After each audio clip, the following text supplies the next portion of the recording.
Mm-mm-hmm. Mm-mm-hmm.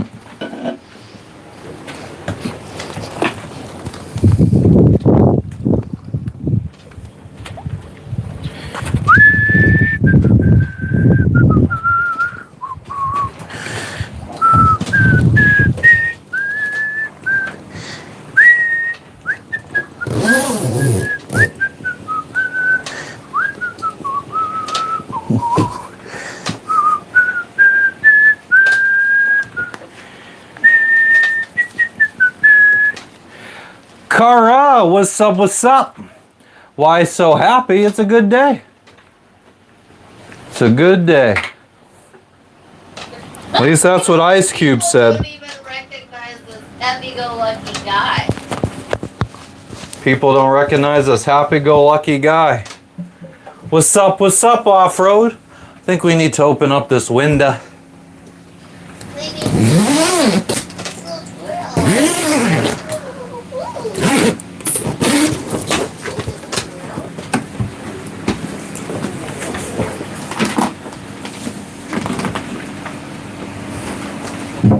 Oh, and I need my cushion for the pushing. Cushion for the pushing. Hey.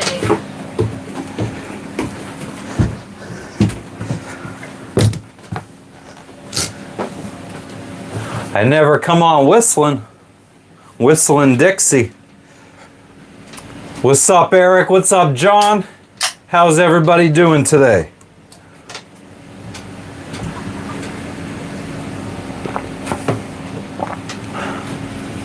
I guess we do have, maybe something a little exciting happening.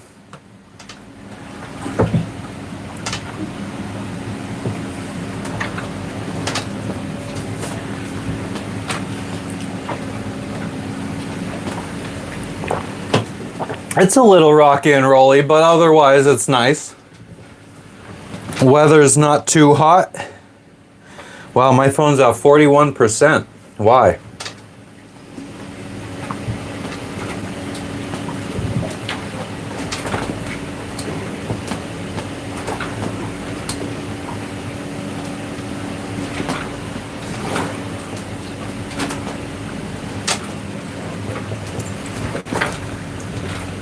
Why, thank you, Eli. That is very kind of you to say. What up, Murda? It's Murda. Are we pulling up anchor, Kara? No, not at all.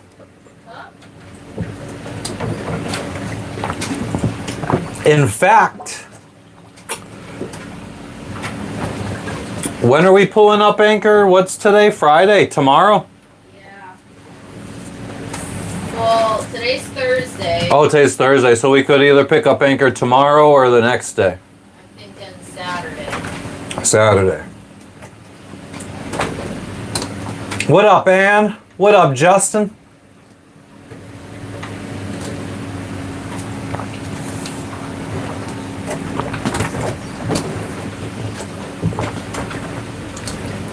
How's everybody doing today? This fine Thursday/Wednesday.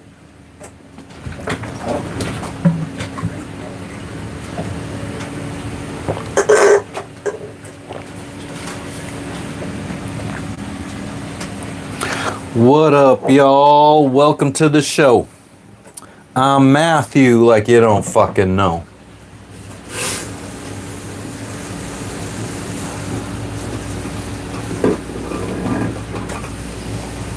This is my sidekick, Fat Matt. He goes, nyah, nyah, nyah, nyah, and all of that.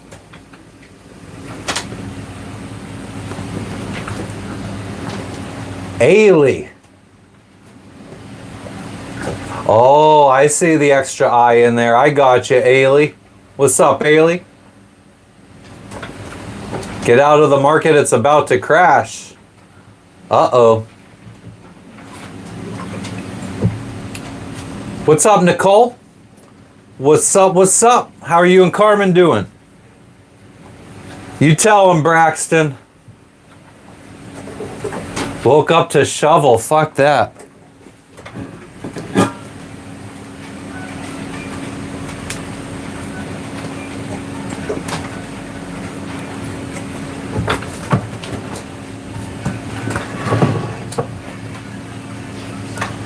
coffee.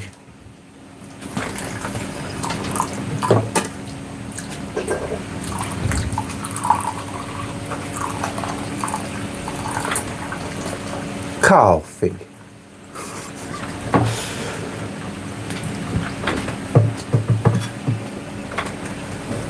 Oh, hell yeah, Nicole.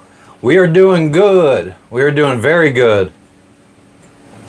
Well, I guess since you're here, we can drop some knowledge. We're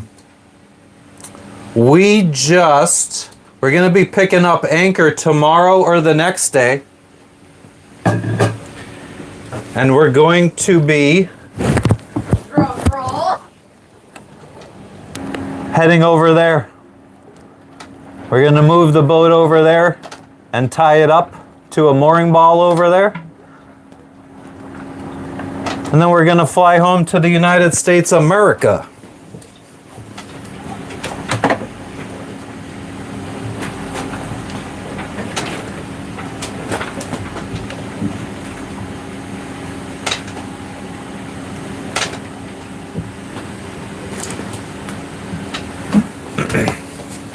We got a couple stops in between. We're gonna go for 2 or 3 days to go see some friends up in the Philippines. And then we have a long ass layover, probably like, I think it's 17 hours in Taipei. Could I have a fork? A fork. Or something, a spoon, something to stir my coffee. Here, looks like this. I don't know what this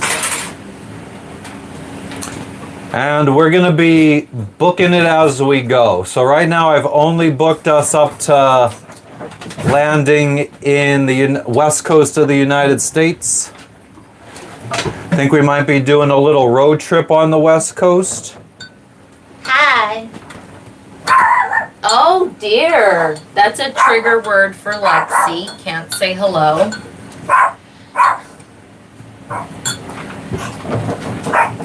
Justin, it might be both. Thank you, Off-Road.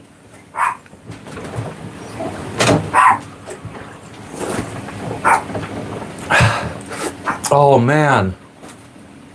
If we could make it to Miami, Insane Clown Posse is doing some shit in Miami on fucking at the end of February. They're what? I can't remember what they're doing. I don't know if they're doing a wrestling event there. Well, we'll literally be there at that time. Literally, we'll be there. Yeah, definitely, Nicole. Oh, yeah, so that's what I was saying. Yeah, so we didn't even book return tickets to come back to Indonesia, so we can be flexible on how much time we spend in the United States this time. Because the last few times we've flown back, it was only for 3 or 4 days. So hopefully we can see a lot more people. So we could definitely, hopefully see you and your mom, Nicole. Yeah, we're And Carmen. this trip is like record-breaking longest trip that we plan to do, but we're also planning. Yeah, I mean, it's going to be like a week on the West Coast. We're going to Florida. We're going to empty out our storage unit in Florida and probably drive it up to northern Florida or South Carolina. Maybe we'll be on the road and we will decide we want to keep driving our storage unit stuff up further north. Who knows? Yeah, we're leaving it very open-ended, but Thank you, Joe. How are you doing? so it's like the longest trip back home ever, about 3 to 4 weeks. We definitely do not want to go over the month mark. I feel like that's insane. Also, we have pets here that we're leaving behind for a long period of time. But yeah, so- I mean, we also are going to when we empty out our storage unit, I think we're going to be trying to sell a bunch of stuff out of our storage unit. Yeah. 1, to help fund this trip, Yeah. and 2, to make it so that we can downsize our storage unit from a 5x10 to hopefully like a 5x5 to help save on the monthly cost of the storage unit. So yeah, we're going to try to sell a bunch of stuff. Probably gonna bring back some wood carvings to try to that we've acquired in other countries to try to sell on eBay. Predominantly from the Solomon Islands. One of a kind, super unique. So we'll be bringing that home. With Damn, Cara. Cara said if we go to South Carolina, her fiance said they'll fly to Myrtle Beach. Oh, dang. Oh, my gosh. We shall see. Yeah, we never know. Like, This is going to be this is going to be the most spontaneous trip we've ever done. Yeah. I mean, it was good. We were looking at flights into Philly yesterday, and then I was like, because we have friends in Philippines right now, and we haven't seen them in years, and I was like... Well, she's not well. She's, like, in the hospital right now, and we've been feeling bad. They have, like, a GoFundMe or whatever, and, like, of course, we donated. We were feeling bad. We're like, we're kind of, like... don't have the funds to go see them, but then we just like randomly spontaneously booked this trip back to the States, and we're like feeling a little bit of guilt, like how could we like not go see them? Like they're the closest people we can go see in the Philippines. So we decided to divert to go see them for a day or two in the Philippines, and then head to the west coast of the States. But literally yesterday, I kid you not, we were literally about to... What's up, Etienne? Is that your family, Mr. Mikey? Fuck yeah. Whoop, whoop. Whoop, whoop. So dumb. We were literally getting ready. We were literally going on land to, like, say goodbye. We went and said goodbye. What's up, Chris? Oh, yeah, okay, yeah. So, let me give the friggin', because she's going to ramble. No, you could go. You could go. Go ahead. Oh. Go ahead, ramble. Go ahead and ramble. Okay. I am not going to let anybody's message go unresponded to for more than 60 seconds. Okay, so let me start over. We were not expecting to leave yesterday. The weather was supposed to be good to leave today, Thursday. So we weren't expecting to leave, but then I woke up in the morning at around 6:30, 7 o'clock in the morning, and it was so calm. It was so flat. She fucking woke me up at like 6:30 in the morning, and she's like, we should go. We should go. She woke me up from a dead sleep and said, we should go. And I was up and getting the dinghy in the water within 60 seconds of being in a deep sleep. I literally, as soon as I heard her go, we should go, I was out of bed and in the cockpit untying the dinghy so we could go to land and say goodbye. So the forecast didn't say it was supposed to be nice. It said it was supposed to be nice today. So we're like, oh my gosh. Amen, Mr. Mikey. We've got to go. So we went and did like a water run. We filled up our 6 jerrys. I went and took a shower. I cleaned up the boat.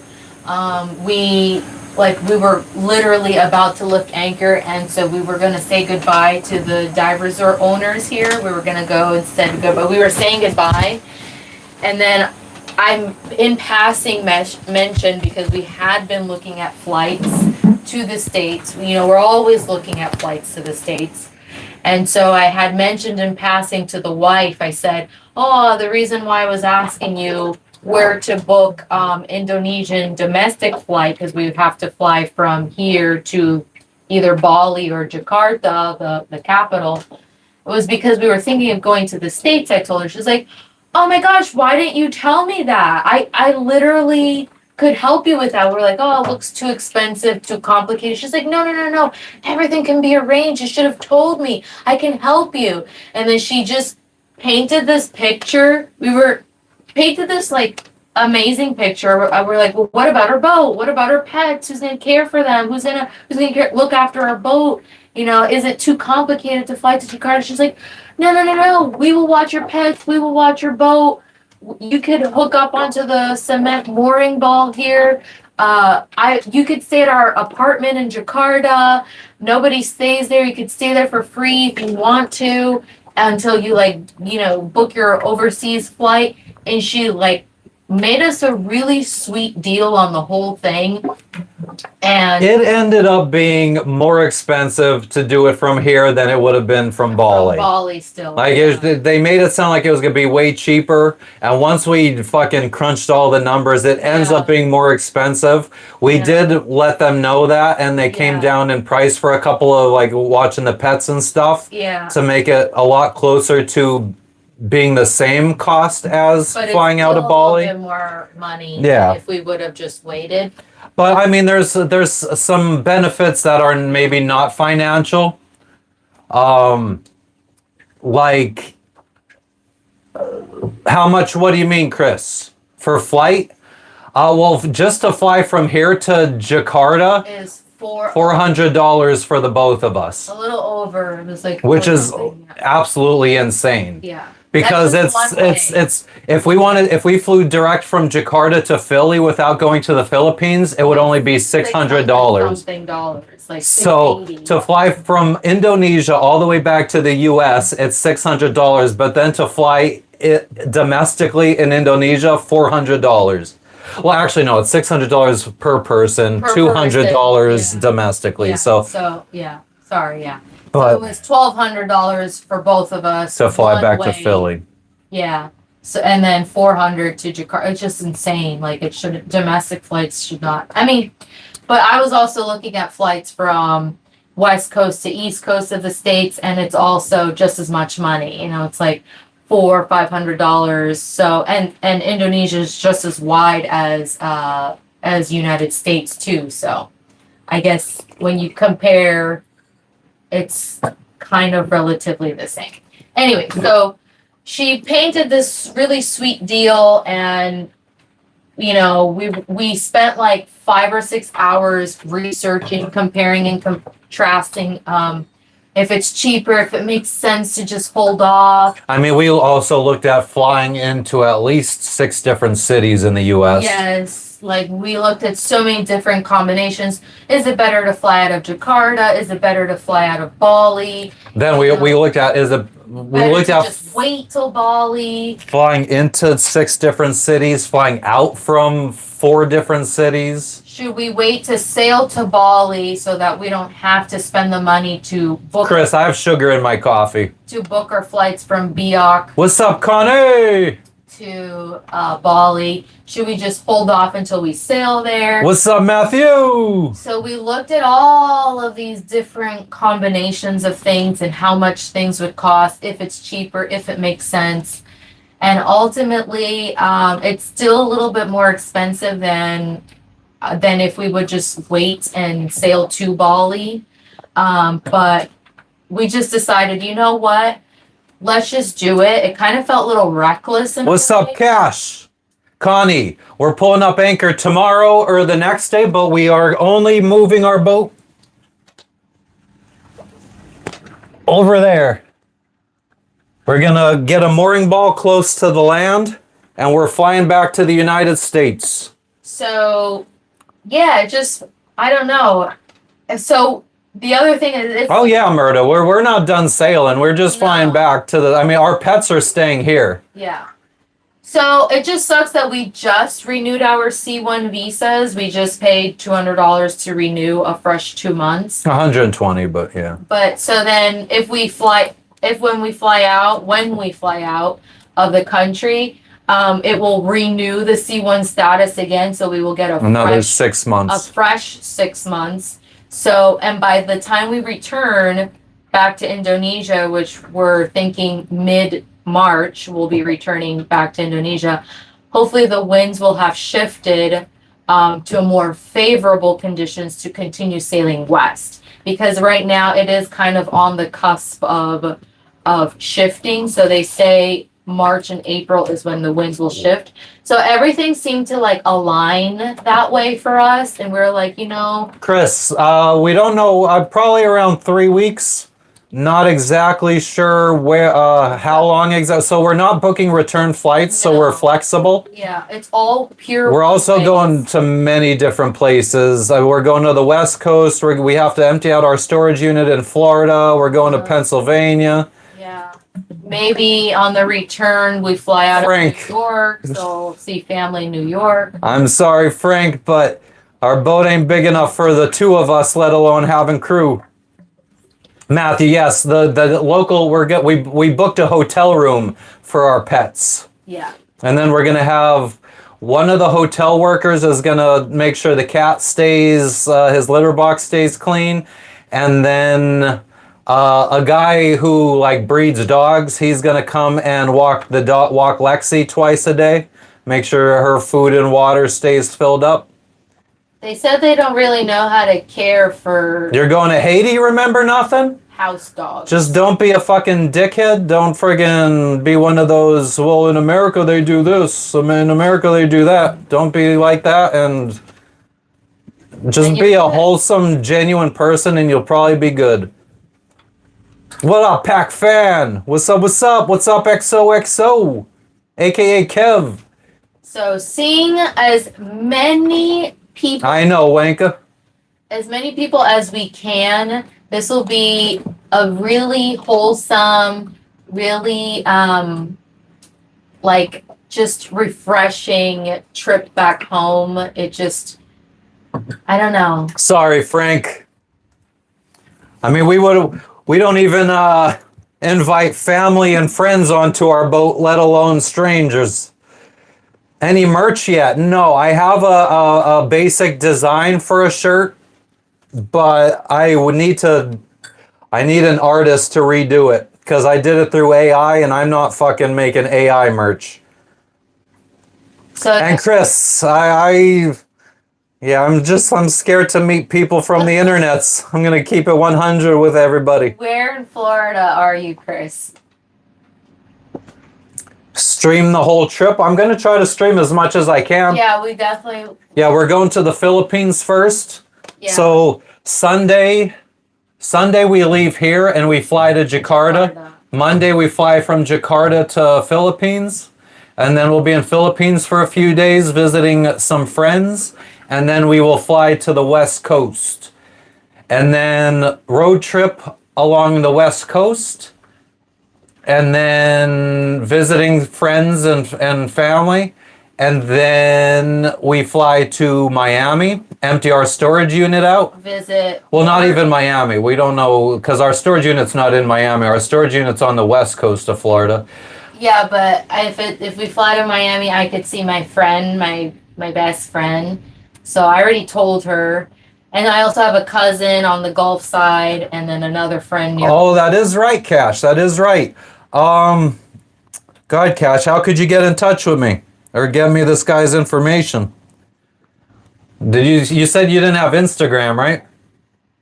Thank you, Matthew. Michigan is a no-go.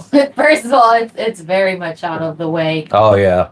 It would be West Coast, Florida, Pennsylvania, potentially New York, returning to Indonesia from New York. I also Or have Jersey. Or Jersey. I also have family in New York, so it would be nice to pop in and say, what's up in New York if we do end up flying out, but we're keeping Most of the time will probably be Florida with Pennsylvania. Florida and Pennsylvania. Yeah, East Coast or West Coast, we're really only planning like 4 or 5 days. I've never been to a pharmacy in Haiti. I've never been to Haiti, remember nothing. A hop, skip, and a jump. You're in the Cape. What is the Cape, Cash?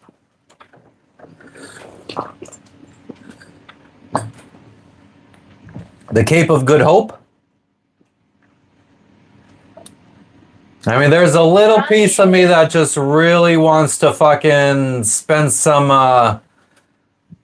a day or two in the Keys. It's very, that's the word I was looking. This trip will be very healing for us. Like, it's just seeing all the people that we love and actually spending a little bit of time with them. It's still going to be a little bit Oh, rough. thanks, Joe. I appreciate it. Just because of all the things that we're trying to do and all the people we're trying to see at the same time. But Yeah, Ryan, we're leaving Sunday here, heading to Jakarta, then we're heading up to the Philippines, and then we'll be heading back to the States.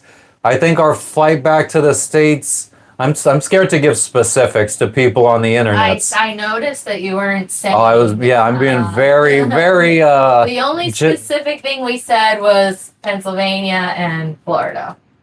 Miami. but yeah, so next week sometime is our flight back to the States. Oh, snap. What's up, Levi? What's going on in the fucking, the suburbs?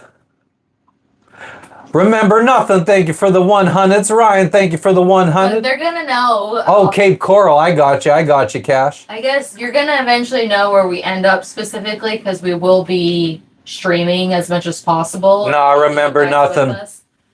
But I've been to DR, not Haiti though.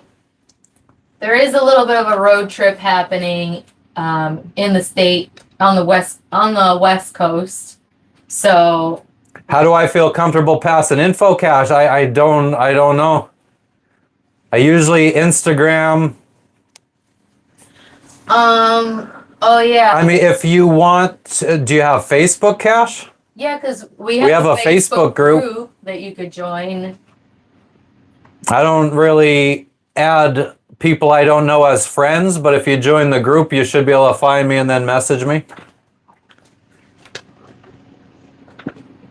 Yeah, our Facebook group is Antisocial in Paradise. If you just send a request to join our Facebook group, I'll know who you are. Yeah, we're gonna be this boat. The boat's going to be tied up to a mooring ball here, right behind us. Yeah. So remember the South Africans that were here with us? They were on the ball. And we're gonna be picking up the ball and leaving the boat there. Yeah, so a mooring ball, basically what it is, it's like I forget how big he said it is, 2 or 3 tons, a big concrete block that they sunk. And they have like a huge, they when they were pouring the concrete, they put like a huge metal ring in it that they could tie a long ass thick rope to that's about that thick. And then it comes up to the surface tied to a buoy. And then you could tie up to that. And it's basically like you're anchored, but you don't have to use your own anchor. It's secure, it's safe. My only concern in leaving the boat is that this will be the first time we leave the boat Yes, we'll be coming back to the boat after the trip to the States. that will not be in AC. Usually when we fly to the States, the boat is docked at a marina. We always have AC running 24/7. And so I'm concerned about the mold. I feel like when we come back from the States, this boat will be covered inside out with mold. Like, sure, we can have, like, so. Cypher, they got friggin' security cameras. We are going to be we're going to be anchored right or tied up right by the dive resort. So I don't think anyone's going to touch it. We can ask the marina to come, sure, like come open up windows and stuff for us, but I have seen how not attentive they are. Like, if it starts raining, I feel like they're going to leave the hatches open and things will get rained at, like get wet and rained on, or forget to close. Like, I just don't trust that they will be diligent in making sure, coming quickly to the boat and making sure hatches are closed when it starts raining. Like, I don't think they'll be doing that sort of stuff. So I would rather just have the boat completely closed off and locked up, and that means no airflow. So I'm very much worried about the level of mold, especially because we're going to be leaving for such a very lengthy amount of time. So I'm very concerned about that. But it is what it is. It is what it is. If there were a dock, I would feel more comfortable because we could have the AC running 24/7 to keep the humidity and mold level at bay. But yeah, that's the only concern. And then pets will be fine. I'm not really worried about them. They're going to be in a hotel room with AC.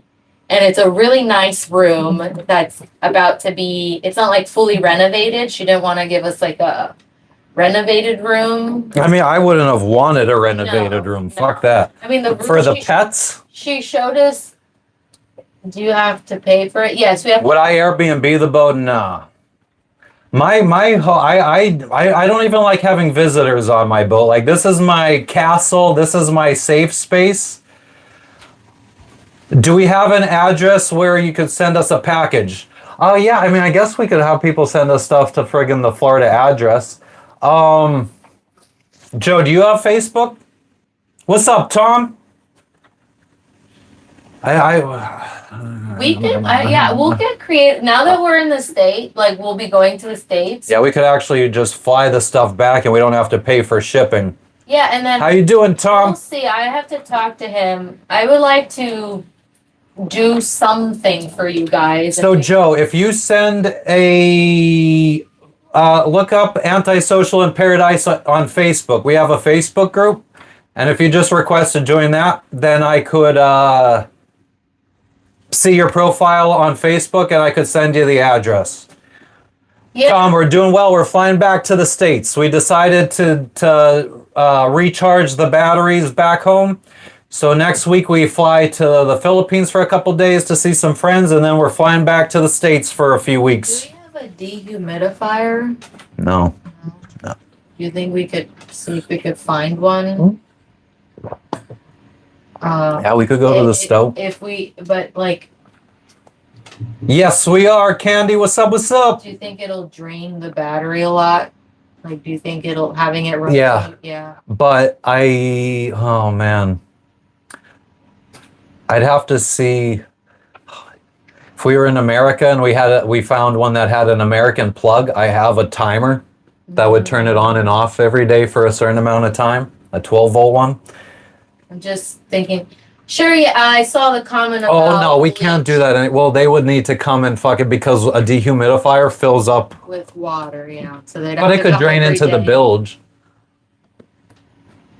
No, we're not selling the boat, Tom. We're just coming back for some R&R, and we'll be back here to finish the circumnavigation. It's been over a year. We like to try to go to the States every year, you know. Hell yeah, Carol, how you doing? We were going to go. It was just a matter of time. I think we were waiting to get to Bali. But also, it seems like Bali might be a little bit hard to leave the boat as well. Like, we were trying to do research on mooring balls and docks and stuff like that, and slips, and I don't know. The stuff I was reading, it just sounds like Bali sounds nasty. Like it's Yazdan, I don't know anything about it, if I'm being honest with you. I'm sorry. like the anchorage around Bali sounds Dirty as fuck. really dirty. Like, so many reviews of sailors saying like it's just like It's a cesspool. a cesspool. One of them literally said that in their review. And you can't, like, What's up, Frank? you foul your prop, because there's so much garbage. So if you want to run your batteries, run your motor, whatever, could foul your prop. Foul your prop means get stuff wrapped around your propeller as it's spinning. Don't even think about making water with your water maker, because it's like literally like floating trash piles, and it smells really bad. Like, all of the reviews are like that. So I'm a little afraid of Bali, but I mean, once on land, it sounds amazing, but just like the anchorage experience in Bali is not good. Met some cool a young Australian God, couple that just arrived yesterday or the day before, Oh, I wish. but they're going the opposite direction as us. They're heading to Papua New Guinea. Yeah, I think they're gonna end up trying to go back home to Australia. So very nice couple. Seems that the young people we meet, they just either going the opposite direction, or I don't even know. We just never stick together. But I think they're leaving tomorrow. Yeah, they're already checked out of the country. Yeah, they were checking out of the country as we were like trying to leave, and then randomly decided that we're not leaving Biak, we're flying to the States. Life is literally so insane. Like, it literally happened in a blink of an eye. We were not planning for it. It just was crazy. We went to land yesterday to leave. We went to say goodbye. We went to say bye. Biak, we're leaving. And I just mentioned in passing, oh yeah, the reason I was asking you for the Indonesian website to book a flight was because we were entertaining the idea of flying back to the States, but we decided we're not going to do that. Oh my gosh, why didn't you tell me? I can help you. We painted this nice picture and we're like, huh. Well, and then like we sent her a message. We're like, it's going to be too expensive. Yeah. Can we get a discount on the hotel for X amount off? And she was like, yes. Yeah. Yes. She's like, yeah, we just want you to stay and we want you to be happy and we'll do anything to help you. I was like, oh my God, that is so kind. So yeah, we even checked out of Biak. Like I made a reel. I don't know if you guys No, the pets are staying, Tom. So we're booking a hotel room for the pets. Like we literally checked out of Biak and we were leaving. So now they have to write a letter telling them that we're going back to the States, like emergency flight back home. And so they have to like write them a letter and let them know that we're not leaving Biak after all. So they said it's not a problem. Though they have dealt with that before in the past with other sailors who've decided to randomly fly out like us. So, right on. Yeah, so this is so crazy, but I'm so looking forward to this. I am excited to go to the Philippines. Philippines has been one of the places I've wanted to visit.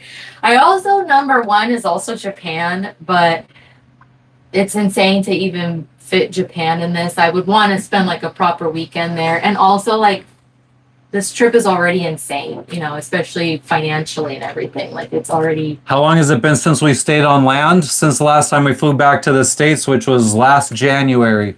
January 2024. Five. We flew out of Papeete, Tahiti, French Polynesia. And it was like literally 12 or 13 degrees when we flew into Pennsylvania. It was insanely cold. And we were told, you're so lucky that you didn't come during the previous week's snowstorm. This is nice compared to then. Like, oh my God. So we're going to experience some cold in Pennsylvania again. But it would be nice to see our friends and family. We really, really, really, really, we really miss you guys. It would be so nice. What's up, Nightwolf?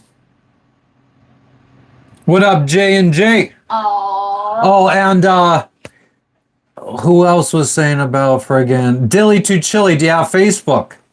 It's been brutal this year. Oh, I can't even imagine. J&J, we're leaving the boat on a mooring ball here. And then the guys at the dive shop are going to watch it. Winter's been brutal. Florida's warmed up. Yeah, so... Yeah. Yeah. That's probably why also we noticed that flights in general around wintertime tend to be the cheapest. Whenever it seems like we tend to fly back to the States around January. Oh, we'll be streaming at home. Yes, we will definitely be streaming. We'll probably be streaming from the airport. We have a 17-hour layover in Taipei, Taiwan.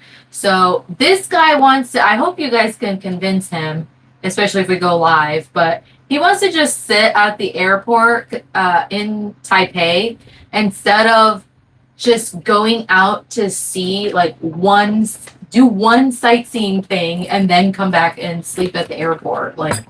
Because we have a 17-hour layover in Taipei and then we fly to the west coast of the States. So I was like, we could go see, I was looking at the tallest building in It's Taipei, isn't it, Chris?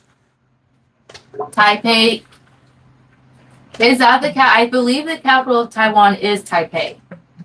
I mean, you could Google it quick. No, Nightwolf, we haven't. So the last package we received, which was last week, I finally got the adapter to plug our Starlink into like a regular old backup battery like this, so we could run it off of a battery pack. But we just haven't been on any land adventures to stream. I will need to turn on that Starlink and pay a second Starlink bill, which is $125 a month. So our Starlink will go from $125 a month to $250 a month. So I need to wait to turn that Starlink on until we are going to be using it on a consistent basis. I think Bangkok is the capital of Thailand, Chris. Complete. Not Taiwan. Not complete opposite, but they are opposite from each other. MVC. If we do something in Taipei, it is going to probably be going to Taipei 101. That's probably. I mean, there are some like not palaces. What were they called? Temples. Temples that I'd like to see too. Beautiful temples. I love, and there's like a Central Park area by the Taipei 101 Tower building. So it would be nice to like stroll around and. Oh, you know what? I might have to turn us on to the more expensive. If I'm going to be streaming from the US, I might have to fucking. I wonder if we should fucking change our fucking cell phone plan. Because somebody was telling me if we get fucking T-Mobile, we'll go back to having data, and they never turn it off. I know. And I switched it because. Well, because we got data abroad. But then Google fucking shut us off. Still chilling for now. Crazy. We're gonna be set going back to the United States. We're flying back to the States next week. Tom, that's what we have right now, Google Fi. But 3 years ago, they turned off our data while we're outside of the United States. They said that they spent more than 6 months outside of the States, so they're. I can't remember if it was 6 or 3. I think it might have even been 3. Once you're out of the United States for 3 to 6 months, they turn off your data. And then you need to come back to the States for like 6 months to get your data turned back on. Well, when we're in the States, our data automatically turns back on, but I don't know how we would ever get international data again. But yeah, so we've had Google Fi for about 4 years now, and 3.5 years of that, we have not had data. I don't even know why we paid for it. How long are we going to visit? We will be away from the boat for a total of about 3 weeks. I don't want to be away for more than 4 weeks. Your international data roaming has been suspended. Due to an extended period of international roaming, your international data roaming has been suspended. You can still use your phone to call and text, but you will lose international data access until we have observed significant usage in the United States for at least 30 days. Exceptions may be granted for military members and State Department workers. There you go. Stupid. Can you do Wi-Fi calling over Starlink? Yes. Was it worth it while you were in the U.S.? Having Google Fi? We didn't have Google Fi in the U.S. I was still on my mom's family plan on AT&T and just had T-Mobile back then. I switched to Google Fi as we were leaving Marathon. Like we were at sea and I was hustling trying to fucking switch over to fucking Google Fi before we lost signal. We're leaving our boat on a mooring ball here. Yeah, you've never met an Australian that weren't the coolest people. Honestly, yeah, Aussies are always cool. They're so. I feel like very similar to Americans. Yeah, the sarcasm is strong with Australians, just like Americans. They have like the surfer, laid back vibes. Same with South Africans. Chill. We really love Australians. We really get along very well with South Africans as well. I know, Chris. Matt really likes like his favorite people, which I'm realizing are kind of my favorite people too, are like the ball buster kinds that just like to just make jokes, Make fun of each other. make fun of each other, just be like real chill and laid back. Probably curse a lot. South Africans are always cursing. They curse like every other word is a curse word. Yeah, just like chill people. Hello. Yeah, it was so hello. funny. When you said something yesterday about, you said fuck this shit, and that girl was like she was so excited. She's like, yeah, fuck this shit. She was like she was like like, oh my god, I don't need to censor myself. She was so into it too. She's like, yeah. Oh, so then we Least favorite people? A lot of you French people. Sorry, Frenchie. Frenchie's the only. Yeah, but Frenchie is Canadian, so Yeah, they're cool. Frenchie's cool. Canadians piss you off, Chris? No, we got some good Canadian friends. Amazing Ball Canadian busters. friends. Yeah. And I haven't met Oh, a man. Canadian that we don't like either. Like all Canadians have been really like in our experience, like every single one of them have been great friends. So we love Canada. Yeah, Europeans, I feel like, are a little. They don't get our American sense of humor. I feel like more uptight. Yeah. Definitely Predominantly the not a raging gamer. Nobody's gonna mess with our boat. No, I call them English, but whatever. British. I've been whatever corrected, but like people from England is what I'm referring Ryoko. to specifically. Are a little bit more uptight. Ball busters are the best, Candy. You don't like people, Mark. Why? I feel that. So when we went to land yesterday to say our goodbyes and everything, we hung our American flag, which we never even showed the chat, our flag. Oh yeah. I mean, I could just show a. But we hung our flag and we wrote. Yeah. So the local dive shop, they wanted to. It was like flags from all the sailboats that come and visit, like from their country. So. Oh, we there took the wasn't an pictures on your phone. Oh, I didn't have my phone. My phone is down below. I guess we can't show it. Fucking Polacks. Actually, I mean, we haven't met too many Polish people, but the Polish people we met were cool. We've only met one. Eastern Europeans are always cool. It's the fucking like.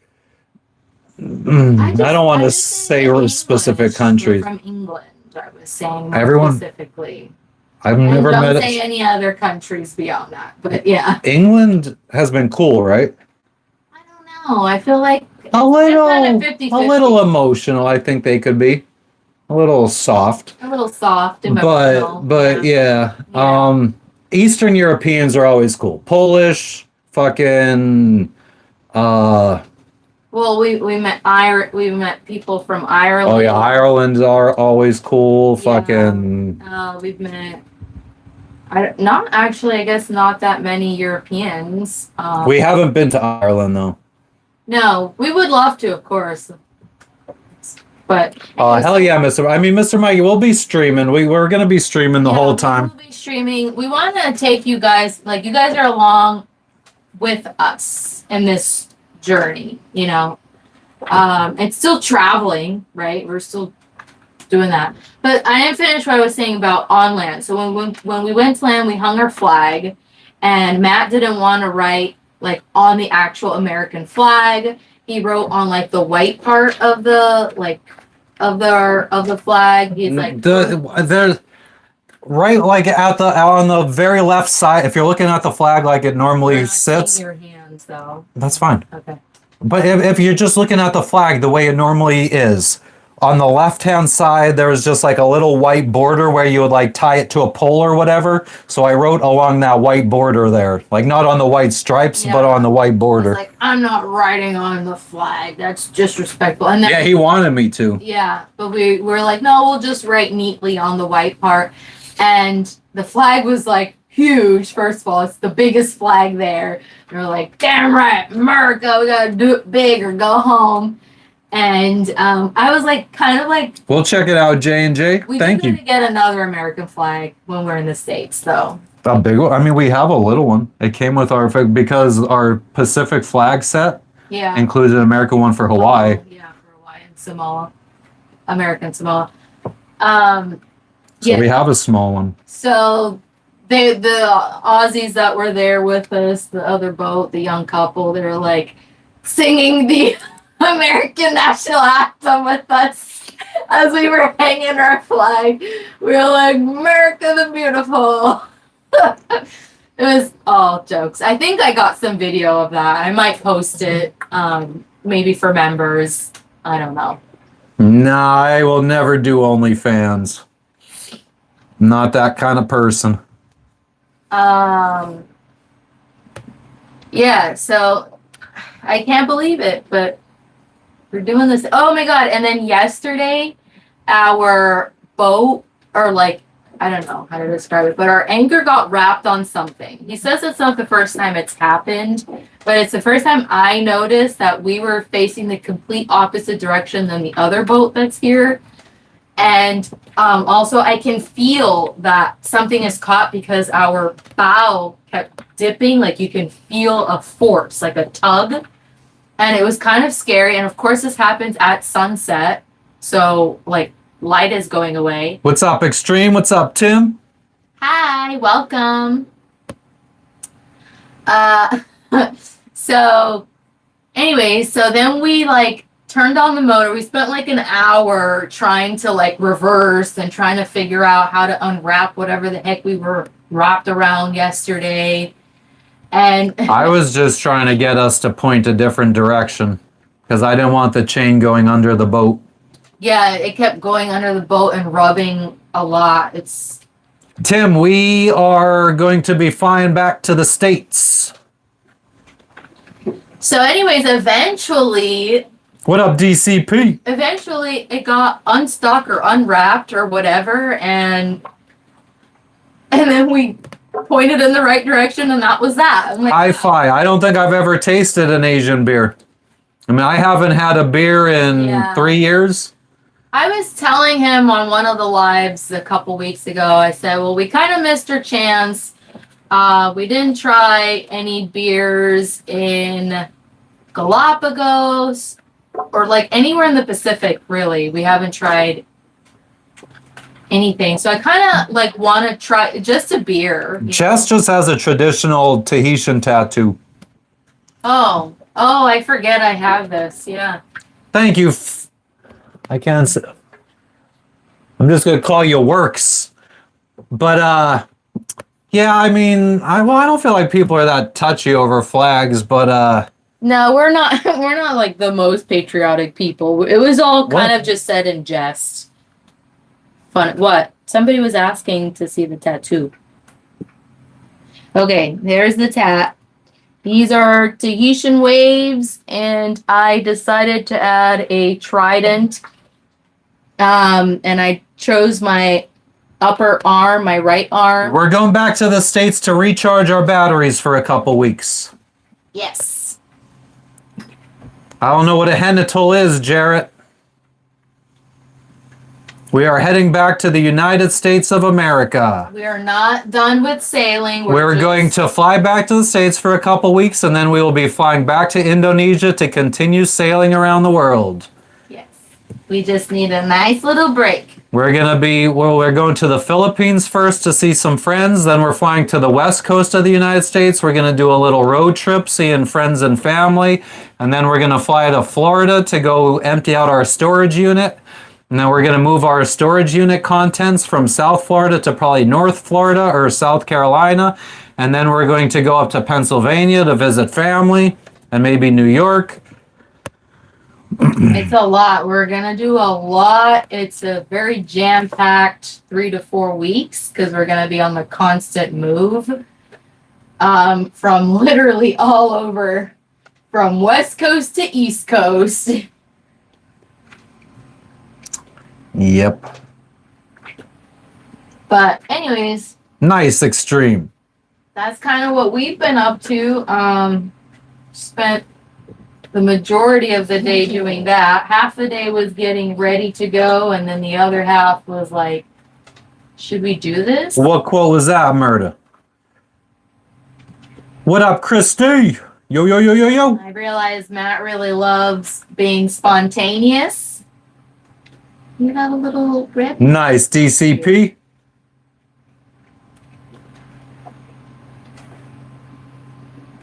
My hair was growing. I had to chop it all off because of fucking too hot around here. What's up, Christy? What's up, Dutchie? Oh, recharge the batteries. Yeah, exactly. The pets, they're gonna stay at a hotel room at the dive resort and hotel right here. So we're booking a hotel room for them, and then they're gonna have people come and take care of them a couple times a day.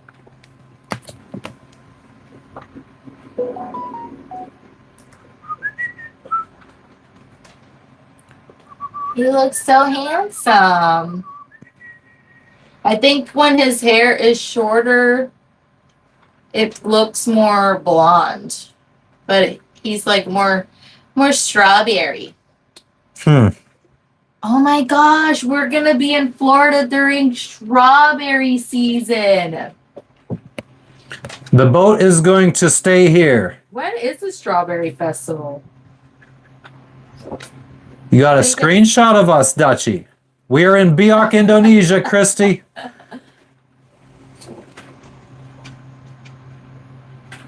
How much is it going to cost? Oh my god, I don't even. Okay, so just in flights, I think we said what?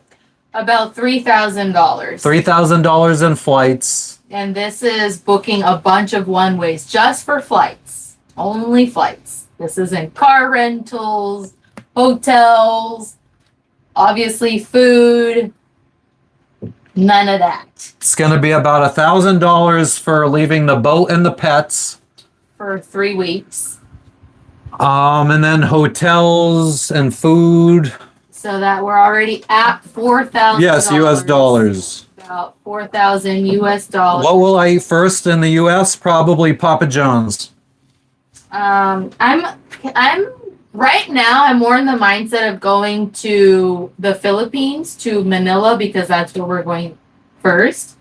So I'm in the mindset of eating sinigang and lumpia. Like I've always wanted to have like authentic Filipino food. And I've watched so many like Filipino influencers in my life that they've always mentioned lumpia and sinigang. So I'm really excited too. And he was also looking at restaurants in Manila. And there's a lot of American chain foods in Manila. We are sailing back to the US DCP. I mean, the goal is to sail around the world. We started in Florida. We're going to end in Florida. Nearest airport to Biak, the Biak Airport, Night Wolf. Garlic bread from Papa John's, probably their regular breadsticks. I like their plain breadsticks.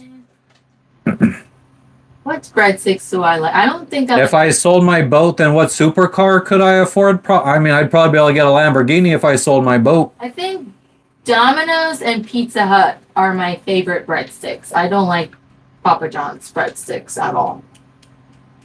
Sweet spaghetti, Jollibee. Jollibee, yeah, that's very popular. There is a Jollibee in Manila. I am not looking for, I don't want to eat American chain food because we're literally going to the United States. So I really want to focus on eating more authentic Filipino food. Like those are my top two. I have to try lumpia and I have to try sinigang.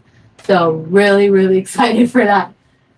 And of course, I'm really happy to see our friends that we haven't seen for years. So Since Guatemala. Since Guatemala.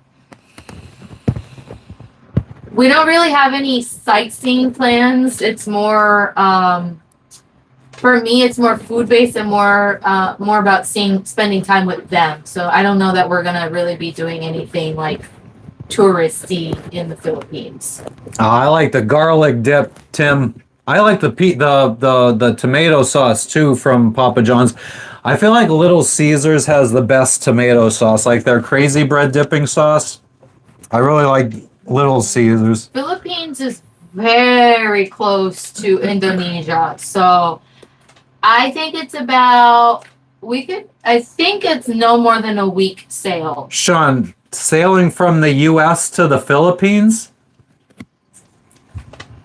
Oh man, how long would it take? I mean, if you left from the or west coast of the United States and sailed to the Philippines, it'd probably take you, I don't know, 2 months maybe?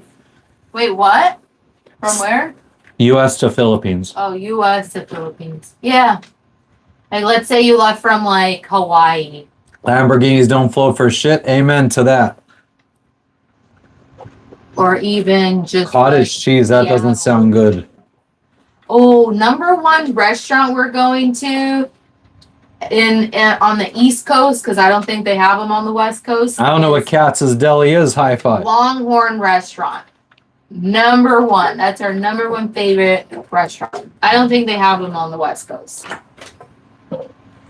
I think somebody asked, like way long ago, if we've been to Dallas. And yes. Well, I have been to Dallas Fort Worth before in the past, but we're not going on this trip. It's literally Katz in New York. Oh no. West Coast and East Coast, nothing in between. Not for worship. Oh my gosh. Roly poly, I'll tell you what.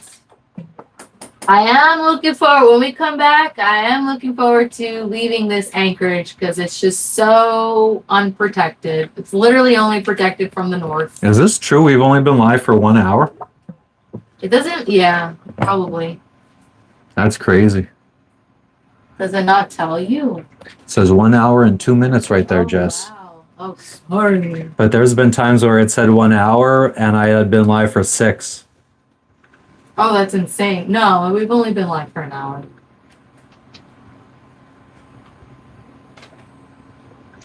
Dallas is the concrete jungle. Nah, I mean, I couldn't even tell you specific places I've eaten in New York. Yeah, New York, as you can, I don't know, doesn't have a lot of like food chain restaurants. Like, I think they're more about small businesses. You know? Except they have lots of McDonald's, lots of Burger They Kings, do. lots of Yeah. Papa John's, They're- Pizza Hut, all that kind of Do stuff. they have Pizza Hut? I don't know. They don't have Taco Bell, because that was one of the things I remember trying to find Taco Bell. There's no Taco Bell. You can sail the Philippines from the West Coast in less than a week? I doubt that, Tim. I mean, not on a sailboat. Wow. Yeah. No. So we would leave like from.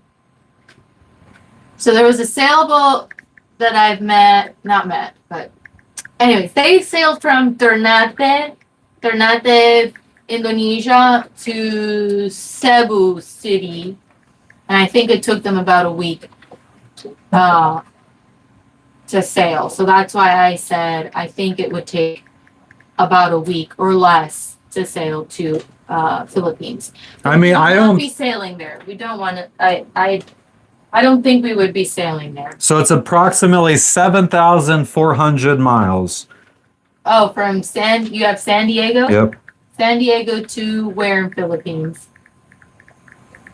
Anywhere. Anywhere in the Philippines. How many miles did I say? 4,000 something.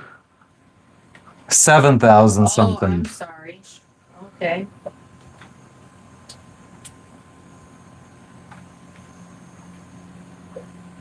Oh, they have visitors coming.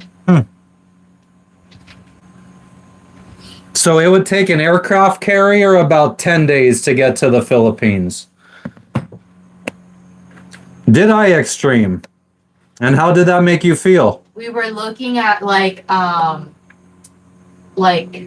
flights that do layovers. Like we would. Ah, that's so funny. I was looking up an aircraft carrier as you said that. But yeah, 10 days on an aircraft carrier. We were looking at flights that would stop in like Qatar or United Emirates or Arab UAE. And the airport there, we wouldn't even want to leave the airport there in either Qatar or in UAE. It just looks so massive, so like. No, I'm not buying an aircraft carrier. So maybe on the return to Indonesia, we might do like purposely make sure that we take a layover in Qatar. What was your comment, Extreme, about cottage cheese?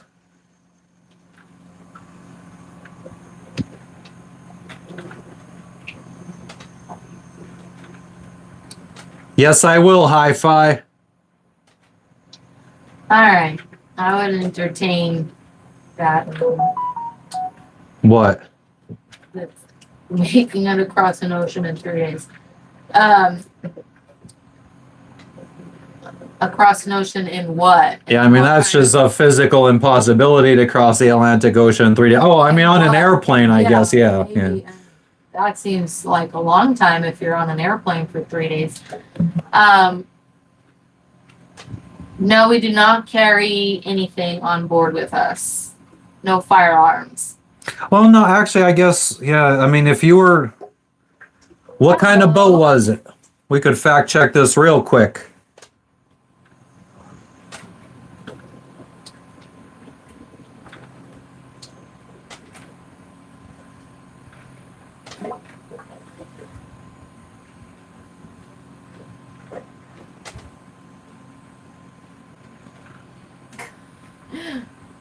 What, were you reading my message? Yeah, you read through that fast.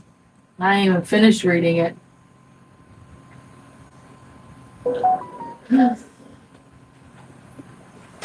Roosevelt, USS Roosevelt, he says. He was on the USS Roosevelt. Oh my God. I'll tell you, I've not been sleeping well. It's like a consistent thing with the sailing life. I really have not been sleeping well. Although last night, it does. So you would need to go about 42 knots at least to cross the Atlantic in 3 days. And it does say that during some rare speed trials, aircraft carriers have been able to get up to 42 to 50 knots. during flat, calm seas. But yeah, I mean, That that's... does not work. You gotta go fucking fast. Fast. Well, I hope your day goes by fast at work. What's the message on the shirt? Oh. I should not be advertising or wearing this, but hello, welcome. So it just says walk with purpose, pride. Walk with purpose, walk with pride. And it's my sleeping shirt. It's an old Amazon shirt, MIA5, when I worked in Miami, Amazon buildings. And they were giving these out for free. So I have a few Amazon shirts still that I don't like to part with because I use them to sleep. So it's a breast cancer awareness shirt, yeah. So otherwise, I hate repping. Oh my god. I hate repping Amazon. I try not to. I literally got rid of all of my Amazon merch with the exception of 3 shirts for sleeping. This pink one, a blue one, and a green one. What's up, John? Yo, yo, yo. Thank you for popping in. Oh my god. Oh, I keep yawning.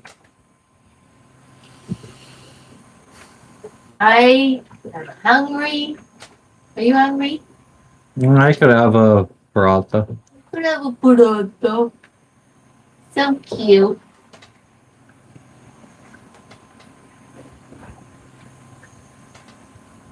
Doing R well here. John, what you saying? I don't understand. Amazon good to work for? At the time I hated it, but now I appreciate it. Nah.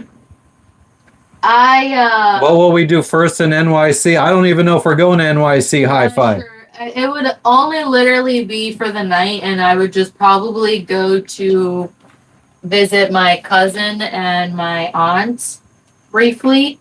It's just like almost like a tortilla, Tim, but like a flatbread. Like what's the Indian version? I thought that was Indian. Roti. Roti, like roti.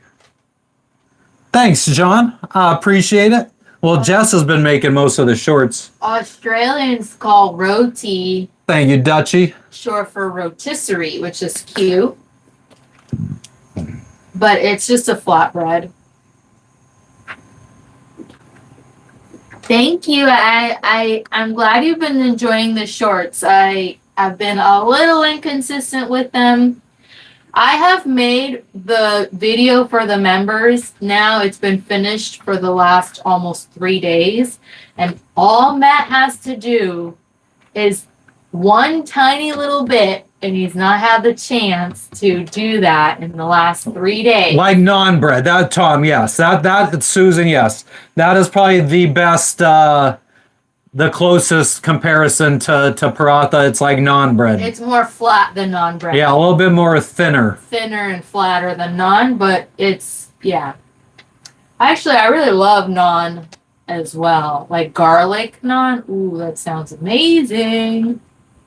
And tortillas and pizza. I am looking forward to eating when we get back to the States. Even in the Philippines. Yeah, chance. I know. So I'm going to get on his case today when the live is over, and that way we could finally have the video scheduled. Well, there's for a the military helicopter going by.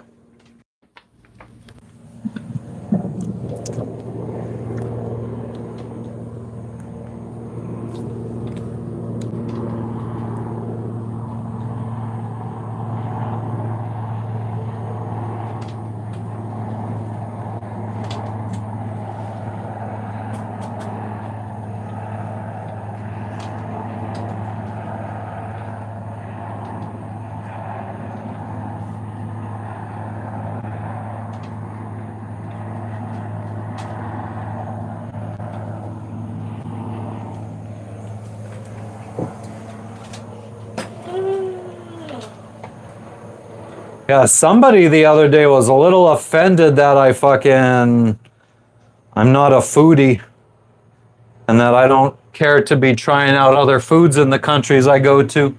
Oh, they're flying over us. Maybe they're gonna.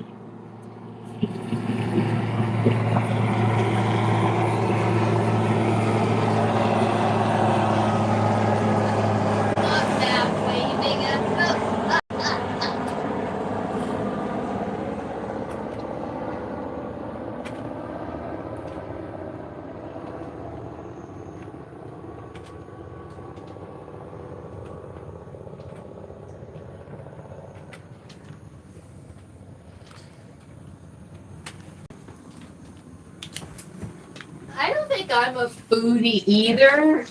I'm still picky, but I'm significantly less picky than Matt. For sweet stuff, I'm definitely the most picky, but I love birria tacos. So when we're on the West Coast, I'm definitely going to be asking my friends for a good Mexican restaurant to have some tacos. Really excited for that. No, I didn't watch the Super Bowl, nor did I watch the halftime show. I only caught the tail end of the halftime show. We were literally. I didn't even know the Super Bowl was going on. I didn't know who was in it. I didn't know who was performing at it. We were checking out of Biak that day, and we were sitting at the quarantine/biosecurity office when I decided to check my phone because we were just sitting there waiting for paperwork to be finalized. So I checked my phone and I went to find a video on a YouTube Live, and I caught the very tail end of the halftime show. Like literally, I watched 60 seconds of it and then it ended. I think in the last 20 years, I've been in a room with the Super Bowl on once in 20 years. And I mean, we were more talking than watching it. And that was in Guatemala. Yeah. We were talking a lot. But yeah, I do want to watch the halftime show. I don't really. We are pretty much at sea. I don't really feels feel like it. motivated to watch it at the moment.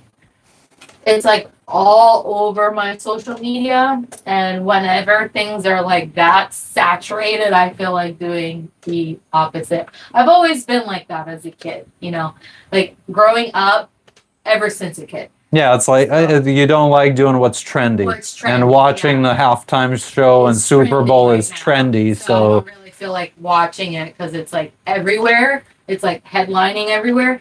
Like growing up, Harry Potter was huge as a kid. it was a whole day process, Susan, to check out. It really was. And I never got into it because I was tired of hearing my classmates raving about Harry Potter. So I'm always like that rebel. It's a little bit of a rebel thing in me, I guess, where I want to just do the exact opposite of what everybody else is doing. Like drugs were another thing in high school for me. I hope you feel better, A Tim. lot of people like doing drugs. I was like, that's not cool. I don't want to be doing what you're doing. That doesn't even look fun. They heard we were leaving. So I don't do drugs. Never have, never will, don't have any interest in them. But all that to say is, I don't like doing the trendy stuff. I'll watch whenever it dies down. You feel like shit. I'm so sorry to hear that. I think it's like that time of year, winter time where people get sick a lot. Wingardium Leviosa. Wingardium Leviosa. Leviosa. Another thing is, I have a friend that works at Disney. So if I go visit her, I think she could get us in for free because she works there. So I don't know. Fingers crossed that we could go to Disney or she doesn't work at Universal. We would have to pay for Universal, but that'd be fun. Also, a lot of money. So we'll see how things go. We have to kind of like take it as it comes. So we'll see. We'll budget ourselves. I won't go too crazy eating all the foods because that's an expense. All his music in Spanish. It was disappointing, the halftime show. Yeah, I mean, that's what Bad Bunny does. He performs in Spanish. He's a Spanish performer. So he was true to himself. Disney World. Disney World, yeah, because it'd be in Florida. Yeah. I did once think about for my nephews, I thought about gifting them like a one-day pass to Disneyland.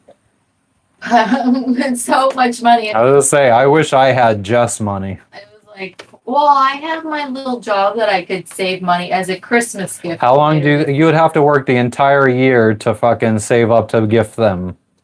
Yeah. I don't think you would do that. Because then you wouldn't be able to buy stickers, then you wouldn't be able to do all the stuff that you want to do. Yeah, they're expensive. These kids are expensive. Combo passes for Disney and Universal? No, don't get me started. It's a lot of money. If our friend or my friend can't do like the free entry or whatever. I don't think I only want to just see What's her. up, Gigi? I only just want to see her, even if it's just for coffee. She is happy today, Gigi. We're flying back to the United States. I don't care about doing it. I only just want to see her. So even if it's just for 30 minutes or something, I just, yeah, it'd be pretty awesome to see her. I actually never met her, this friend. I never met her. She's an online friend that I've known for almost 3 years. And I talked to her. I text her. We have each other's number and stuff. I text her. And we've always talked, so it'd be really nice to meet her in person for the first time. We FaceTimed and everything, so I don't think it's weird to go try to see her, meet her in person for the first time. So I'm just really excited about this trip back to the States, guys. It's gonna be so healing, so needed, so necessary. So happy. Will you make a barbecue when you visit your family? It's too cold. The majority of our family lives in Pennsylvania, and it's too cold for barbecues. But Gigi, we're flying out next week. We're gonna fly to the Philippines and then to the U.S. So we'll be back in the U.S. sometime next week. yeah, we're literally leaving to Jakarta this Sunday. 3 days from now. 3 days. Healing is awesome. I totally agree. I honestly, we've been so ever since like we went to the States last year, and when we came back, I was already feeling severely homesick by like May. And then it just kept growing and growing. And yeah, I don't know. It just the further we seem to sail away from home, the more homesick we get. So yeah, so we just try to go at least once a year if possible. So it's time. The pets, yeah, it's not a pet hotel. We're just booking a room at the dive resort here. And we're booking a room, and then that's where the pets will be staying. And then we have. How long? Oh, did you answer? How long in the U.S.? 3, 4, 5, 10 weeks. I don't know. Oh my God, no! We're not booking return trips, so we're flexible. We're flexible, but at the same time, I do not want it to be more than 4 weeks. It's a very long time to leave the pets, on their own for that long. So maybe I find a job and I have to send Jess back to Indonesia by herself so she could watch the boat while I make money. oh yeah, he kind of played with the idea of a job, of a specific job that it was kind of I mentioned it on the last fucking live. Oil field? oil field. Yeah. Yeah. Or oil rig. Oil rigs, quite dangerous, and he'd be gone for half the year. But it's one of those things where you just do it once, make a nice chunk of money, come back and live in Asia where your money will go a long way, and then we can live off of that for many years. So it's a little sacrifice for a big gain. Dog and cat will be okay. They will be okay. I agree. My pets are really good at adapting. They're truly little adventurers. They are amazing at adapting to their environment. Truly. I'm not worried about them whatsoever. And they're going to be in AC. They're going to be comfortable. They're going to be on solid land. They're going to be very well looked after. Lexi's going to go on walks a couple times a day. Deadliest Catch. That's a show, isn't it? Yes. We could FaceTime with them. I'm gonna get the caregivers. With the pets? With the pets. Why the fuck would we FaceTime our pets? Well, I could get the caregiver's number, and then He could also just send me videos of the paddock, You have the owners of the resorts number. but they're not the ones caring for the pet. I mean, I don't think I do want his number. I don't care what you say. He speaks Bahasa, but I don't care. I will want the caregiver's number. So they'll be fine. I just don't want to leave them for more than 4 weeks, more than a month. I think that's just a long time. I'm also worried about the level of mold this boat will have. We're gonna have to. we do have like a mold spray that we could wipe the boat down with.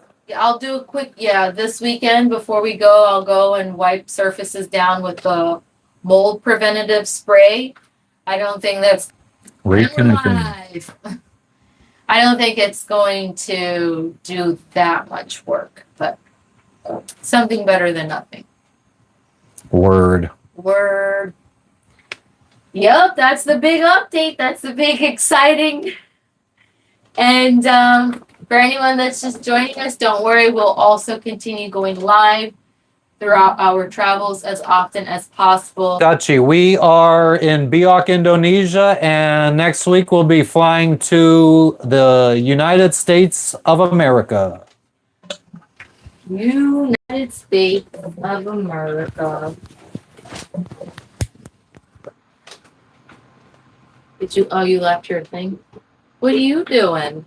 I'm gonna put some fucking Orajel on. Oh, you poor thing.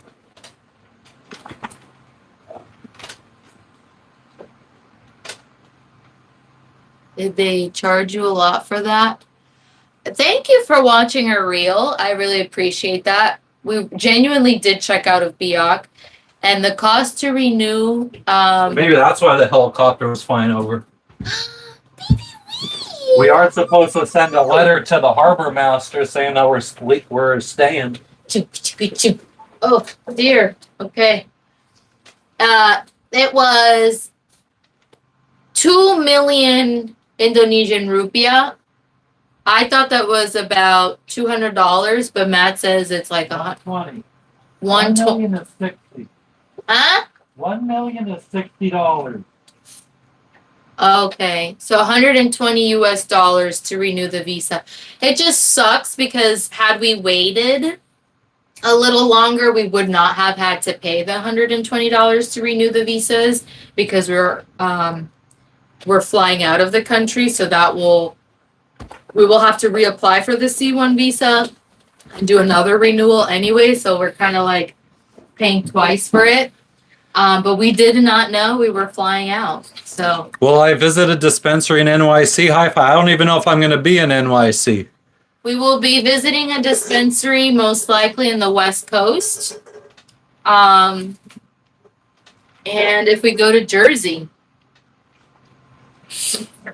I mean, and in Pennsylvania, my friends could just get me stuff from the dispensary because it's legal medically. And my sister could get it for me too. Yup. We've already told all of our friends and family. We're like, we're coming to the States. Florida has them, says Off-Road. Florida man. Yeah, you can't just walk into a dispensary in Florida. You have to have like a medical card. Yeah, isn't it still just medical off-road in Florida? Like,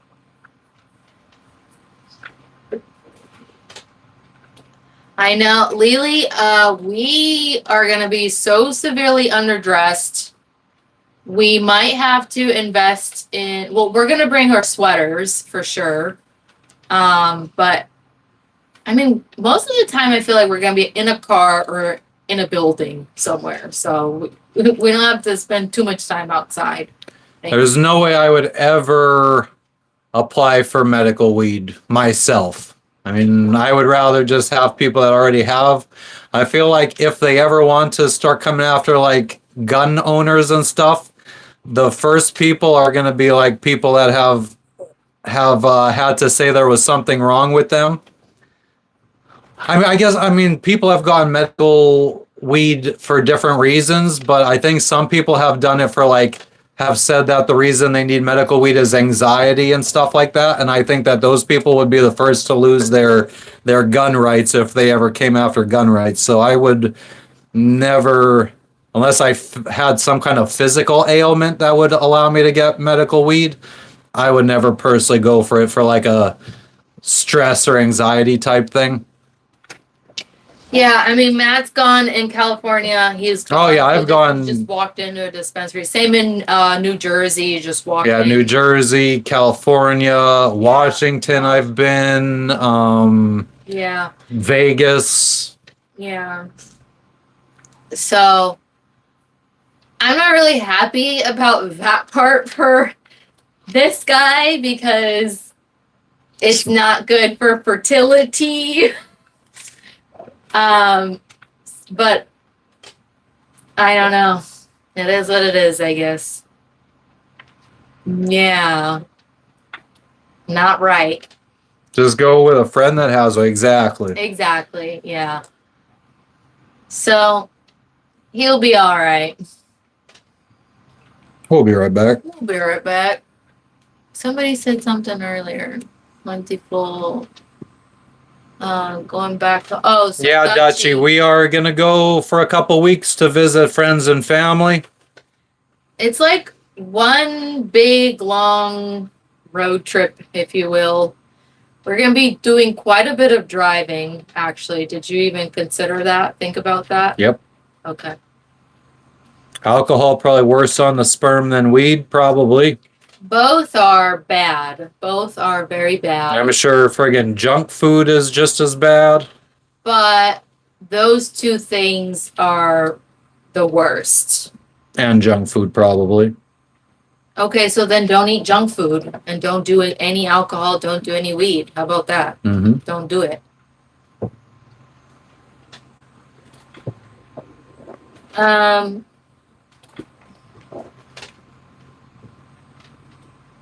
And then we go back on the boat again, Dutchie. Yep. Yes. I mean, the pets are staying here in Indonesia. We're not going back to the United States forever. No. We're not moving. Little baby wee. She's gonna get a bath and she is looking a little bit like a boat dog, a little raggedy boat dog. So she's gonna get a haircut. I'm gonna cut all of her ears. She's gonna look fresh. She's gonna be clean. And she's gonna have a good time. She might be the one to suffer a little bit in the beginning. She always does. She doesn't like to eat for multiple days. The first few days we're gone. So I have a plan. I always ask them to give her wet food. This wet food is yummy. She loves wet food. Give her wet food the first few days to encourage her to eat. You can give her carrots. She loves carrots. That's her favorite. She loves carrots. So she can have food in her bellies. And then she's good. After a few days of starving herself, then she decides to eat. And she's like, you know what? It's not so bad.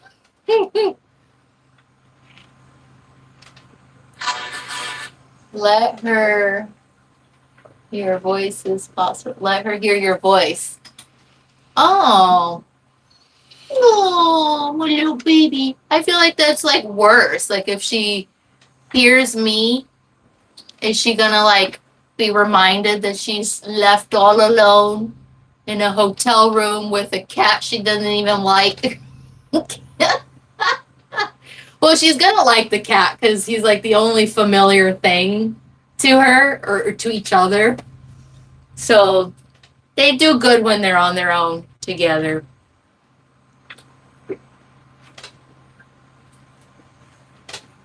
Yeah, she's gonna be okay. Everyone's gonna be okay. She's gonna look fresh. You gonna look fresh? Yeah. Thank you, Gigi. We're happy too. We're excited. I should ask them to wash her bed every week for us too. I'll give Why every week? because she's probably gonna pee on it, to be honest, and then she's gonna smell like pee. Favorite wildlife animal? One that I have seen, my favorite wildlife animal that I have seen, I would love to say dolphins for sure. They never get old. Sea turtles, I feel like, are so precious to see. Whales, we've only seen whales one time in person. Monkeys are always really cool. I'm a little afraid of them, but there was a capuchin monkey in Roatan.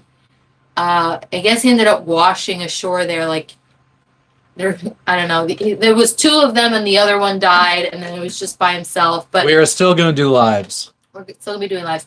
But while we were in Roatan, the monkey got really curious about Lexi. I would walk her, and he was like following us. I didn't know he was following us, and I turned around, freaked out, and I grabbed my dog, and he got really mad. He got scared and upset, and he started hissing at us.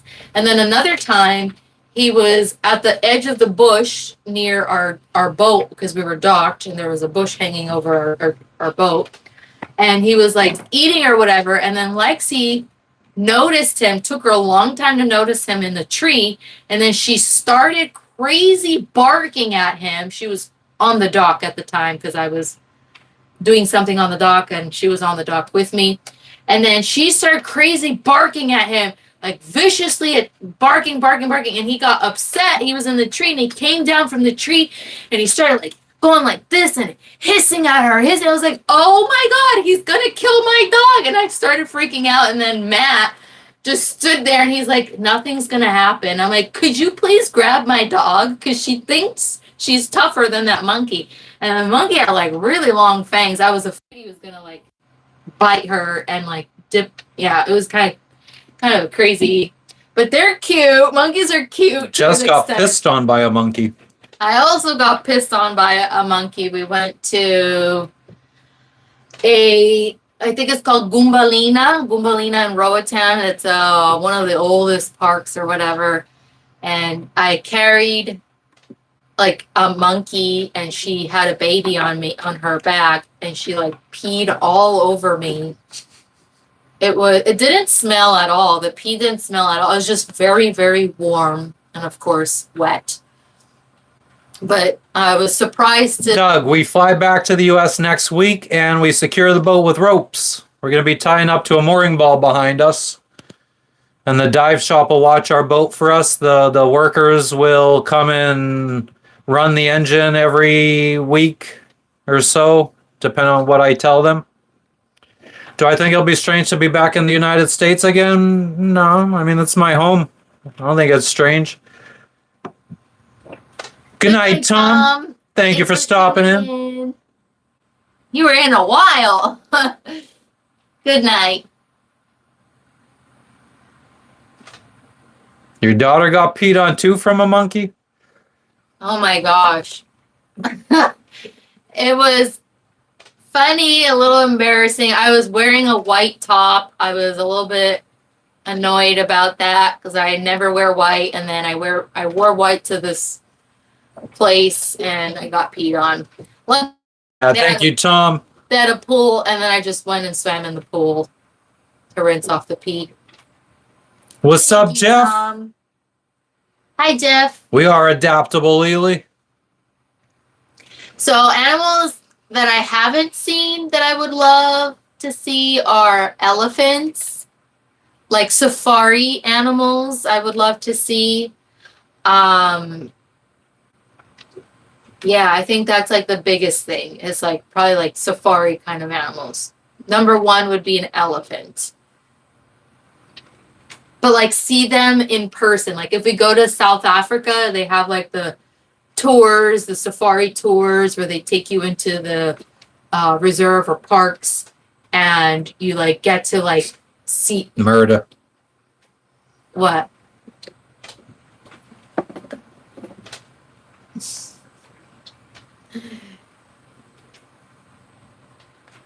No, it didn't stink, Dutchy. The pea, surprisingly, I was very shocked to know that the pea did not smell. And it didn't even leave a stain. Didn't leave like a yellow stain or anything. It was just wet and very warm. And then I kindly asked the guy, First food in the States for me is going to be Papa John's. first food in the States. So if he has Papa John's, naturally I would have to have Papa John's, but No, you there. I feel like every time we go back to the States, we both order fucking Uber Eats from two different places. yeah. I don't know. I don't know why, but I crave like my Asian foods too, like sushi, Oh yeah, there'll be steak too. We'll be going to Longhorn Steakhouse. sushi and Korean bibimbops. I don't know why, but it's kind of what I just like foods with rice in it.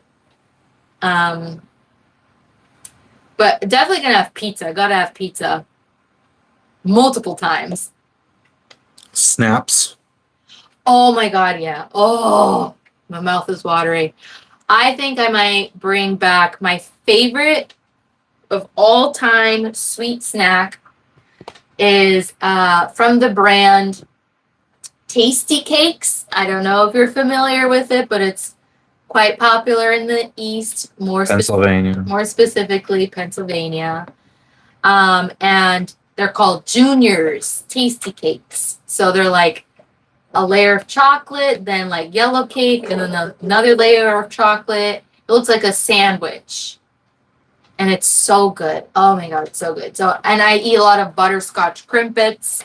So those are my two top favorite sweets that I'm excited. Oh, little baby wheat.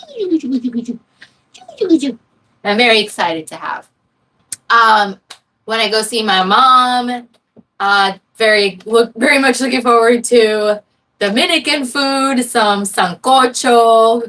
I really, really want sancocho, and oxtails are my number one favorite. So I have a favorite restaurant in Miami. They're just really expensive though. They're really good, but super expensive. It's like $25 for a plate of oxtails, and that's a lot of money. Hostess Zingers.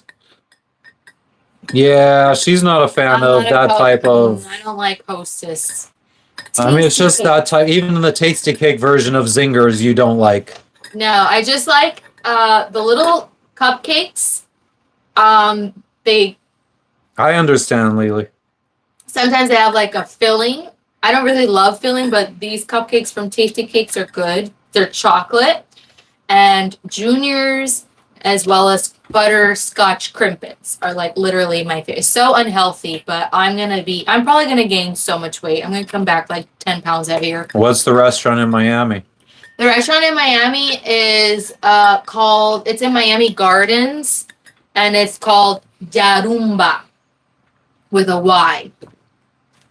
Yarumba. So my number one favorite Dominican restaurant. It's like, isn't it like right alongside the turnpike? Yes, and my second favorite is a Dominican Asian fusion in. We had Wagyu. We bought Wagyu steaks in the Galapagos Islands of all places, actually. Man, I forget the name of that place. It's near Wynwood, the other restaurant. I have to look it up on Google real quick. What up, go fuck? But it's a Dominican food fusion with Asian. So what they do is it looks like sushi, but it'll have like mango and salami and avocado over the top. And sometimes they'll have like a salmon or whatever. Aw, thanks. Go fuck yourself. You fucking Wow. legend, you. Thank you so Yeah, much. high five. The steaks were good. I mean, so we bought actual, like, we bought Wagyu beef, like actual raw steaks, and then we cooked them ourselves So in the Galapagos. But it was like, what was it, like $50 a pound or $60 a pound? It was actually Cayman. Oh, Cayman Islands. I'm sorry. It was the Cayman Islands, Yeah, not and Galapagos. It was and we bought very little of it because it was so expensive, but it was good. It was really good. You know what? The Tahiti steaks were good. They're huge, and they were That was what, affordable. Australian? They came from New Zealand. New Zealand beef. And imported New Zealand beef, and it was no fat at all, and they're very, very tender, very tender. A good price for them too, especially being imported. I think it was like $8 to $10. You like the Juggalo taste weekend. February Oh, 27th we're and 28th. literally we're going to be in the hood. Where is that? Miami. In Miami. We're literally going to be there during that time. I might have to go to Juggalo weekend. What is that? Juggalo weekend, full weekend lineup. Is it like a park or something that It's you a go? concert. It's a concert. It's a Factory Town. Where's Factory Town? I don't really like this Juggalo music stuff, but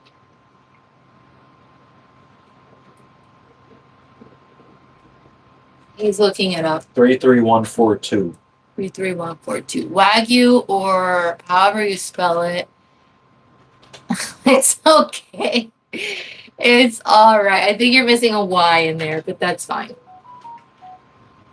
We're not judging. You don't like the taste of Wagyu. It's like eating tasty Right by the airport. meat butter. It's in Oh my God, Hialeah. yeah. It's by Hialeah. Look at that. We could probably go for a day. Yeah, it's very buttery. Even me that I eat my steaks past well done, like it's still even for me, it's still very, very, very tender. Super good. I would say Tahiti had the best beef because it was imported from New Zealand.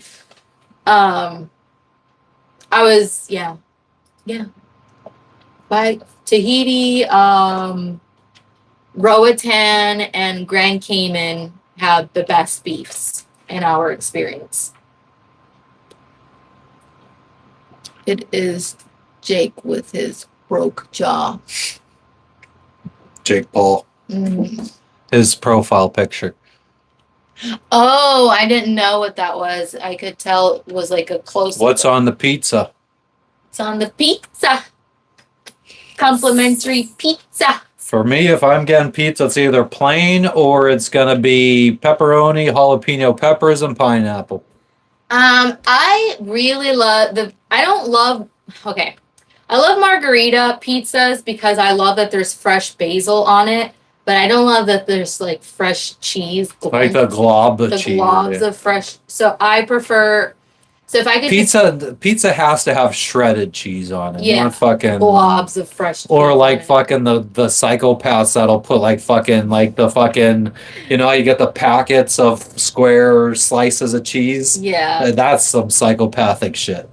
But I would love as a topping if I could, ask for it customized. I would love like fresh basil on top of mine, plain cheese or pepperoni. That's all that I do. I feel like if I add pineapple, it just makes the pizza soggy, and I like a crunchy pizza. John, I could only do pineapple on pizza if there's spiciness on it too. Like I can't just do fucking cheese and pineapple. So but if it's got jalapeno peppers, fucking like I could combine pepperoni and pineapple. The problem is that the pineapple just makes the pizza soggy and really grosses me out afterwards. Like texture wise, it's just so I'd rather just not do the pineapple. Even super fatty pepperoni can make the pizza soggy. So if the pepperoni isn't like crispy, all of the fat kind of just like drizzles onto the pizza, making it soggy.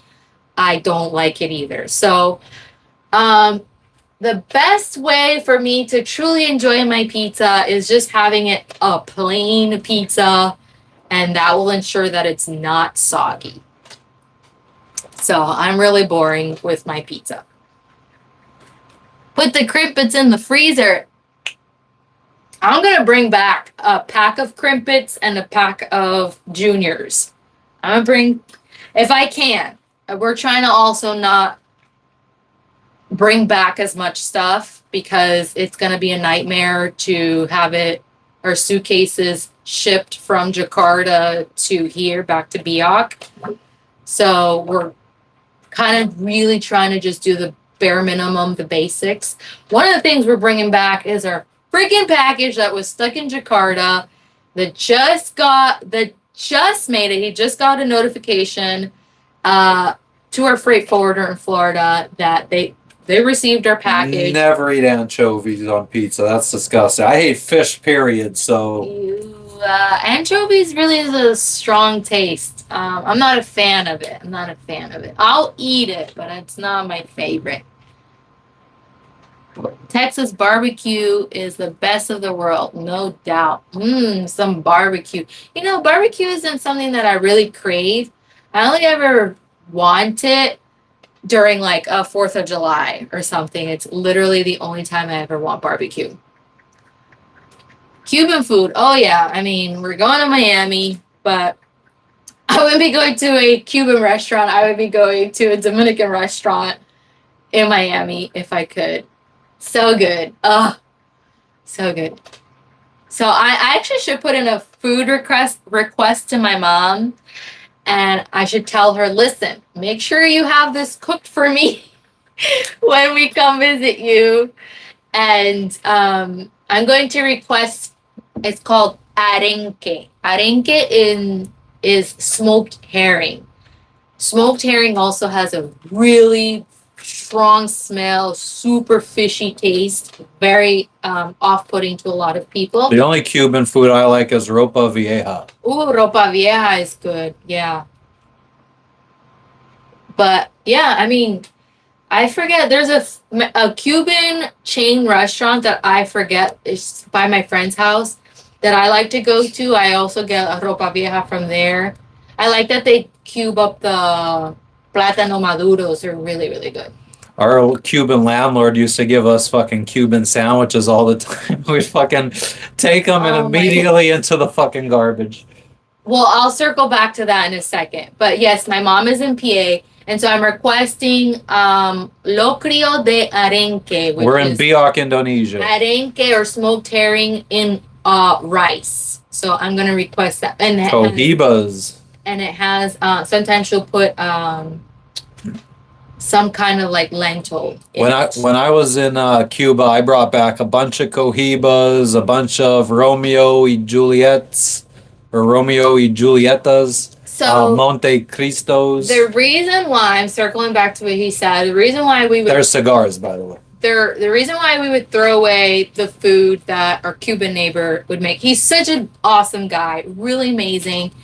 It's just that we were very antisocial and like, yeah, I'll go more into detail. But the reason why we threw away the stuff and sandwiches he would make for us is because I didn't trust. Goodbye, him. Dutchie. Bye, Thank you for Dutchie. stopping in. I didn't trust his hygiene. Like the way I feel like he was kind of like nasty, dirty in a way. Like I feel like he's one of those people that don't wash their hands when they're cooking. So I mean, he was like, what, 60 something, 70 something? Yeah, he was in his early 60s.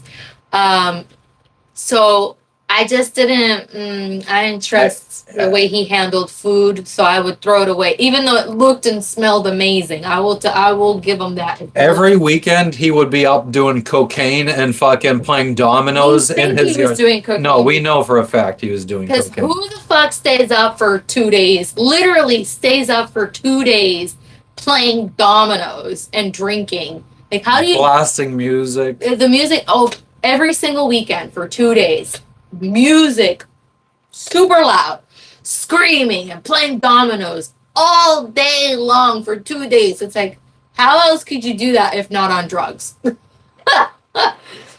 But he had stopped doing that because he got a heart attack. I shouldn't be laughing, but it was quite serious. He had a heart attack. He was a heavy smoker, heavy drinker. And then after his heart attack, he kind of like chilled out and was like, oh. Was that before or after we moved out? It was as we were preparing to move out. It was like a few months before we lived in this crappy apartment for a year and a half. In the hood, right on the In the fucking freaking border of hood. Carroll City and Miami Gardens. So yeah, exactly. His kitchen was nasty, and he invited us over he would always invite us, and sometimes I would oblige, and he's one of those people that he talks a lot, like he won't let you. Oh yeah, and he didn't speak any English. He didn't speak any- He would always grab me as I was walking into the house and fucking sit there and have an hour-long conversation And he with won't me. let you talk. Like usually when you have a conversation, it's like between two people. You say something, I listen, and then vice versa. But it was just all him. And then He was upset. He would just talk about how fucking Amazon was fucking him all the time to me. I was like, because I was a manager at that time in the warehouse. And he just liked to fucking he tried to talk to me about Amazon and how they're fucking him over. And So yeah, we did. We would see him at work or whatever. And honestly, after 12 hours working, when I come home, like I just want to take the dog out, bye, Dutchie. have dinner, bye Dutchie, have some dinner, and just like relax, shower and relax, and then go to sleep and do it again the next day. Like I don't want to socialize. I had a full day of socializing all day at work. Like and then and I come home, I feel like I'd have to come home, sneak to the apartment because he would hear me anytime I opened the gate to come in through the apartment, the backside.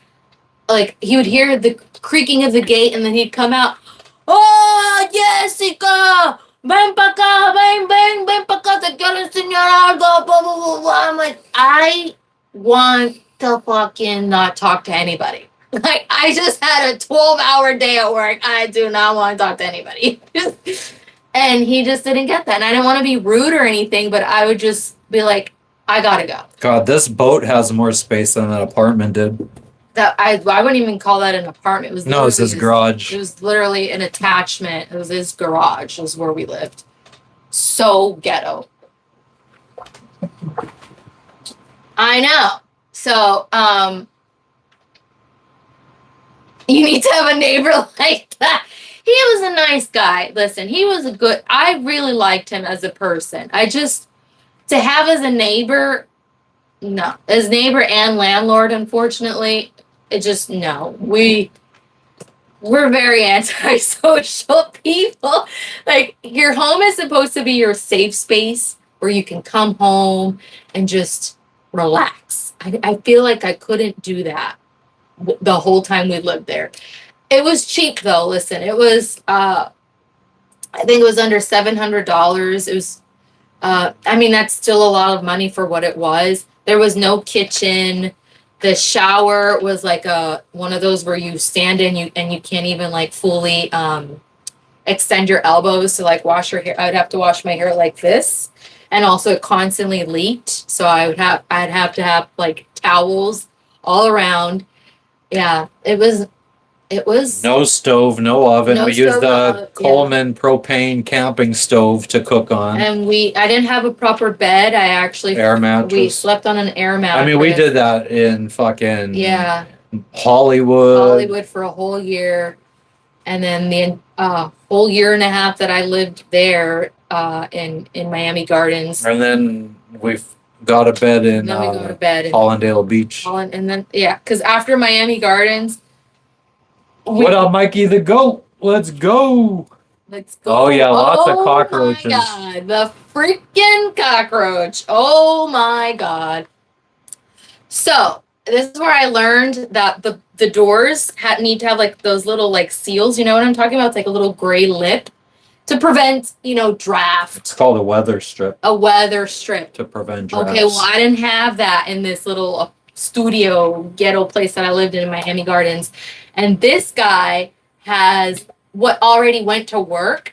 And when I got up, there was a freaking cockroach on me. I felt it was like, and I freaked out. It was 5:30 in the morning. I freaked out. I was so disgusted. I had to knock on my neighbor's door and ask him Please, please, please, please, please, please. I'm so sorry to bother you, but please kill this cockroach. And he came. It was a palmetto bug. It's not a freaking palmetto bug. It's a cockroach. Okay. I hate when Floridians are like, it's a palmetto bug. It's a cockroach. It's a cockroach. But yeah, so then after that, I permanently had a weighted towel against the door on the inside and outside, so to prevent things from coming and slipping in through under the door. Oh, it was so traumatic, so dramatic. And they fly. They sure do. I know they fly. So after living a year and a half, I can't even believe it, but a year and a half in the ghetto of Miami Gardens, this guy, did you get a promotion? Did you get a raise or something? When? In Miami Gardens? Did you get a promotion or a raise? I mean, that's when I got promoted to site leader. So, yeah, oh, okay. That's why we Oh, moved you got to Hollandale promoted. Beach. Yeah, so then he got promoted. And then I moved to a different Amazon building where I was able to work overtime because where I wasn't able to work. They would not allow me to work overtime, which was so fucking I stupid. mean, that's how generally Amazon likes to operate. Fucking salary people work 80 hours and hourly people can't do over 40. So I mean, on my wage, it was not enough I could barely afford living on my own. With the wage that I was making, which was $20 an hour. I was making $20 an hour. And I was one of the more higher paid people in my building in Florida because I was a transfer from Pennsylvania, and Pennsylvania rates are higher than the rates that they offer people in Florida. And I was like, I can't even live off of $20 an hour. Like, this is insane. So that's why we were living in the hood of Miami Gardens, because this is what I could freaking afford by myself. As a salary person, I was doing at least 80 hours a week. When I first got promoted to site leader and we launched the building that I was the site leader for, we hired assistant managers for me, and they needed 2 weeks in their current buildings before they could transfer to mine. So I needed to run the site by myself for 2 weeks. So I was doing 120-hour weeks for those first 2 weeks. It was insane. I mean, this man worked a lot. He worked a lot. And salary. So I mean, it wasn't any more pay if I would have worked 20 hours or 120 hours. But so then we moved out of that out of the ghetto of Miami Gardens because he got promoted, and then I moved into another Amazon building. It was new, and in that building, since it's new, they allowed a lot of overtime, so I was able to make. What's up, Jebediah? So I was able to make a lot more money, time and a half. All right, we'll catch you later, Jebediah. Bye, Jebediah. So then we got a really nice apartment in Hollandale Beach, literally, 15-minute walk to the beach, overlooking a little. Not even. I mean, we were on the fucking ICW. It was so beautiful. And we were on the second floor, so we could see, I don't know what that was, a little bay or a little lake. There was sailboats there, and it looked so nice. It was so, so beautiful. And that's when we decided for the first time in our lives to buy furniture. Because we were like, first time since leaving Pennsylvania. Since Pennsylvania. And actually Plant City, because we had all of our furniture in Plant City too. No, not all. Yes. We had a bed. We had a big screen TV in our bedroom. We didn't have a couch. Yes, we did. A futon. Oh, okay. We had a futon. And a big screen TV in the living room, a coffee table. Have a proper bed, but we had a guest room with a bed. So living in Florida, it took us, almost. It's going well. Jose, how you doing? Took us about 3, almost 4 years to be able to finally get a proper bed and furniture. And so we still at this time have the dream of sailing. And then we were like, well, we don't want to live like this anymore. We don't want to be sleeping on air mattresses anymore. And if we get a boat, we'll just sell everything or whatever, but we shouldn't be living like this anymore. I didn't want to live like we did in Miami Gardens anymore. I want to live comfortably. Like, we're working our freaking asses off. We should be able to come home and enjoy our home and not feel miserable for however long it takes us to save up for a sailboat. So we freaking did the biggest upgrade of our lives. We bought furniture. We made that Hollandale Beach apartment look so nice and feel very homey. And in turn, we didn't go out to eat often. Like, we loved staying home. We cooked at home. We stayed at home. Our time off was always at home. We just enjoyed that apartment to the fullest. I love the balcony view. It was amazing. And same thing, then we moved back to Doral area in Miami. We had that fucking neighbor, that old lady that would fucking go to the beach and fucking metal detect all the time. Oh, yeah. So it was probably the most beautiful place we ever lived at. Miami near Doral, basically Doral, was nice too. Like, we brought all our furniture from there and whatever, made it a home. Yeah, that was the beginning of COVID.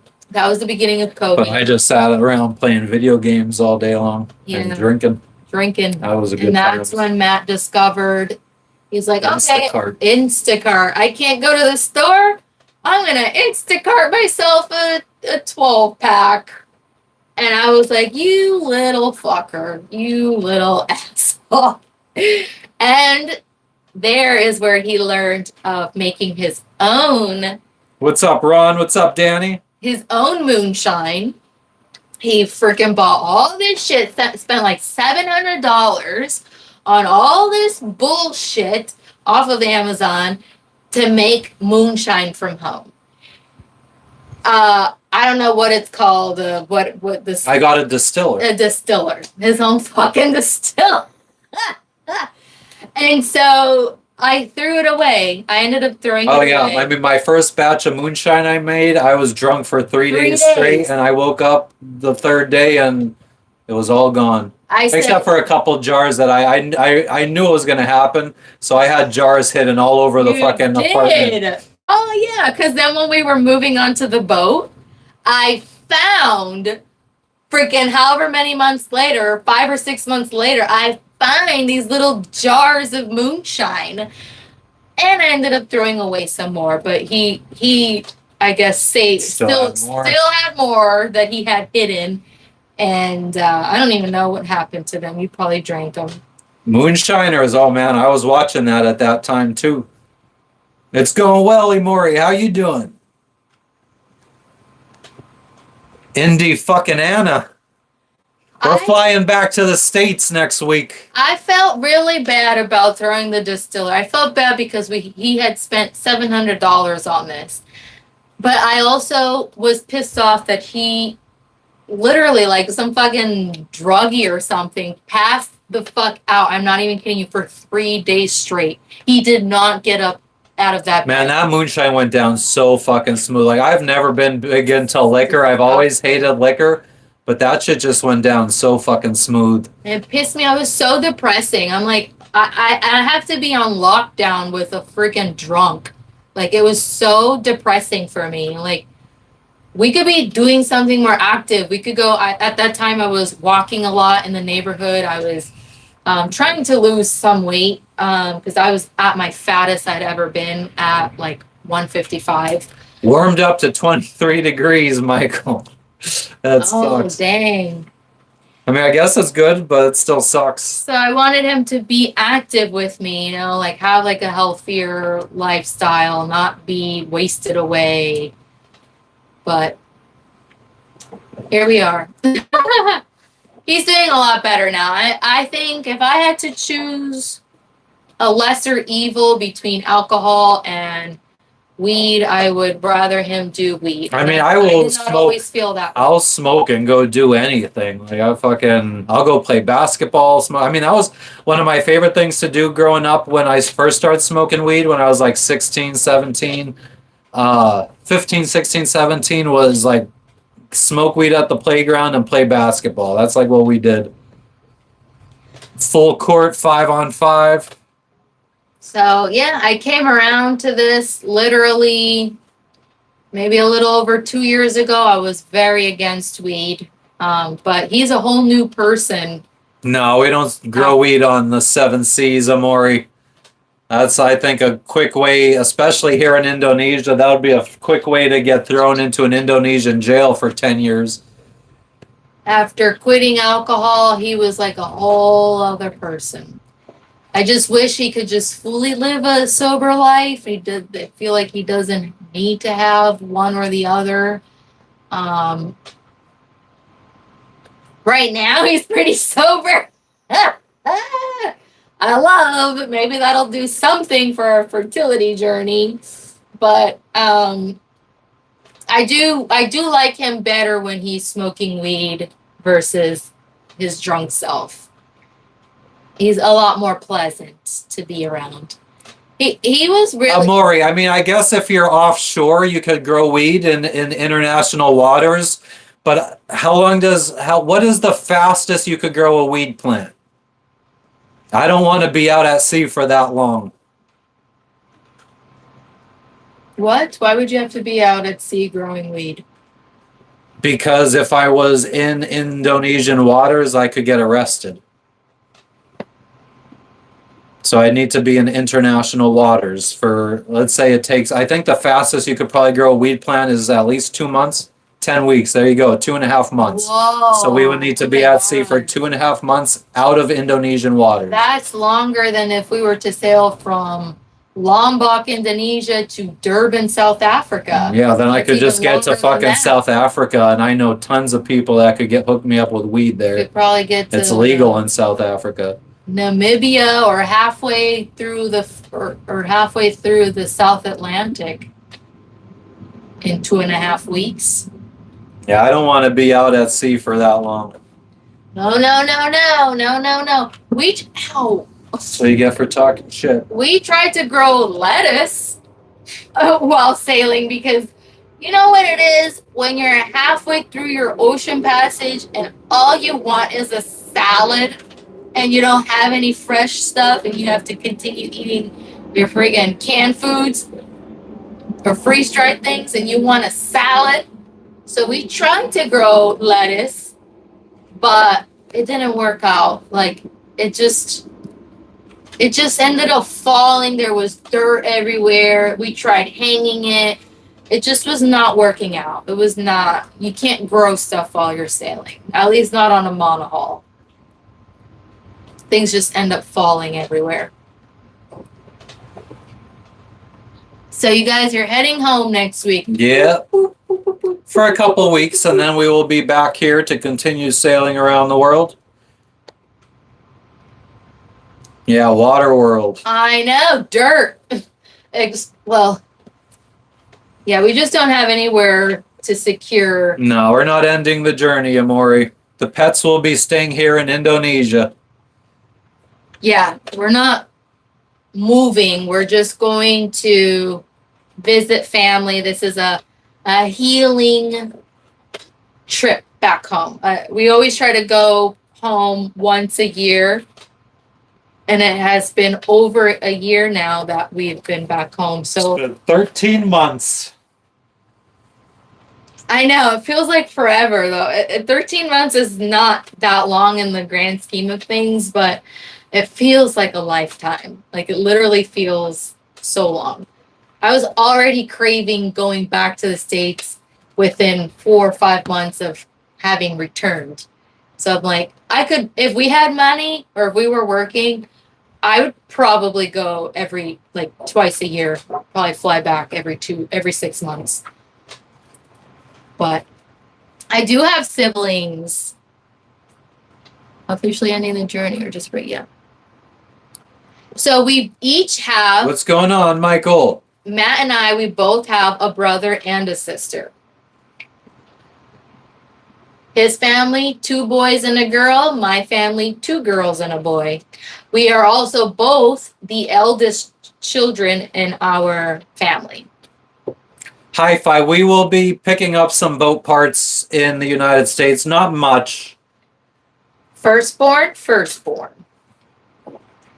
And we're just going to be basically picking up the stuff, the official stuff to fix our water maker and our propane system. Yeah. Really excited about that. This package that was stuck in Jakarta for 3 months. We're going to go pick it up. We're going to go pick it up our damn selves. Probably what we should have done, to be honest, from the beginning. Yeah, it would have saved us a lot of money.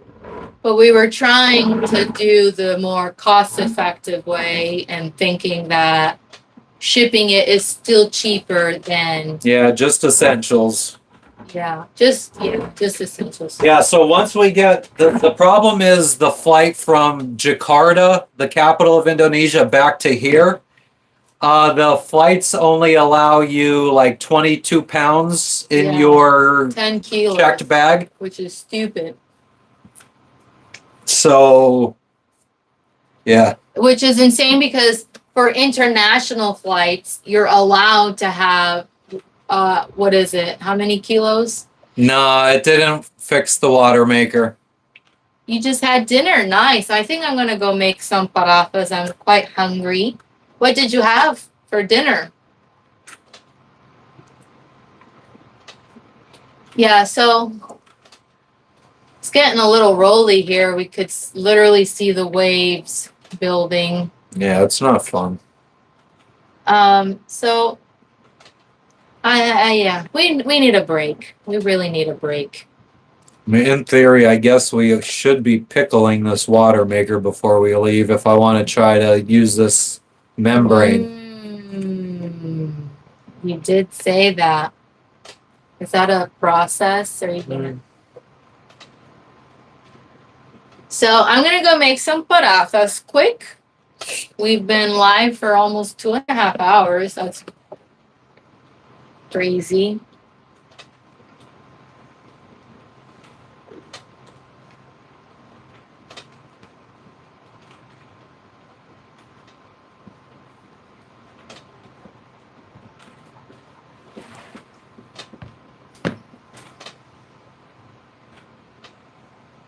Uptime?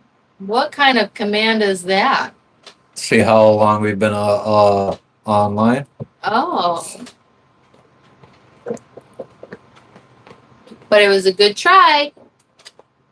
We don't have... Yeah, I mean, I don't even know what else really I would bring back for the boat. I mean, I guess I could bring back some through holes to replace the rest of the plastic ones. Probably should do that sooner than later. So for me, personal items, of course, would be some stickers. The other thing would be... Don't need any. It's already there. The other thing is I couldn't have shipped some hair products here because they got freaking flagged for some reason. So I'm going to... I don't need shampoo or conditioner. I could just buy locally here. But just like leave-in products. So some hair products, essentially. Maybe a small bag of dog food for Lexi, a 4-pound bag of dog food. And that's it for me. And a couple feminine products for myself, since I can't seem to find it anywhere else outside of the United States, literally. And then that's it. That's all the essentials, my essentials that I want to bring back. Maybe I'll bring back a butternut, butternut, what's it called? Butterscotch crimpets. Butterscotch crimpets, thank you. Maybe 1 pack of those. They're very lightweight. So, and that's it. We're going to try to keep it light. I'm going to bring back fucking packets of Lipton chicken noodle soup. I'm going to bring back some hot sauce. Yours? I haven't had Lipton chicken noodle soup for fucking a long time. Okay. Because you don't have any or because... Because I don't have any. Ran out a long time ago. I was holding on to my last packet for like 3 months. They're my favorite tasty cakes. Scrapple. Yeah, exactly. Hi-fi. I mean, importing stuff can be very, very expensive. I mean, Indonesia, they just want to make as much money off of importing stuff as possible. It's really, I've never, ever, ever been to a country this difficult to import. I've never experienced this in our lives. Every country we have been to, we have been able to ship things to ourselves. Every single country. I mean, Guatemala, we used an agent. If we didn't use an agent, it might have been just as difficult if we were trying to do it ourselves like we did here. Like we Papa tend to John's. use agents We do to tend make to use it agents, easier. but apparently no agents. I We couldn't, didn't reach out to any agents. because I couldn't find any agents. Nobody recommended agents. Nobody uses agents. Nobody, there's no agents here, apparently. Hello from Brazil, Brasileiro. It's okay, Gigi. Papillon. Papa John. Oh, I kind of want pizza now, guys. This guy should make pizza. Yeah, Jess doesn't know how. That doesn't know how. I made pizza one time, and from scratch, because that's how we make it. And it was when Matt was an invalid for 13 days in Guanaja Bay Islands of Honduras. And it was one of the freak storms that happened, that rolled in, nearly lost their boat. Boat got wrapped in a sunken skiff that essentially ended up saving us from dragging into reef. And Matt almost lost a limb. And What's up, Duarte? Yes, we are going to PA. And so he couldn't get up from bed. He was resting. So I had to make us food. I think so, high five. So he walked me how to make pizza, walked me through how to make pizza from scratch. And that was the only time I ever made pizza. What did you say? We're going to PA? Mm-hmm. We're going to PA.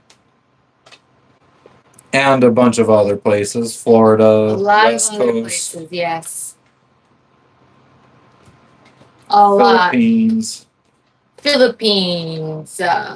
We have a layover in Malaysia in Kuala Lumpur on our way to Philippines. I mean, that's literally an hour layover. Yeah, I mean, that's somewhere we're going by boat anyway. by boat. Yeah, so I don't feel bad. That, whatever. You're New Jersey.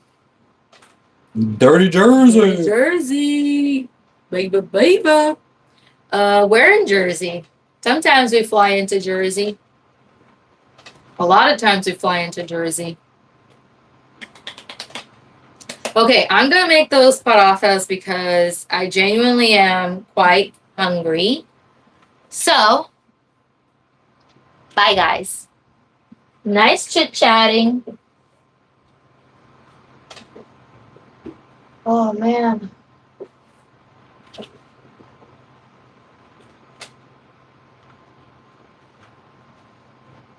Baby. Oh. The little baby wee.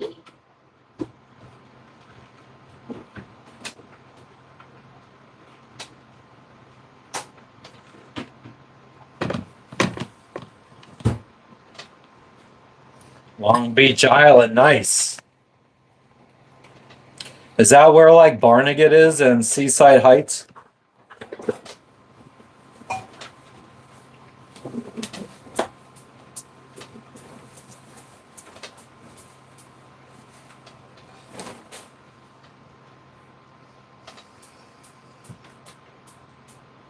Thank you, Danny. And we will be streaming this trip. Probably going to stream from the Philippines, maybe from some airports, maybe from Taiwan. We'll probably, I mean, we're not initially flying into Florida. We're initially flying into the West Coast and probably doing a road trip on the West Coast to see friends and family. And then we'll probably fly from the West Coast to Florida, empty out our storage unit there, move our belongings from a storage unit in South Florida to North Florida to try to find a cheaper storage unit. Then we'll fly up north I'm gonna be all around the United States.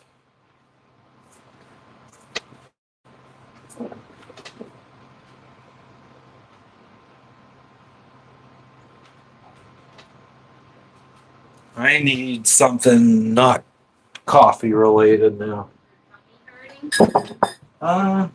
It was feeling a little funky.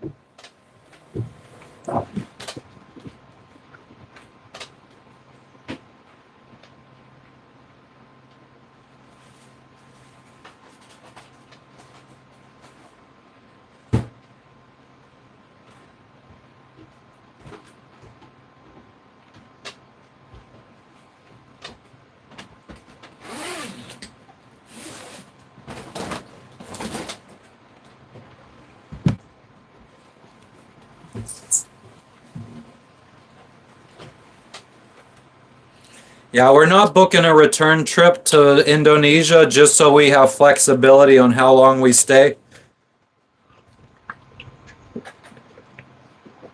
We've also only booked the trip up to the West Coast. So we have flights booked to the Philippines and to the West Coast of the US. And then we'll just take it as we go.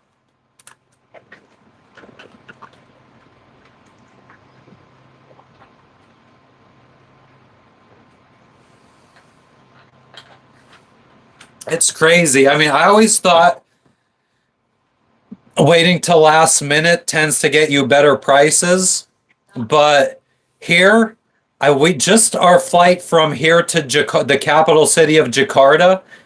In 4 hours, the flights went up by $20 per person. So we had to book quickly because we didn't want to. I wonder what flights are right now. Let's see if they increased.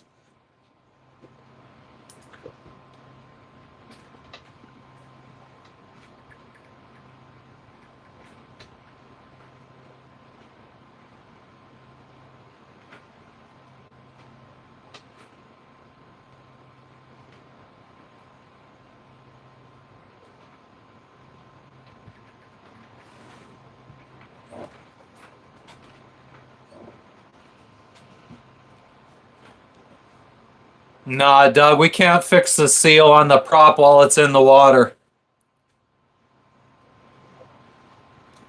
Our boat's going to be in the water while we're gone.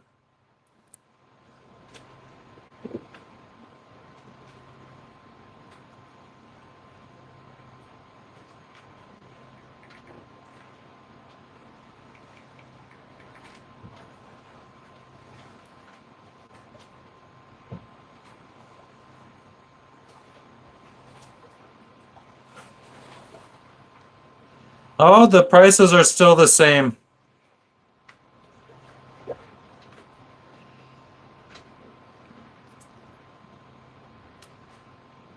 Prices are still the same.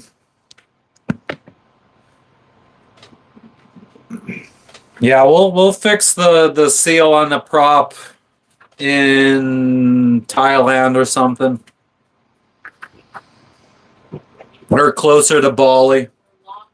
Yeah, Lombok, Indonesia is the closest place in Indonesia we'd probably be, and that's 3 months away probably.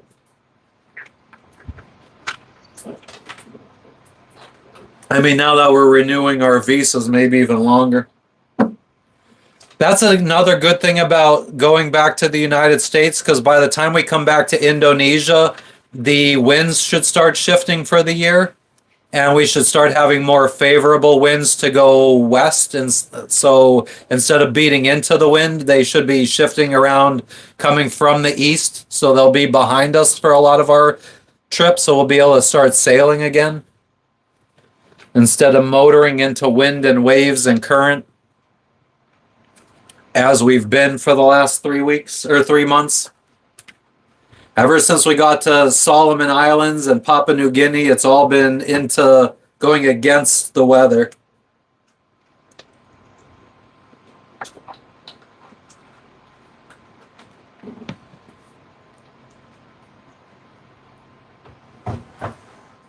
Lee, did you put her over here? Nope. Do you want to come inside? Little baby Lee. Come on now. Come inside. Come on, Louie. Come on, Stinky. Come.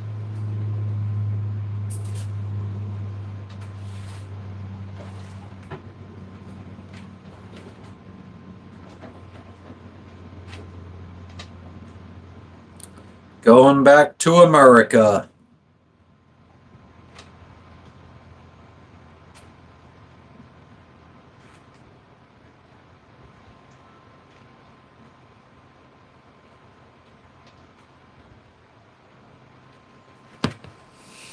So, I don't know what else to talk about. I think we pretty much covered it all. It's going to be nice. Our lives will, at least once we get to the United States, our lives will at least be during America time. I know. Can you imagine the jet lag that we're gonna have? Yeah. You don't think we'll get jet lagged? Oh, okay. I don't know what jet lagged mean. Does jet lag just mean sleep deprived from flying? Basically sleep deprived, yeah. Like you're waking up at 3 o'clock in the afternoon on Eastern time because you're used to waking up at a different time zone. You know what I mean? Like waking up so late in the day. Nah, I don't know because I've generally been staying. I feel like I've been staying up like East Coast time, going to sleep at like 4 a.m. here, which is what, 2 p.m. Eastern Standard Time.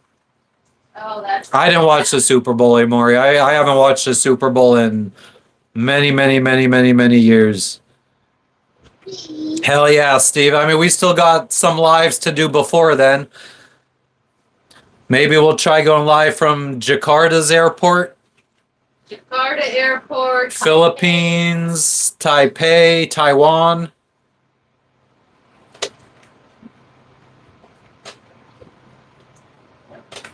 I feel like we do, like the lives in the United States are going to have to be kind of secretive, like not giving away where we are.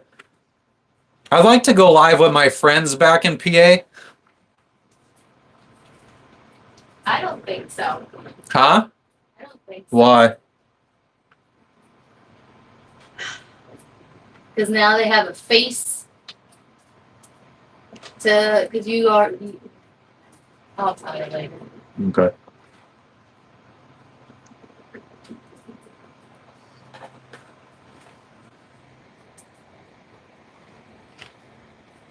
My AM is your PM exactly, but I also haven't really been living a normal, or I'm not on a normal schedule here. Like I wake up anywhere from like 10 a.m. to 1 p.m. here. So what is that? What does that translate to Eastern time? Me waking up at 10 a.m. here Is super late as fuck. 8 p.m. 8 Eastern. p.m. Exact. That's the extreme. It's like jet a night lag. shift. Extreme jet lag. That's really bad. Gigi, I'm sorry.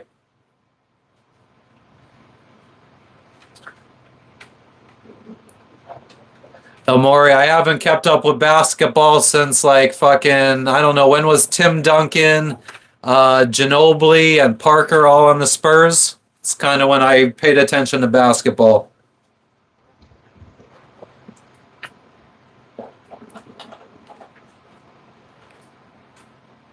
I remember one day being so surprised when somebody told me that Allen Iverson wasn't in the NBA anymore. When did he retire?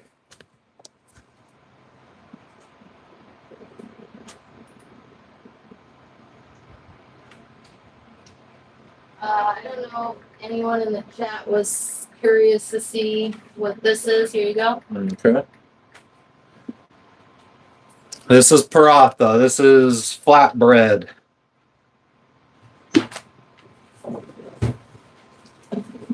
And so Allen Iverson retired in 2013. It comes in a disc like this. It's not, This is what it looks like not cooked. Just a flat piece of dough. And then I don't put any oil or anything. I just literally heat it up. On What's the up, pan. Eric?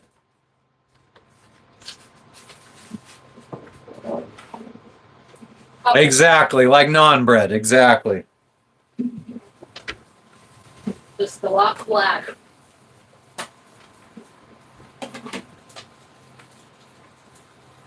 He's an old man now. Yeah, so that just gives you an idea. I mean, I don't feel like I was ever really into professional sports.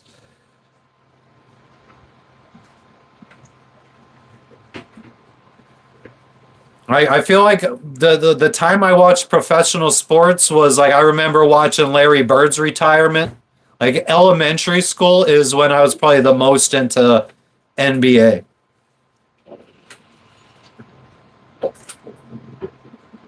So that would have been early 90s. Yeah, Michael Jordan retired too, twice.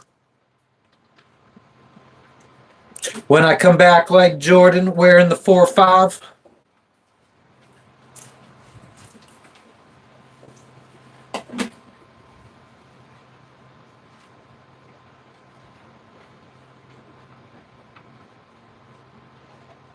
Yeah, I mean, yeah.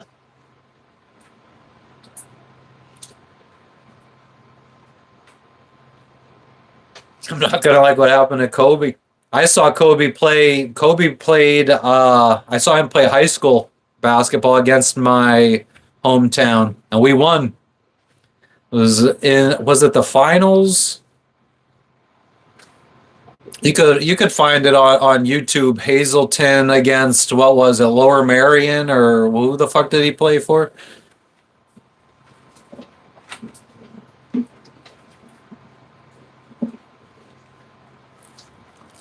I was at that game.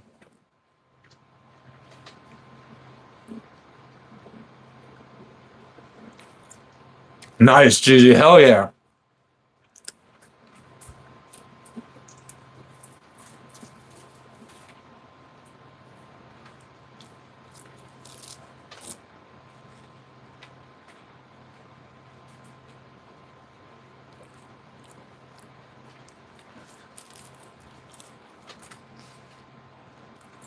Yeah, it's so crazy back then. Like I looked up to the fucking my high school basketball team when I was like friggin' 7, 8 years old. Like they were like heroes to me, my local high school basketball team. And then like one of my favorite player ended up being like Jess's fucking gym teacher.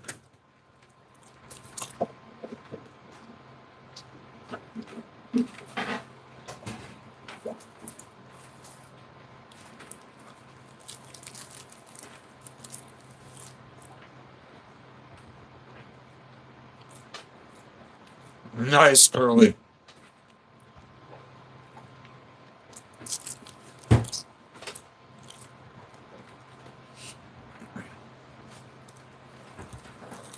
Yeah, so Hazelton beat them, went to the finals, and like 2 or 3 days, or maybe it was the night before the finals, whole basketball team went to a party, and I think it got busted by the cops, and the coach fucking refused to let any of the starters play. So we ended up losing the championship. It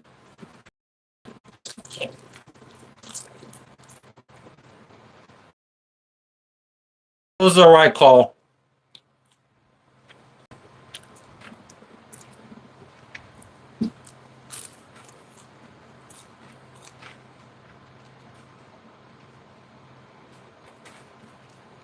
My dad was a Lakers fan.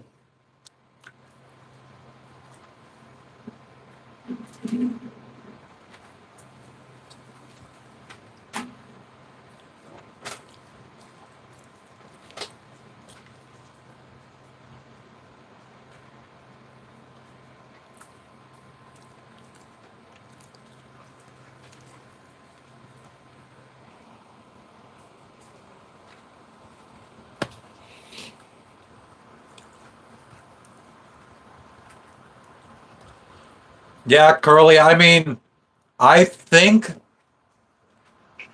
he was like one of the when they played Marion. That was the first time. Like I used to go to my high schools. Like when I was a little kid, my dad used to take me to the high school basketball games all the time. But our high school team was like, I think average size height of like 6'3". Like you never saw dunking during a high school game, like in Northeast PA. And then they played Lower Marion, and we saw fucking Kobe dunking and shit. That was wild.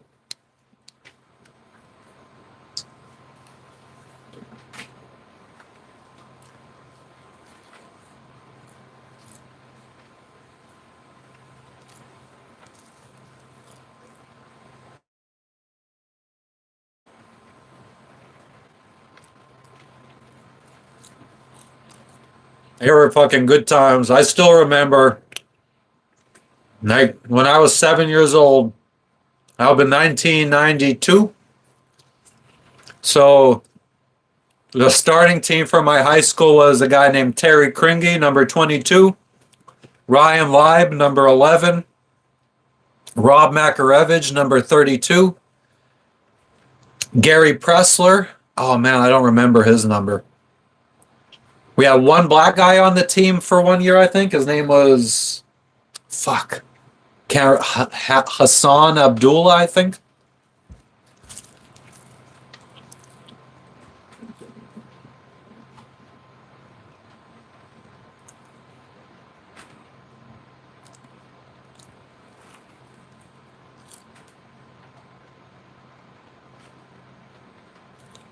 Good times.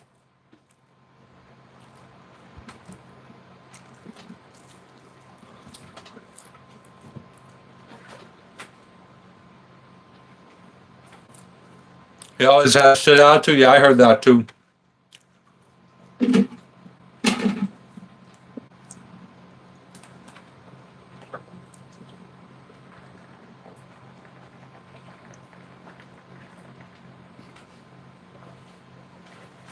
He grew up in Italy, was it, or France?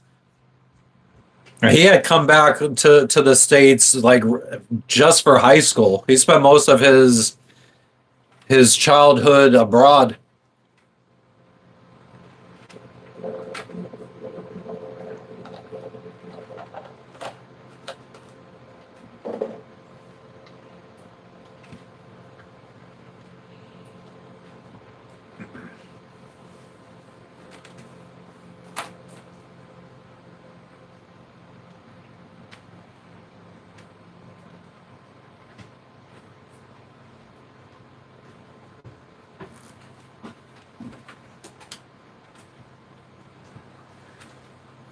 I don't know what else to say.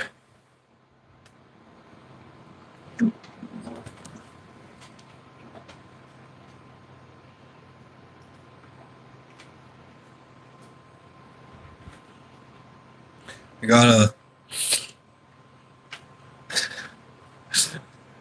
gotta fucking start planning out what dispensaries I want to go to and what strains I want to get when I get back to the States.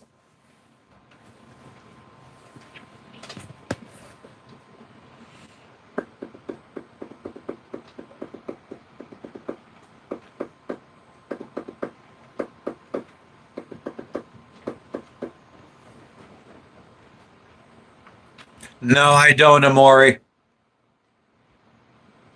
I bought the stuff to do that, but I never remembered to.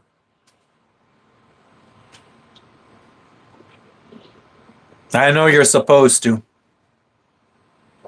Oh, I know you do.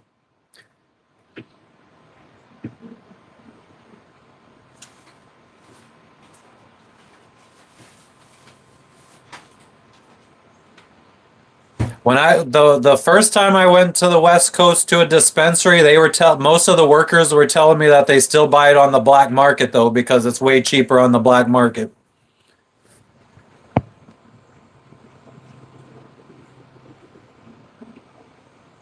Murda, up until I ran out of weed a month ago, I'm pretty sure every live I've ever done I was pretty high. Unless we were out at sea, because I don't smoke while we're out at sea. But I mean, pretty much every stream that I've done, while anchored was me smoking.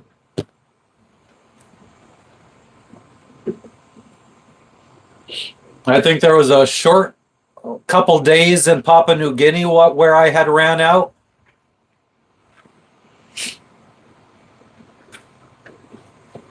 Oh, the Olympics are going on. Nice. What's up, Frenchie? Good morning. What's going on with you?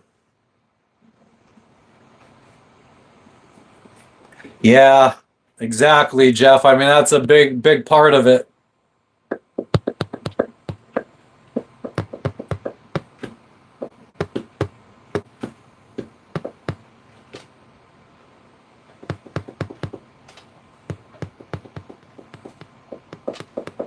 Hello, Pottsville.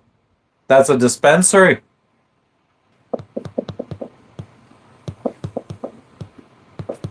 And my friend said he gets in Pennsylvania from the dispensary. It's medical, but he gets ounces. He said for like $30 to $40.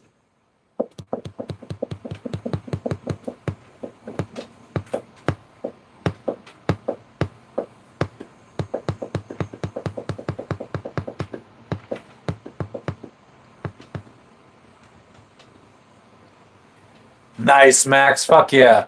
It's a good way to live. As long as you enjoy it.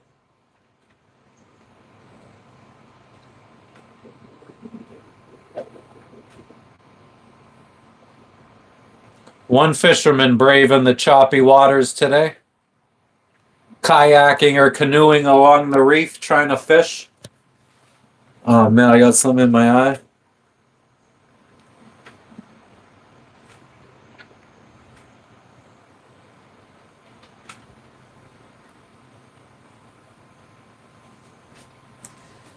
I was watching, we could talk about other fucking YouTube live streamers. I was watching a dude beg for money the other day. Ahoy, Donald, how are you doing? 90th like, hell yeah, it's been a while since we hit that 100 like mark. I really fucking let the channel go to fucking shit over the last month and a half.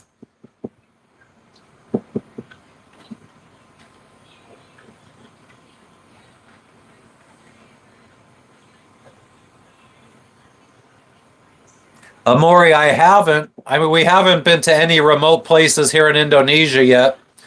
We will be heading to some, well, they're not really remote, but we will be heading to some islands once we return from the United States.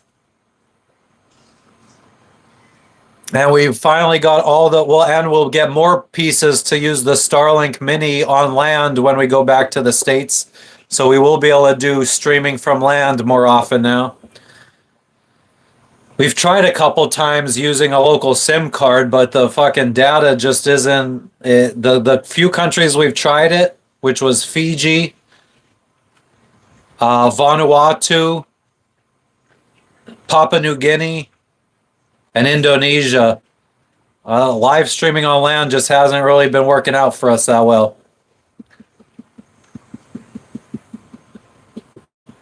I mean, honestly, that's what I thought my whole sailing adventure, like 10 years ago when I first got this stream, I thought it was going to be me going to remote islands, camping on the beach, collecting coconuts, building campfires, fucking having a gay old time, and it's not been that.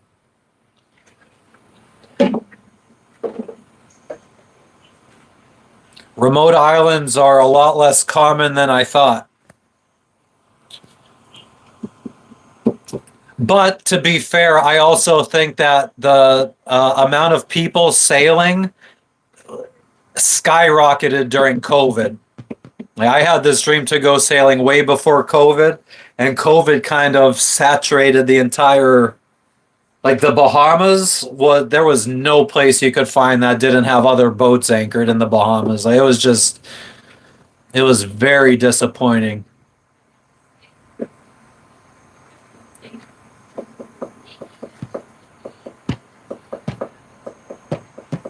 Yeah, that was like that was a big thing that I thought I would be doing, like some Survivor Man type shit where I could fucking I live streaming wasn't even an idea back then, but I was picturing myself doing like YouTube videos of me surviving 3 days on a deserted island or a week on a deserted island.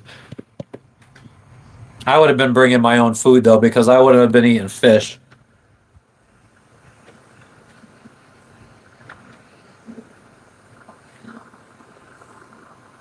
Max, I'm not really interested in doing the med. It was the originally one of the goals. Like my original goal was to do the med, but I don't know. Doesn't interest me that much anymore. I've spent so much time away from the United States, and maybe flying back to the US for a couple weeks will change that thought process. But I kind of just want to do our finish this trip, so go sail around the world through Asia, around the southern tip of Africa, and back up through the Caribbean. And then I would still love to live on a boat the rest of my life, but I think my ideal life would be just sailing around the U.S. and the Caribbean, like a big loop, Maine during the summer, during hurricane season, down to the Caribbean, maybe as far south as Guatemala during the winters or non-hurricane season.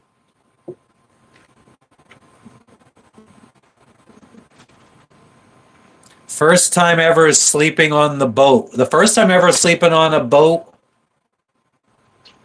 was, yeah, it was choppy. It was when we moved our boat from a slip. We had our first boat. It was in a slip behind somebody's house in Fort Lauderdale on the New River, and we had moved it to Coconut Grove, Miami, at Dinner Key Mooring Field, and started living on our first boat there.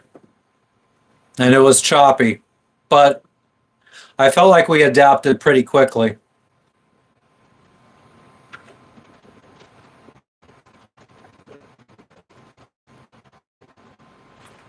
Nice, Amori.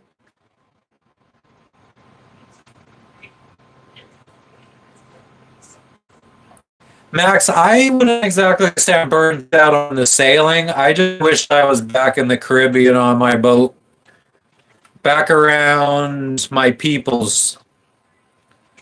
Still got lots of friends sailing around the Caribbean. I just feel every European we meet talks so much shit about the Caribbean and how much better the South Pacific is. I would much rather be in the Caribbean. A lot more American sailors in the Caribbean, a lot more European sailors around here, and I just feel like we get along a lot better with Americans.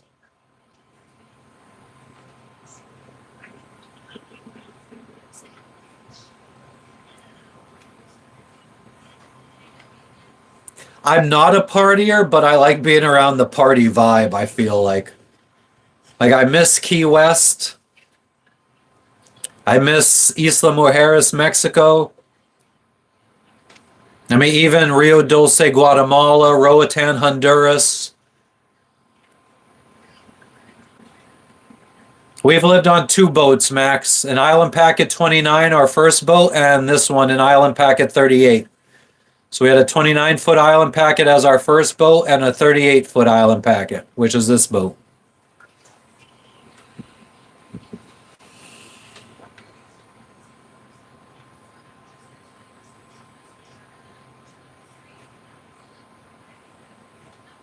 What's going on, Ben? Yes, there is an airport here, Connie. We'll be flying out on Sunday.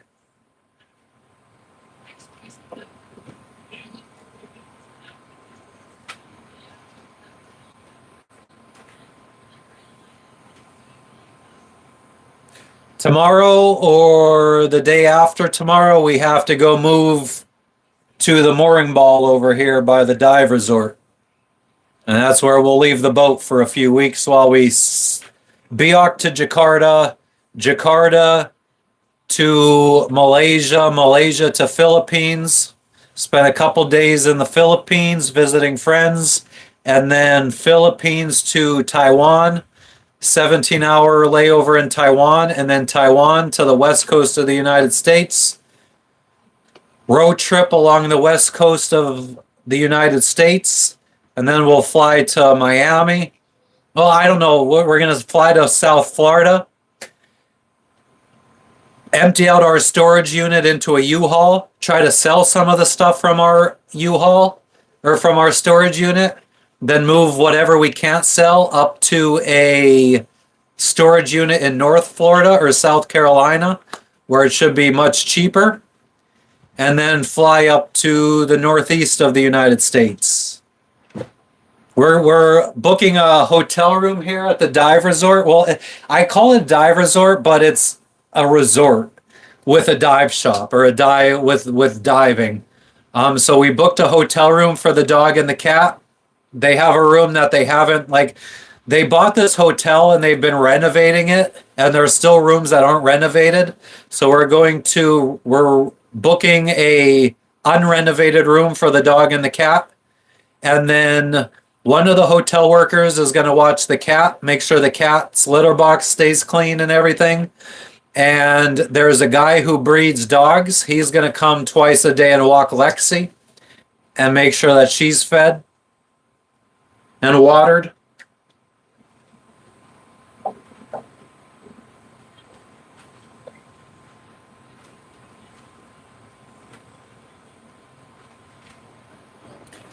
Yeah, and then when we fly back to Indonesia, we're hoping to have a layover because we want to check out either Dubai or Qatar or Abu Dhabi. So we want to go to one of those three airports on the way back to Indonesia.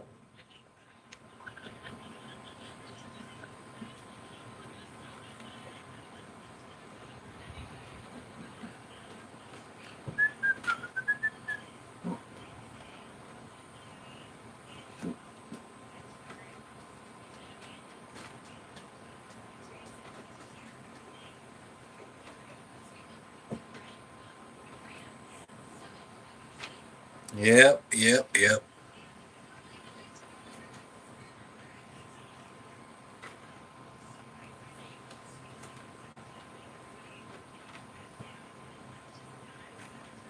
But yeah, I came across a fucking dude streaming the other day, and he has tens of thousands of subscribers, and all he does is beg for money.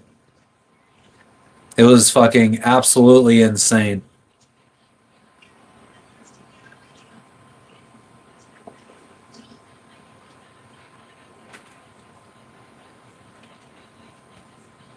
I could see how some people start losing their faith in fucking humanity watching shit like that.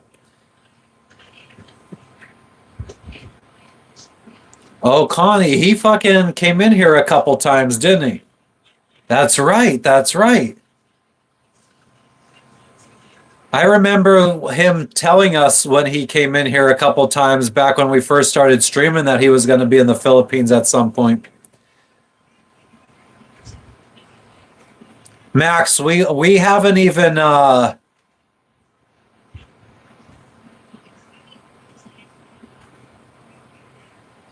exactly, Ben. We're going on holiday for a couple weeks back to the States and to Philippines. But yeah, so Max, we haven't even booked most of the trip yet. We've only booked as flights from Indonesia to the Philippines and then Philippines to the west coast of the United States. Haven't booked any rental cars, any hotels.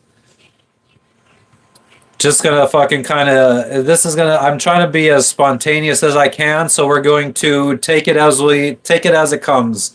I haven't booked any hotels or anything in Philippines yet.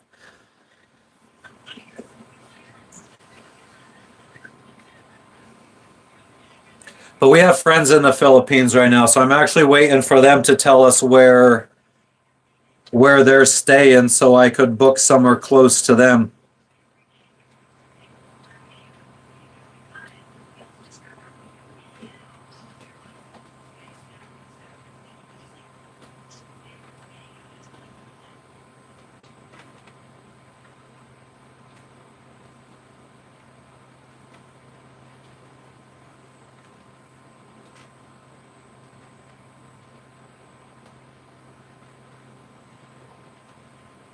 10K round trip. Well, for flights, we are, as long as flight prices don't go up too much. Like we've kind of just like briefly looked at where we would fly and all that shit. We're estimating flights for the entire trip are going to be a total of, what was it, like 3K, I think. It was like over the, I was estimating about, a little over 3,000 and then plus another 1,000 for the pets. So 1,000 for keeping the pets here and watching and the boat. So that's 4K plus, yeah, hotel and food.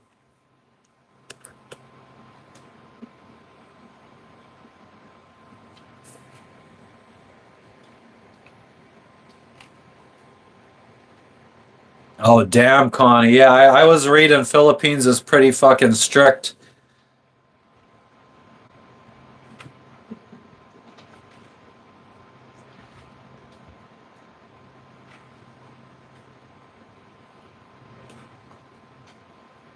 And we're only staying in Philippines for, I think, 2 full days just to see our friends. Like, I don't even think we're going to do any sightseeing or anything. We have a friend that was in the hospital or is in the hospital in the Philippines. So we are going to see them. That's pretty much the only reason we're going there.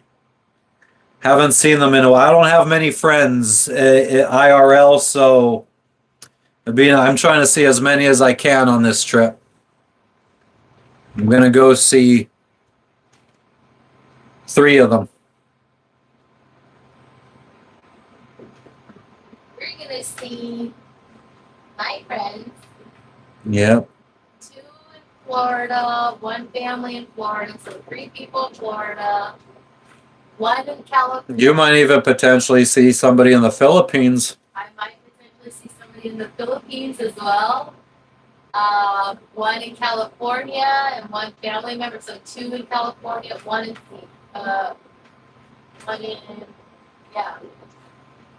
yeah. So a lot of people.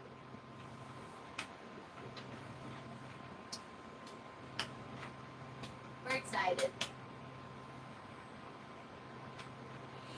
Yeah, Connie, somebody's going to come on the boat maybe once or twice. It's just to run the engine to make sure the engine stays, functioning. So, yeah, they're just going to come on maybe once a week, maybe once every 2 weeks to check the bilge, make sure no water's coming in, and run the engine. Yeah, Ben. I mean, I even if that whole fucking broke open again for some reason, I wouldn't be too concerned that we would sink while we're gone. It's a foot above the water line, and any water that splashes in there during like storms or whatever, the bilge pump I think would be more than capable of keeping up with that. I wouldn't be too worried about that.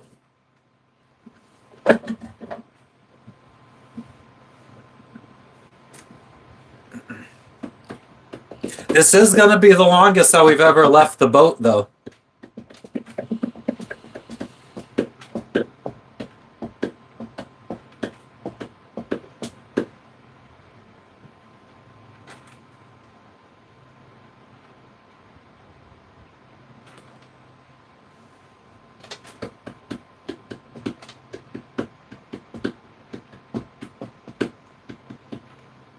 Yeah, well, we're going to try to be streaming as much as we can. I guess I'm going to have to overcome my fear of doing it in public. So we could stream at airports, or maybe if we're in Taipei and we go to the Taipei 101, which is the tallest skyscraper in Taipei in Taiwan, maybe we could stream from there.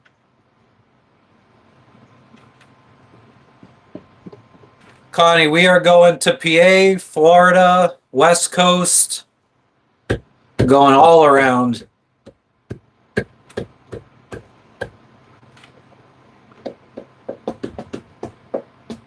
Yeah, first time sleeping on solid ground in 13 months.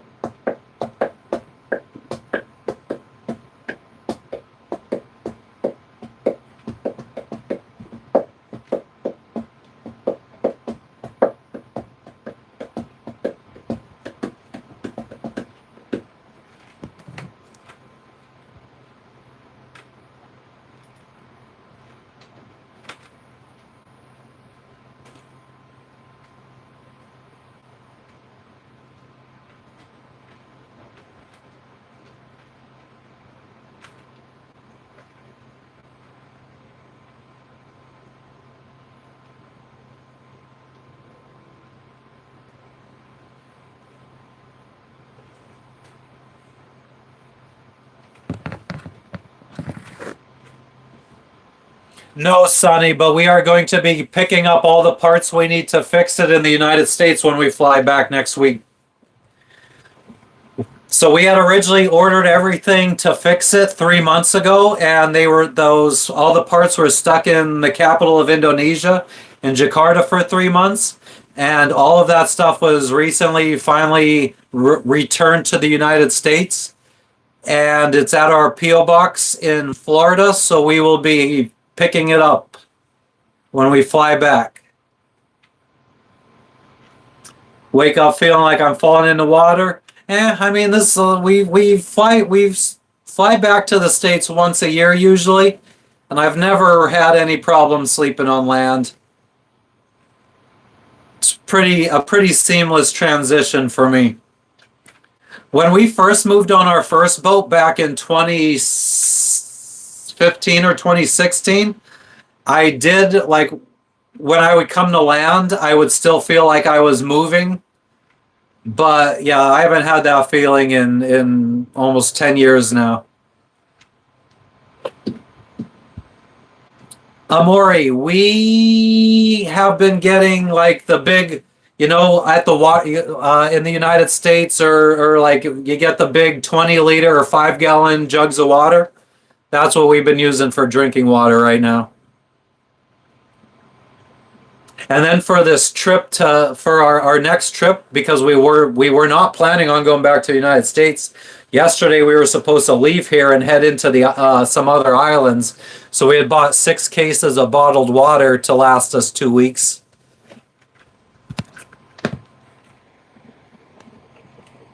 Yep, exactly, Amori.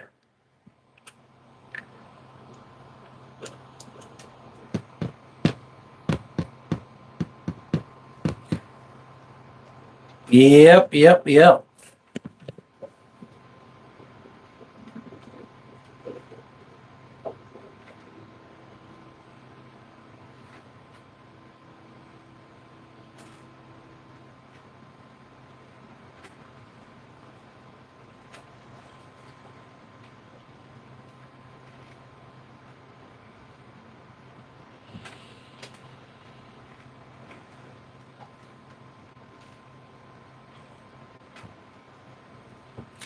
Ben, we just take the empty to land and the dive shop gives us a new one. Unfortunately, they're not like sealed. So they just have like this big truck that comes that's full of potable water and it refills up all the jugs. So there's been a couple times where we found some stuff floating in the water and shit of the jugs that we get.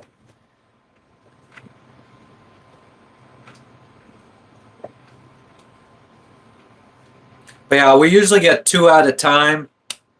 And then when one is empty, we go and refill it. So we always have a backup just in case it's like really choppy out here for a few days so we don't have to go into land to get water.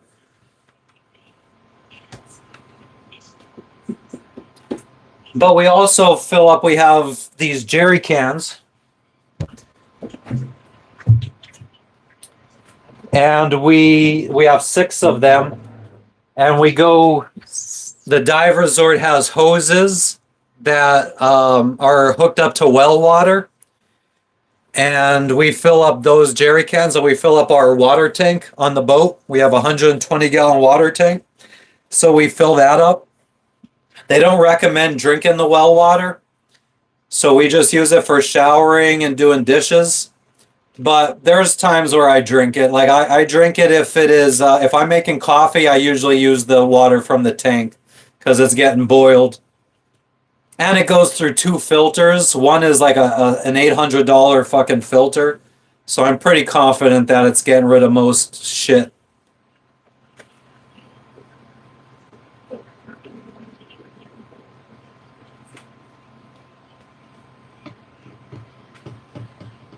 But yeah, we will have our water maker up and running once we get back from the United States. We should have all the parts we need.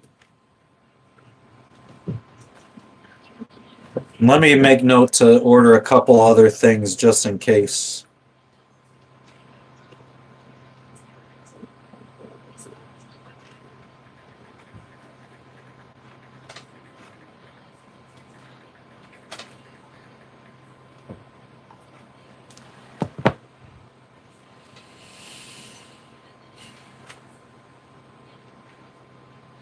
Yeah, I think that's about it. I think we could start wrapping it up here.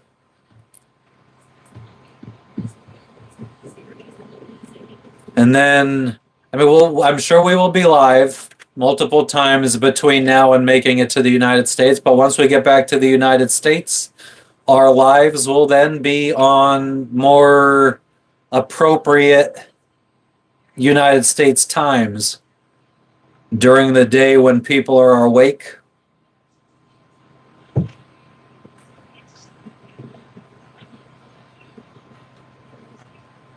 High pressure washer route? What do you mean voltage? What does that mean? It's going well. Josh, how are you doing? Oh, voltage. I purchased an already made water maker. My water maker is a Schenker Zen 30.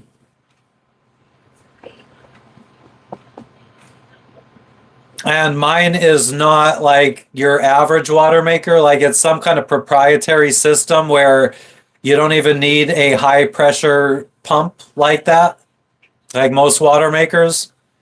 It's got some kind of piston inside that gets pushed out and then it snaps back in to recycle fucking pressure to so it doesn't require as high of a pressure pump. I don't know exactly how it works, but it's very not like your average water maker. Our first flight is this coming Sunday. We're flying to Jakarta. And then Monday we fly from Jakarta to the Philippines.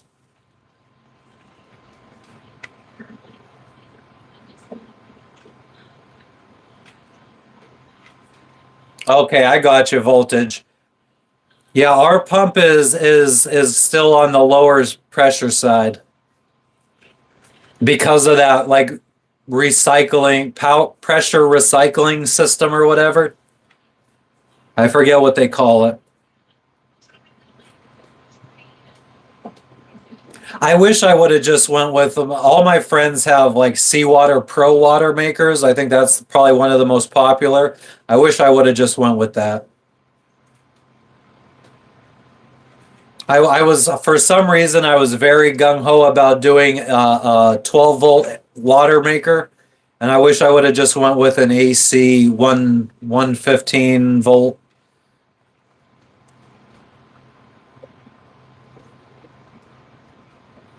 Okay, voltage. I mean, I'll probably be live when I'm repairing it. Isn't it crazy how you recognize how like stubborn your ways are, even when you look back on yourself? Like, I don't even know if it was stubborn, just misinformed. I mean, you don't know what you don't know. So it's like, okay, I want 12 volt because I don't want to be relying on inverter and all that stuff because inverter generally uses up more electricity. So it wasn't stubborn, it was just I wish I knew what I know now. so you feel like 12 volt isn't I mean, necessary. no. Well, especially if it's more efficient and you can make water faster, you don't have to use as much electricity. Yeah, even if I would have stayed with the 12 volt, I wish I would have did the 50 liter instead of 30 liters, so we would have been making like 12 gallons per hour instead of 8.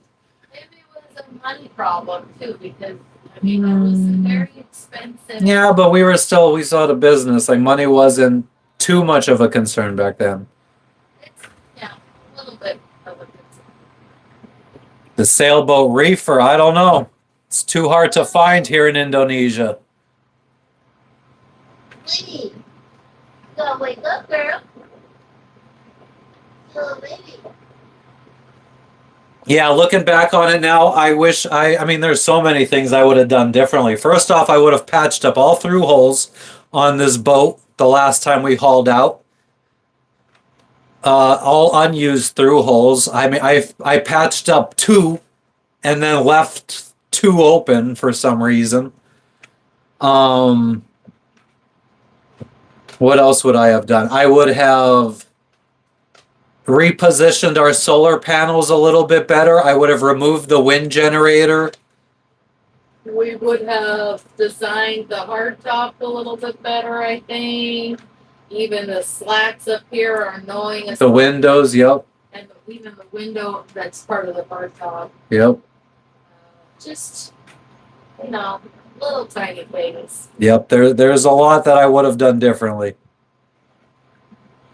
You have, I mean, even our V berth is fine. I like our bed, but I think we should have done more storage. Like I feel like I don't know how much more we could have the done. sides of our bed, like it's like it could have been done differently. I feel like it could have added More more cabinets. There's nothing there. Yeah, voltage, they suck, but I mean, I don't think I would ever have an electric motor on my boat. That would have been interesting to use an electric motor for motoring 7 days from Papua New Guinea to here in Indonesia.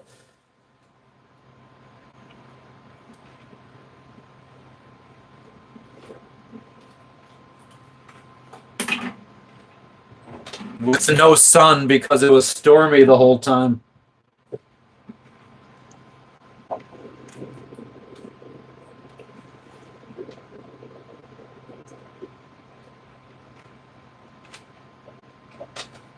Okay, an outboard. Yeah, I think I would always want a Yanmar diesel on any boat I have in the future.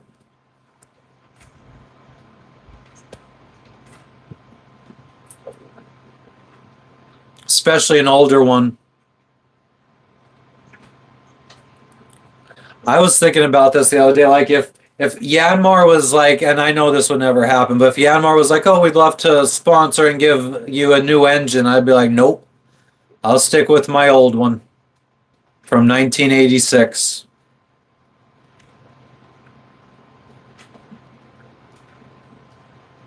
Oh, hell yeah, voltage. Well, that'd be very nice to have fucking 3 different ways to fucking. I'd like to friggin' throw a trolling motor up at the bow that you could slide into the water as like a fucking makeshift bow thruster. That would be cool. I've seen similar setups like that. That's the one shitty thing about this boat. It doesn't reverse well. Prop walk.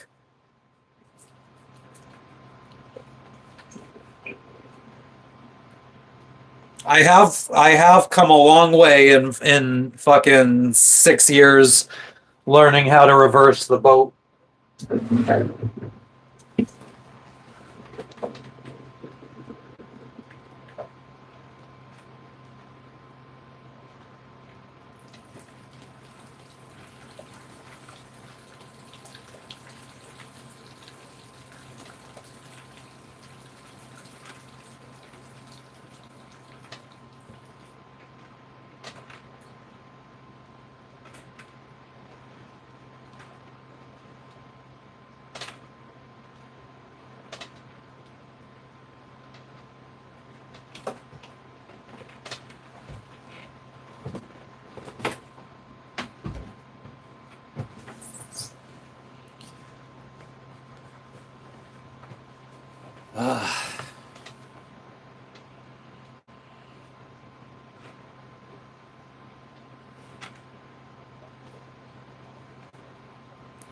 Boy, it'd be nice to get a hotel and a sandwich for the night.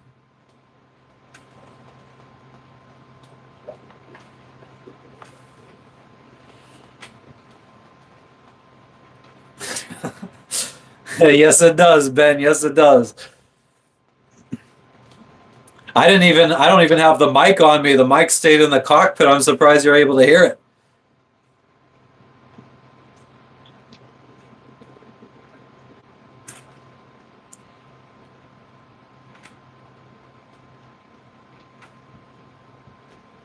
Oh, nice. Hell yeah. Yeah, my next boat will be a catamaran, so I don't need to worry about bow thrusters in the future, hopefully.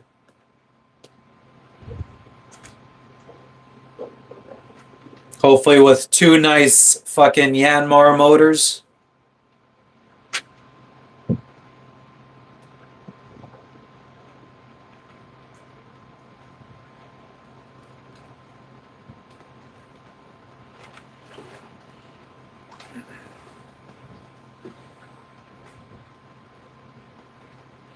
Our moods have definitely significantly improved since we've decided to go back to the States for a couple weeks.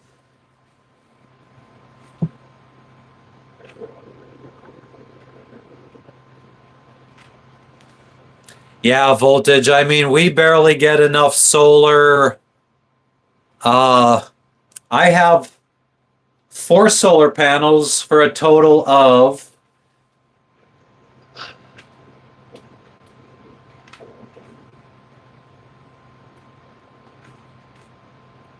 God, let's do the I don't want to do this in my head right now. I'm being lazy.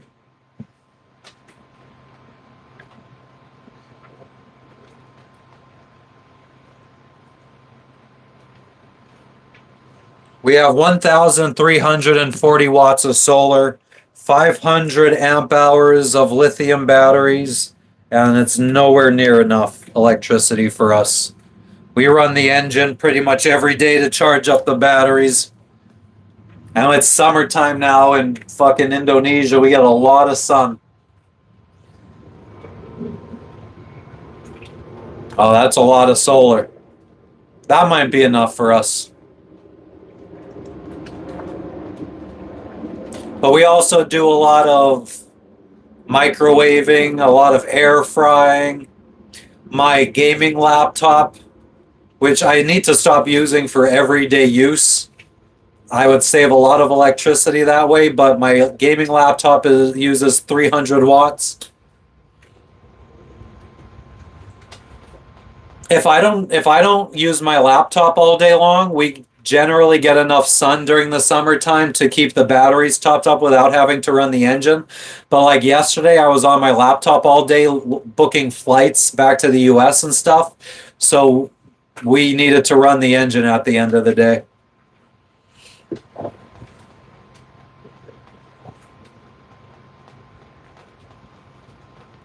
Damn, voltage, how big of a boat do you have? I couldn't add more solar if I wanted to. And maybe I could do some of those like how they put out here that you could fucking, when you're not on the move, you could like fucking lift them up. Like ones that fold down. I might be able to do that along the sides of the lifelines. But, I mean, our hardtop is covered. I might be able to fit one more on the hardtop. But, yeah, we're pretty maxed out on... I mean, I guess, like, I could add solar panels that would maybe not always get sun. Like, we could put flexible ones on deck if we wanted to.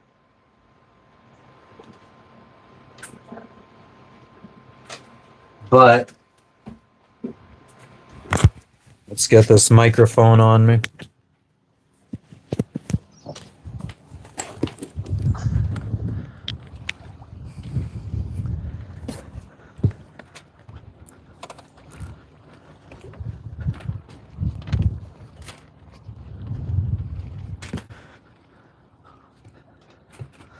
I mean, honestly, these solar panels, I didn't even do a good job of. They should be moved all the way up front because the upper solar panels block them a lot of the times. So we don't even get max output from them. So I would say I could add another one here, but I feel like just moving these up would be, we would get a lot more coverage.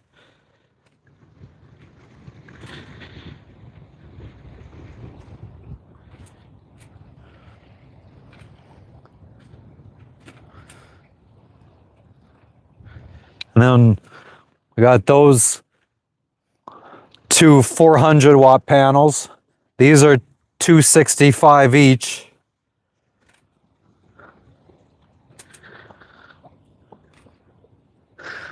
I would fucking chop this thing down. I think we might do that next time we in Thailand, or next time we do big projects on the boat. I think we're gonna remove that and chop that fucking pole off. I would love to friggin' mount the radar up on the mast so it doesn't block the solar panel, because the solar panel that it's above puts out only about 50% of the electricity that the one in front of it does, that doesn't get blocked by the radar.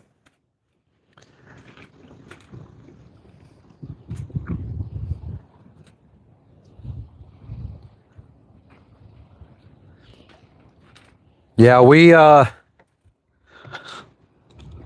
we built this in Guatemala. Well, we had this built for us in Guatemala.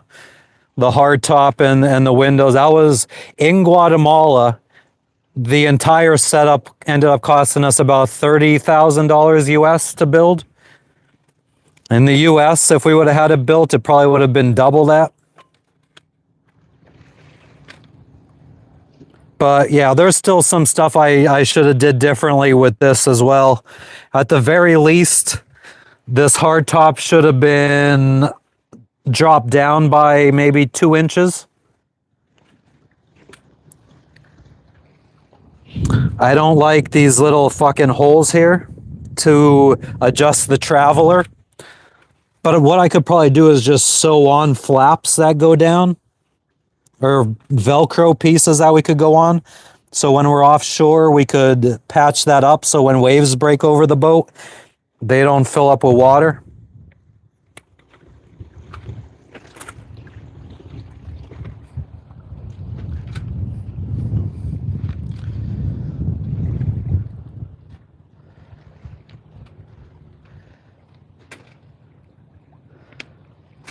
So the mooring ball we're going to be keeping our boat on is right over there. It's right by their floating dock over there.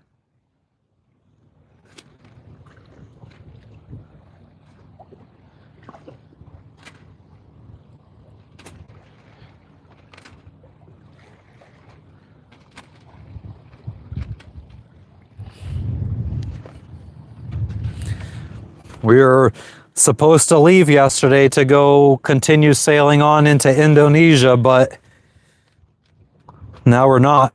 But we're all full up on fuel.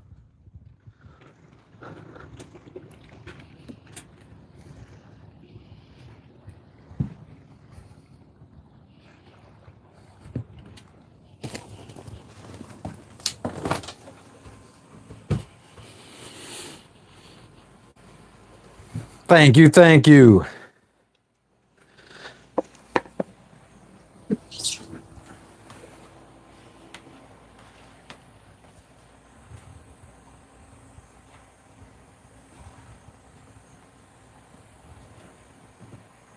What's up, Poppy? Yo, yo, yo.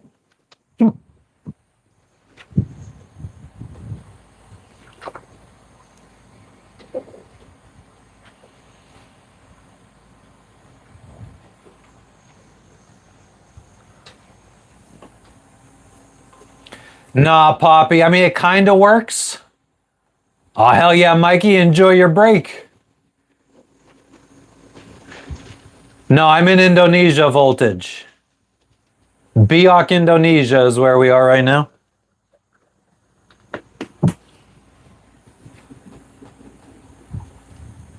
But yeah, Poppy, the water maker runs for like 5 minutes. The pump that we ordered from China, it's not the right one. We knew it wasn't the right one. We figured we'd give it a go anyway. Our water maker is supposed to run at around 110 psi, or the pump is supposed to run at 110 psi, and the pump that we bought from China is 160 psi, and the water maker shuts off at around 120 to protect itself. But for some reason, when we first turn the water maker on, the pump will run at 90 psi, which is a little bit too low, but it's still making drinkable water. But after 5 minutes, the pressure just shoots up and it shuts itself off. Oh, we're about to get waked. Fucking ferry.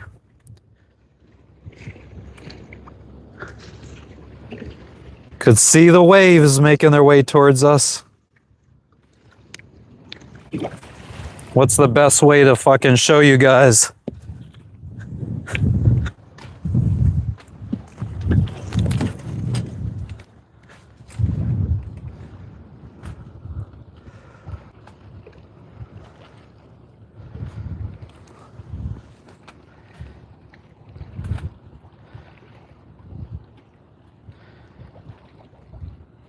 Here it comes, here it comes.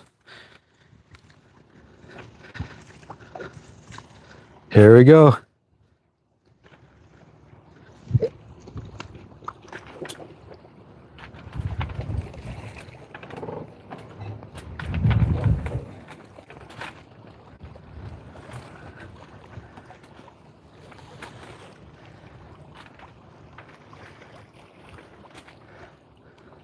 Probably didn't look that bad on camera, but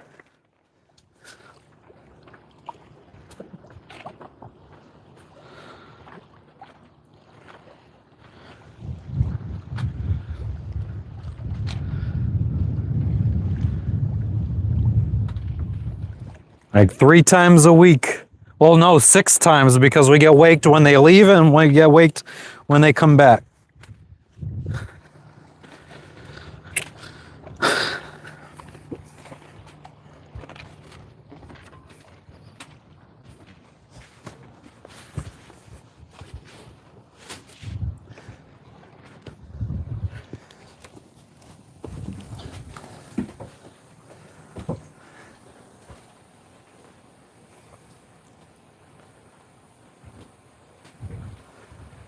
Yeah, that wave, those waves were from the ferry.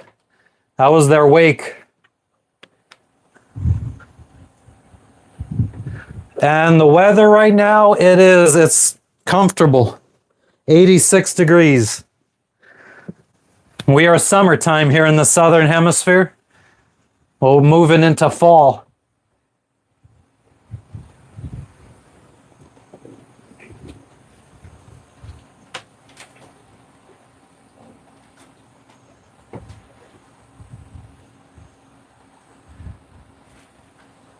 During low tide, is it deep enough? Oh yeah, where we're gonna be staying on the mooring ball, absolutely.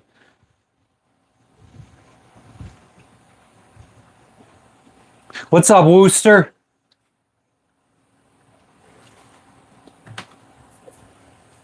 Wake me up before you go.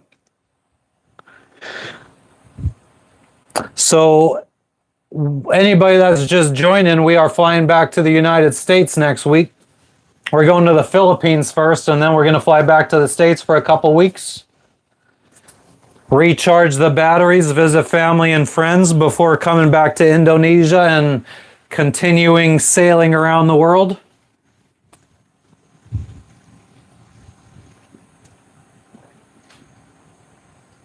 Where in the States? All over.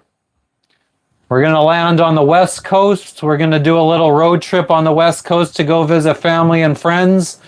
Going to fly to Florida, empty our storage unit out, try to sell some stuff out of our storage unit. And then whatever we can't sell, we're going to move up north to North Florida into a storage unit there for cheaper. And then we'll fly up to the northeast of the United States.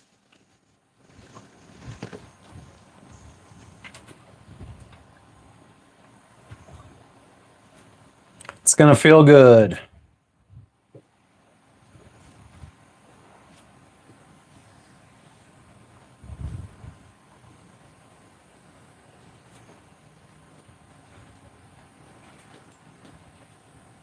Are we landing into SFO? No. I think one of the flights we had looked at had us landing there. I mean, a layover there, but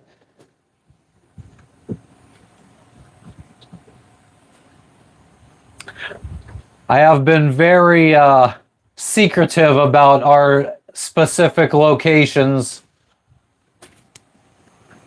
I'm too scared. I talk too much shit on here. Said too many nasty things to some people.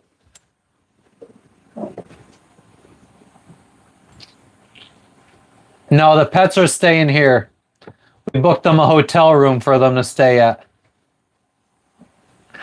First thing I'm gonna eat is some Papa John's, Mikey. But we will be live streaming, so I mean, I guess you guys will see where we are in real time. We'll just have to keep the live stream short so nobody has enough time to find us in real life, in real time.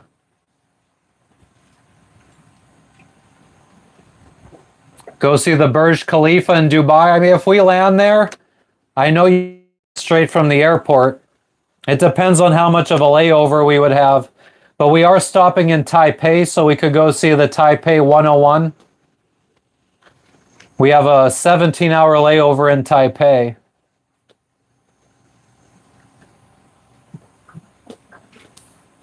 Chick-fil-A, Chipotle, yeah, I mean, I wouldn't rule it out. They are not like places I frequented when I did live in the US. So I don't know.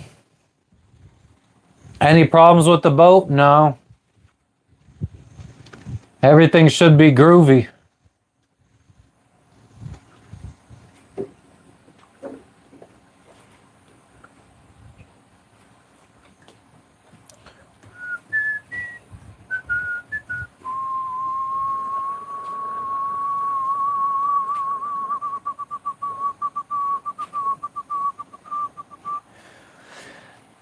But yeah, the next few days I'm just going to be spending fucking my days looking at the different dispensaries and the different strains that I could buy when I get back to the States.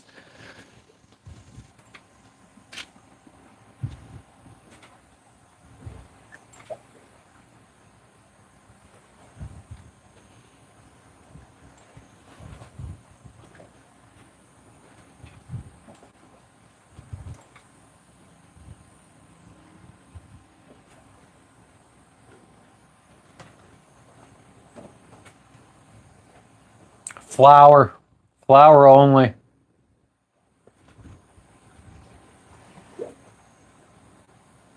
Yeah, we booked a real hotel room. Oh, well, it's one at the resort here.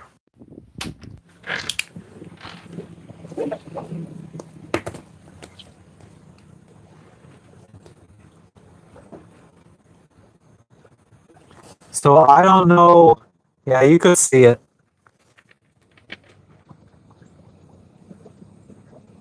Where's my finger? So right between those two big trees there, the tallest two trees is the hotel. And they have rooms that they haven't been able to renovate yet. So we booked one of the unrenovated rooms for the dog and the cat. And then the owners of the resort, one of their employees is going to check in on the cat. He loves cats, so they said that he'll come in and play with the cat and fucking make sure the litter box gets scooped. And then they have a friend that breeds dogs who will come and walk the dog twice a day. Make sure she stays full up on food and water. I mean, they're going to be in the same room together, so I mean, one person I feel like could handle that, but they told us that the employee that is going to play with the cat is going to be no extra charge for us. And the guy that's going to come walk the dog twice a day is $6 per day.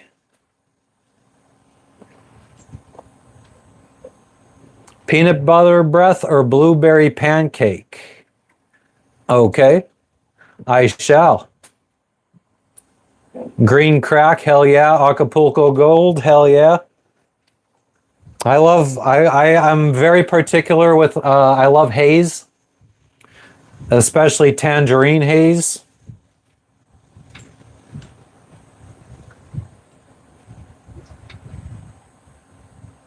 Some have daily limits. I mean, I don't need that much. And I could just go to multiple dispensaries. Once I get to Pennsylvania, it's not even a problem. I mean, my friend gets offended that I even buy my own when I'm in Pennsylvania. Super silver haze, hell yeah.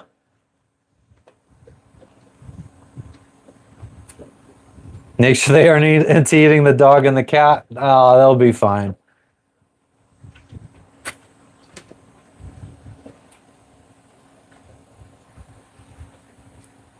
Oh, hell yeah, voltage.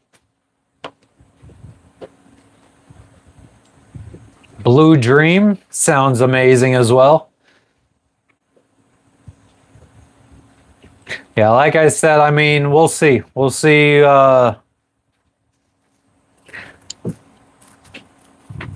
We'll probably be hitting up a lot of dispensaries. I mean, maybe I will only buy a tiny bit at each one because, I mean, especially for the first 4 days of the trip, at least 5 days of the trip will be on the West Coast. Pretty much every state on the West Coast, it's legal and has dispensaries, so I don't think it's going to be a problem finding it every day.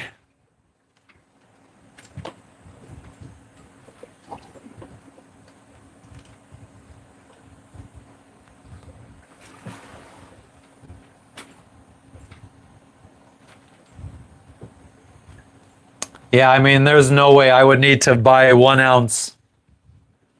I wouldn't even be able to use it up before I fucking fly out.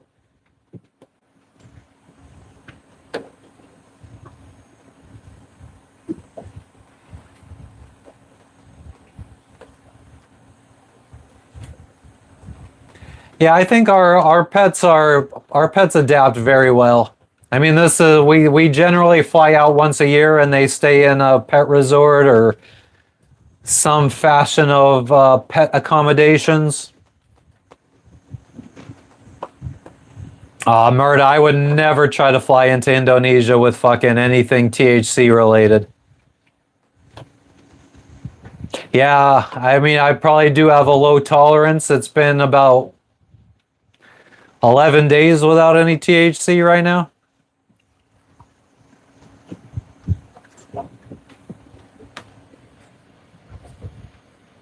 $15 to $20 a gram. God damn. That's insane.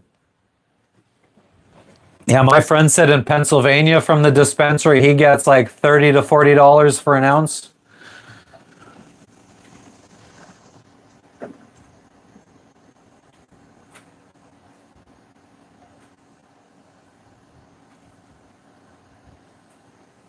Should be good times, though. Why are we flying? Because we want to fucking go home for a couple weeks and visit family and friends. It's lonely being on the other side of the world from everybody you know.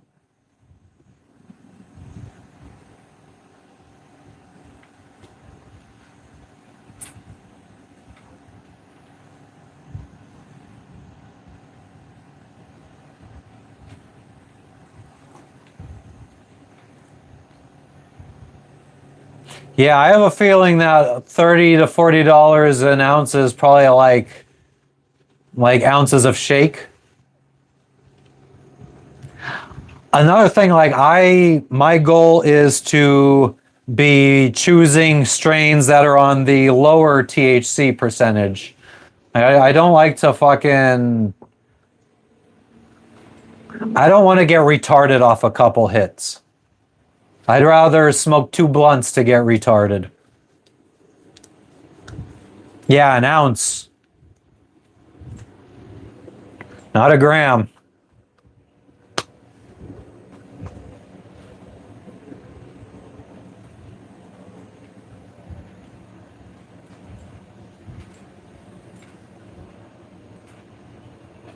I want to do a bunch of hiking too. Even in Pennsylvania, I would love to go. Hickory Run State Park is one of my favorite parks. I know it's probably going to be covered in snow, but I'd still like to go maybe do a little walk. What up, my main troll? Exactly. I need to take a nice, healthy land shit.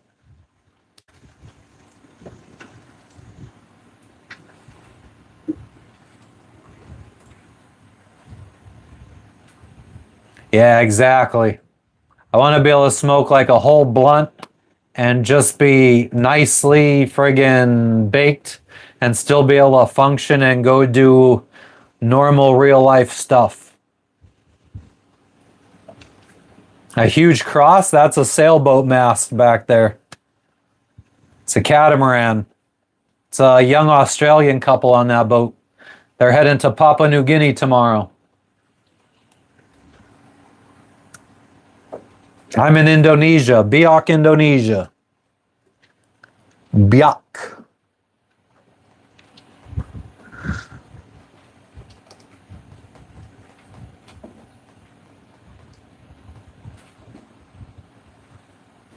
No, I don't mix with tobacco. Although, I mean, some of the people I've met along the way here, like in Fiji, I would smoke joints with this Asian girl, and she liked to add tobacco. It's not my jam, though. It doesn't make me feel good to have tobacco. Though I like to smoke blunts. So, I mean, that is still kind of technically some tobacco that you're smoking. Yeah, Gigi, I feel like, I mean, even when I fly back to Pennsylvania, technically for me, without a medical card, it's illegal for me to smoke. But I do it anyway. My whole, I have very rarely smoked legal marijuana. I might buy it legally in New Jersey when we land, and then I go to Pennsylvania and it's illegal.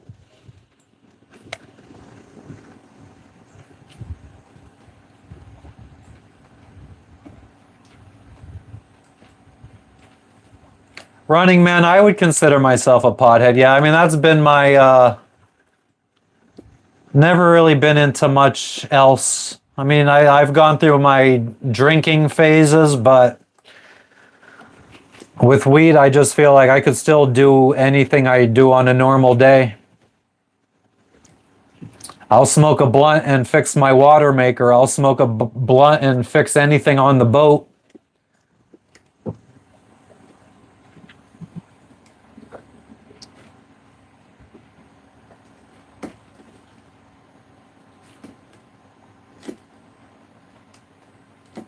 Doesn't really stop me from doing anything.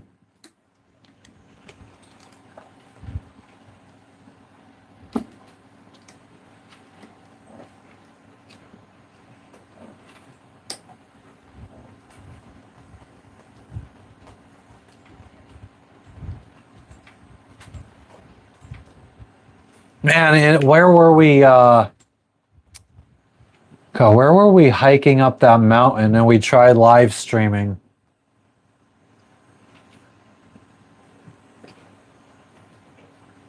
I wonder if she's sleeping. Jess? I think she's sleeping. Fuck.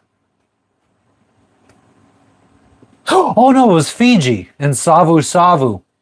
I remember friggin' hiking up this mountain and smoking a blunt up at the top of... Hey, I'm live.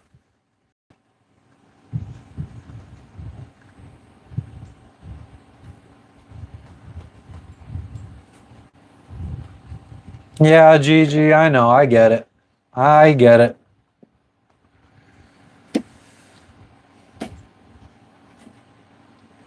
For me, I just, even if it's illegal, if I don't think it's wrong morally, I don't give a fuck. No fanatic pirates? Nah, not here. I mean, we've never even been approached since we've been anchored here for almost 2 months now, and nobody's ever even approached our boat.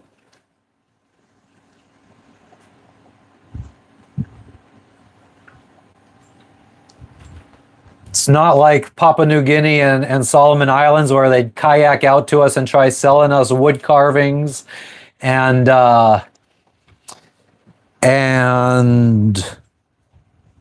fruits and vegetables and stuff like that.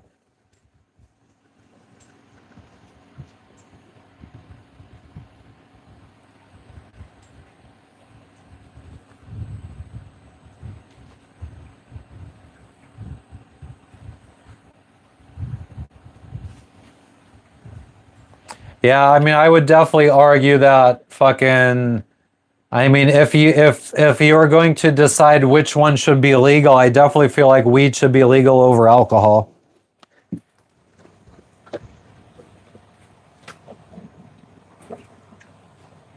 I think life might have been a little bit differently.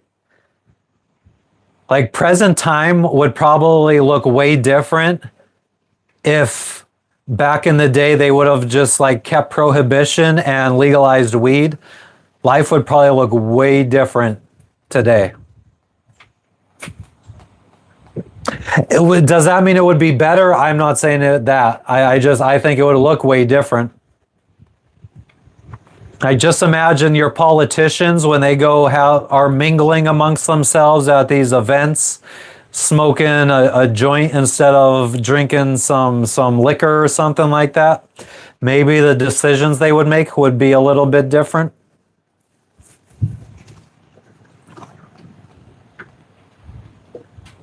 Indubitably voltage.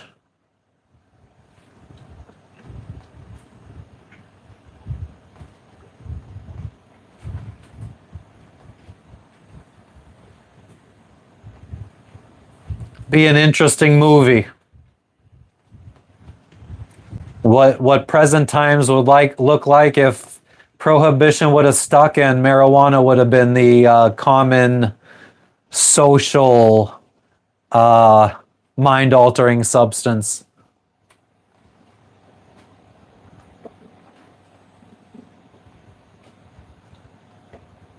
Maybe Jebediah. But what if weed would have been the legalized then?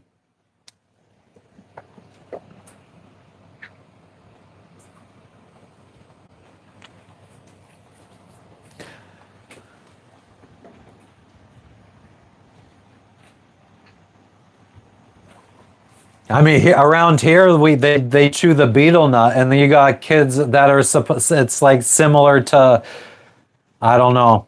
I haven't felt any effects really from it, but supposedly like chewing tobacco or something like that. And you got kids 8, 9 years old chewing betel nut here in Indonesia.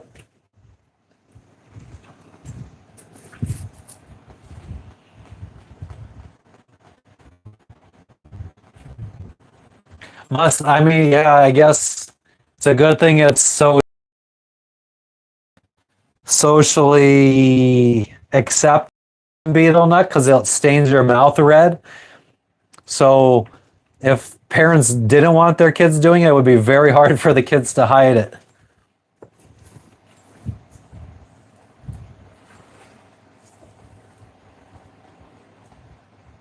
Yeah, I've chewed betel nut 4 times now, and I think once I kind of felt a little something like a little head rush like you would get from smoking a cigarette real fast. But definitely not my jam. I could do without that. Same with cigarettes. Though I smoked for how long? Started back up again in 2017 and I quit in 2023, so 6 years the second time.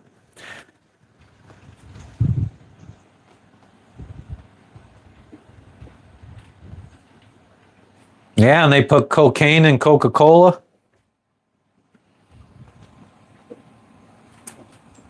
What's up, dog? Done? No? I will wrap it up soon.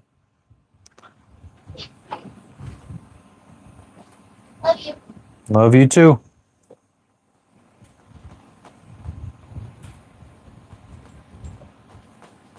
Thank you, thank you.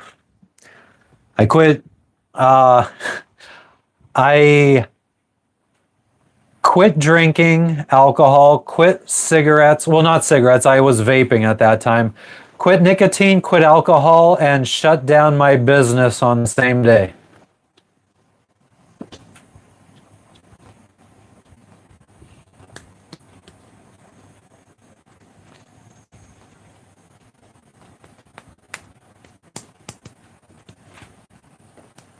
And started smoking weed again, all on the same day. In Panama.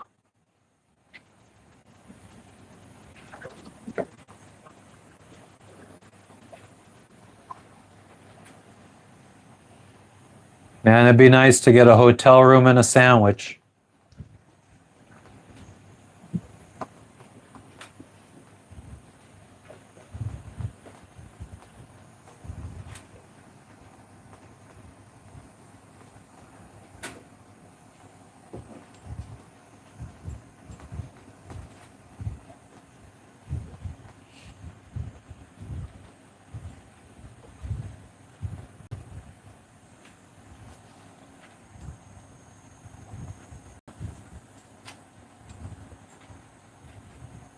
Oh, thank you for tuning in, Voltage.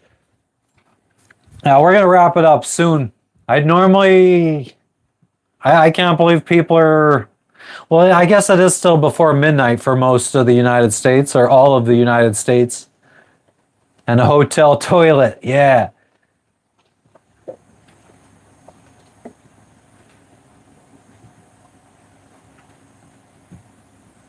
Man, the first couple times I smoked cigarettes, I puked.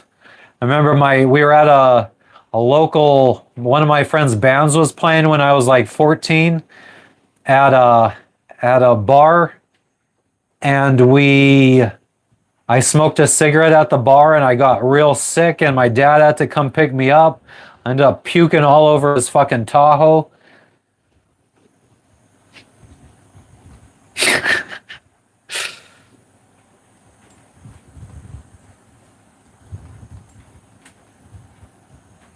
Yeah, 11:38 on the East Coast. So the good thing about flying back to the States, we'll be able to stream during normal hours for the United States, folks.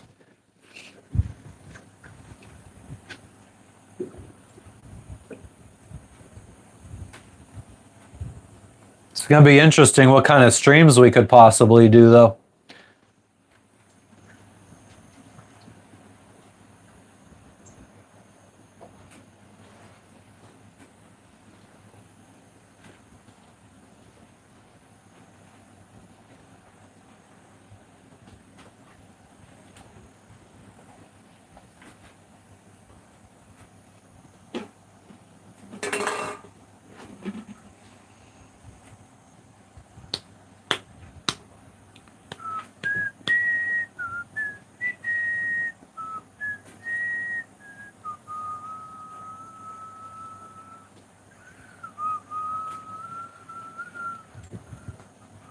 Yeah, guys, I'm running out of stuff to even fucking talk about.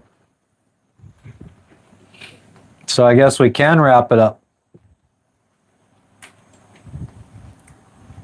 That was one thing I could not get into was fucking dip. Maybe that's why I wasn't a big fan of the beetle nut either.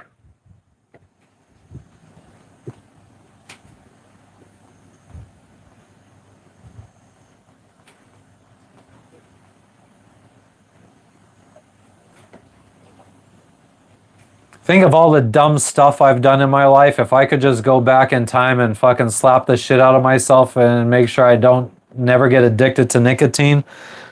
Because I was a pothead for 5-6 years before I ever really started smoking cigarettes on a regular basis. That's a lie. That's a lie. I started... No, yeah, 20 years old. So 5 years I was a pothead before fucking started smoking cigarettes. Started working in a factory, and that's when I started smoking cigarettes. The Aluminum Company of America.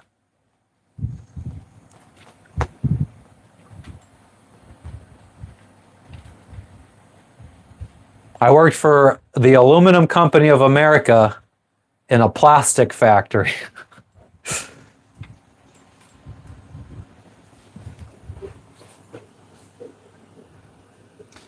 Yeah, amen to that, Voltage.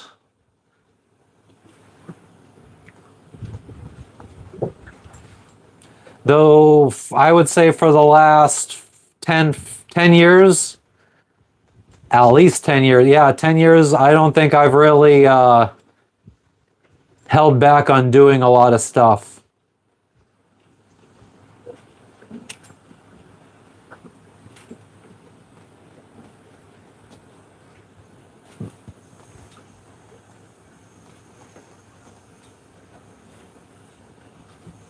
Jebediah, absolutely. My feet are so fucking jacked up from everything I've done to them. These things.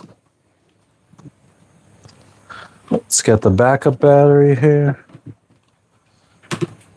Oh, come on.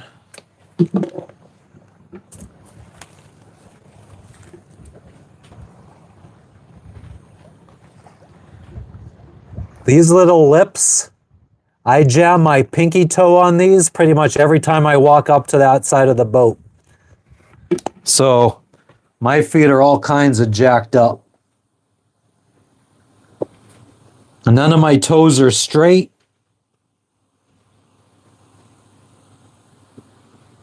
On both feet. My second toe is longer than my other toes.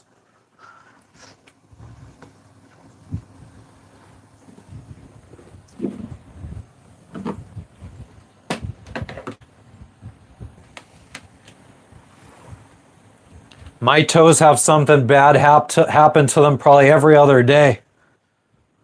I'm surprised I even have toes anymore.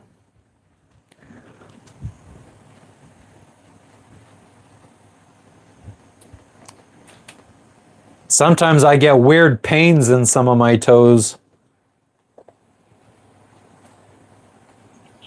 Man, if somebody likes my feet, they got fucking some problems. Liking feet is weird enough, but if you're gonna like jacked up feet,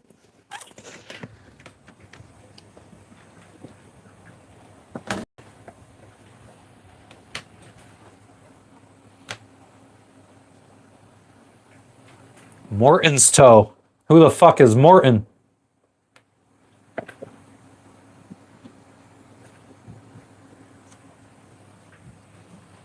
Is it fixable?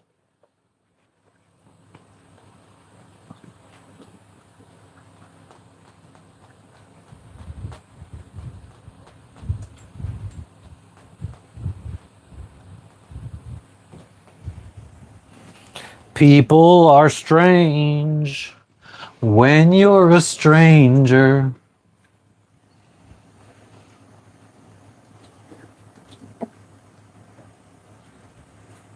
Yeah, I mean, if they want to like my toes, they could like my toes. No skin off of my back.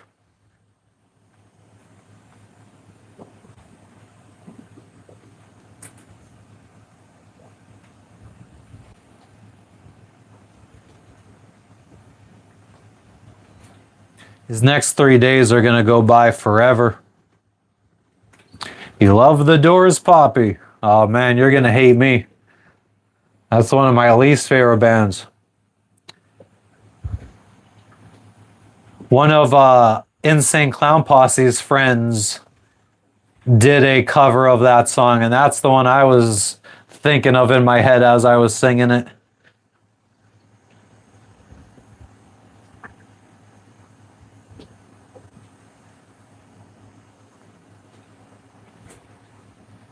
I don't know, man.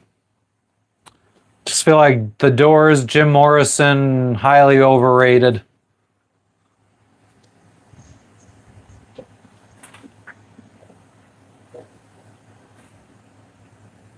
I'd rather listen to an Insane Clown Posse cover of the Doors than listen to the actual Doors. Jebediah, I mean, I would just man up and grab some pliers and get that motherfucker off.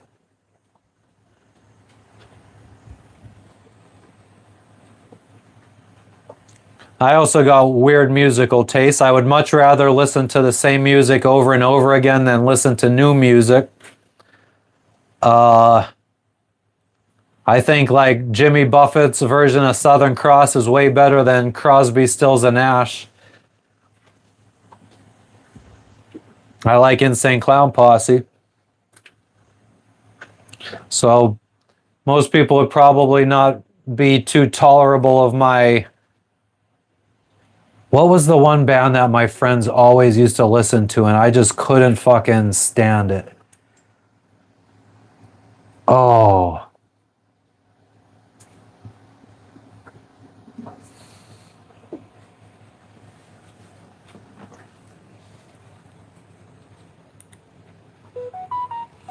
Let me go to my friend's YouTube channel. I'm sure he's done a cover of one of their songs.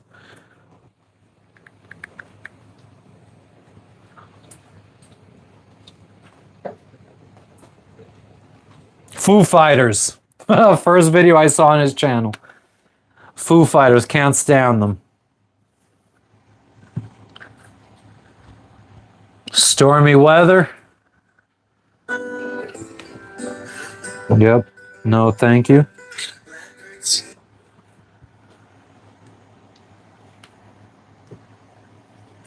Oh, damn voltage. Worst we've seen here so far is around like 40 knot winds.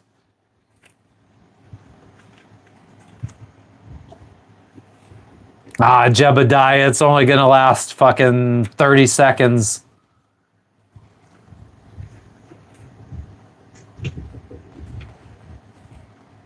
I listen to a lot of Jimmy Buffett.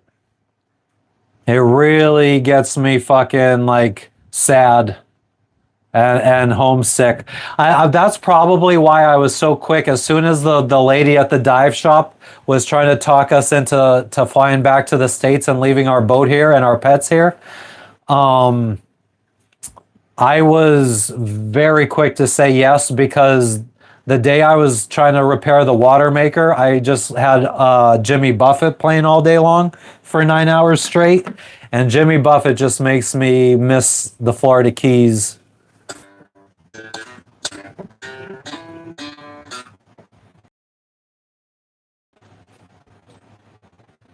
Live. But yeah, I think that having a toenail like that would irk me more than fucking the pain to rip it off. That would be like an OCD thing for me. I just couldn't deal with.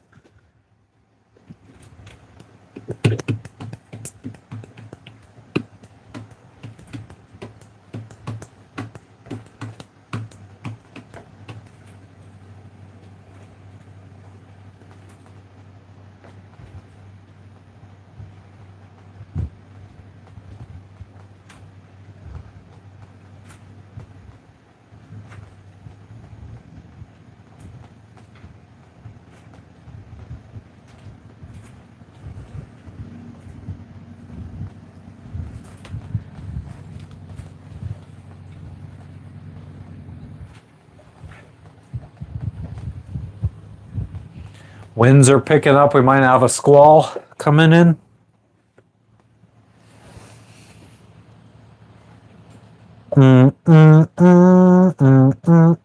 You know what's interesting? I don't think that our channel has really, our live streams have really been recommended to new people. Like people that are just swiping through lives. I don't think we show up really for the last month, because it seems like our entire audience is generally usually only subscribers.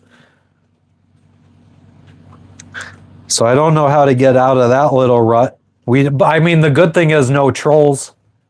We haven't really had any trolls since there's no new people coming in.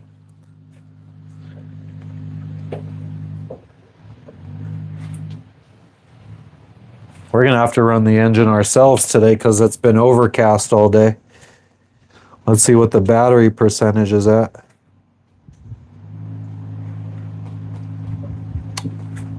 I stand corrected. We're still putting fucking electricity in even though it's overcast. We're at 83%. That's nice.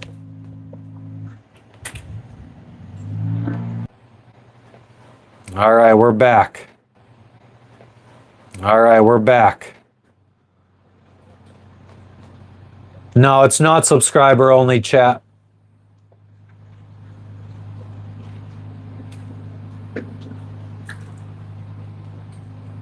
Oh, fuck, Poppy. I'm sorry to hear that. Fuck. That's pretty intense. That's scary. You need to get one of those, the fucking help, I've fallen, or what how did that commercial go? For the button. I've fallen and I can't get up. Is that how it went? Oh.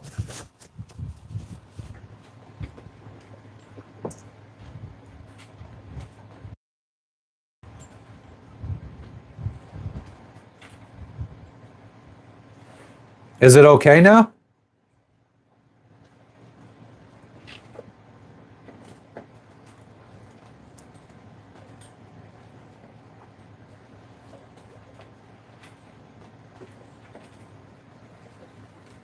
So you guys could hear me?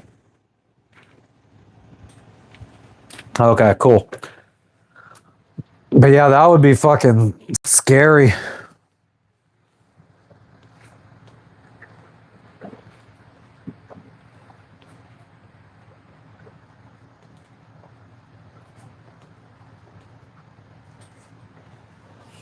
We're back like a vertebrae.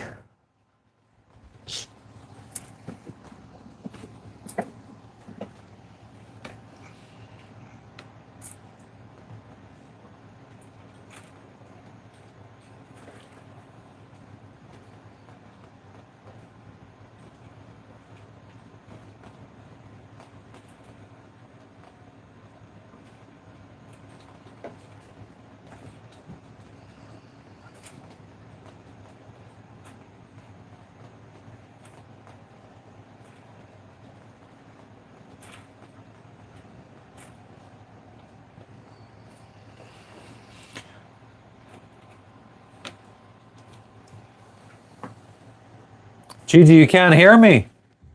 The sound is gone. You gotta, maybe your batteries in your hearing aid died, Gigi.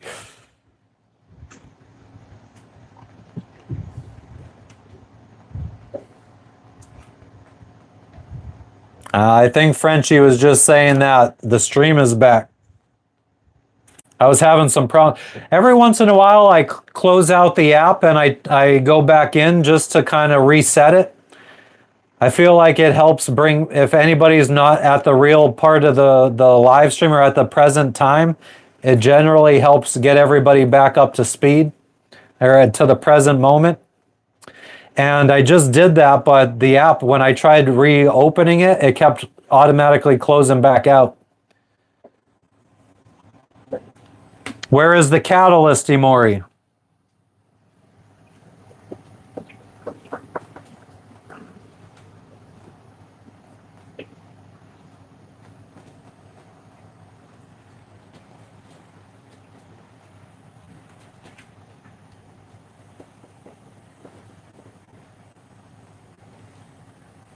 Yeah, Gigi, I don't know.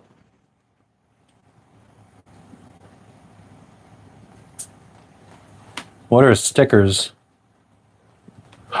That's where they moved the poll to. Ah. Interessant.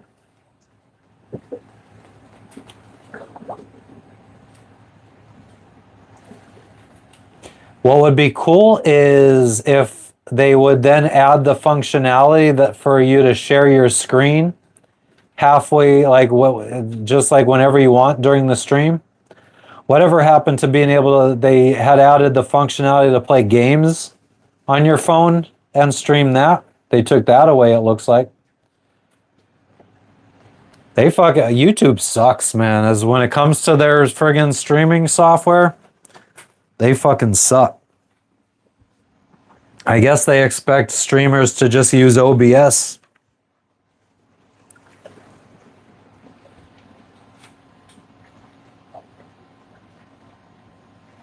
Pomona, Santa Ana, and Long Beach. Yeah, I don't know. Well, I don't know California that well, so I don't know exactly where all those areas are. But we will be in Cali. I'm hoping to stay away from big cities as much as possible on the drive past them.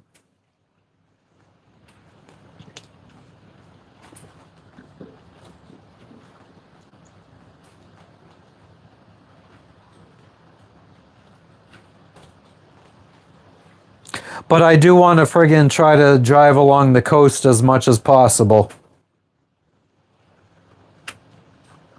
I guess that's a little hint, hint, hint. But we are looking to do a very large road trip along the coast.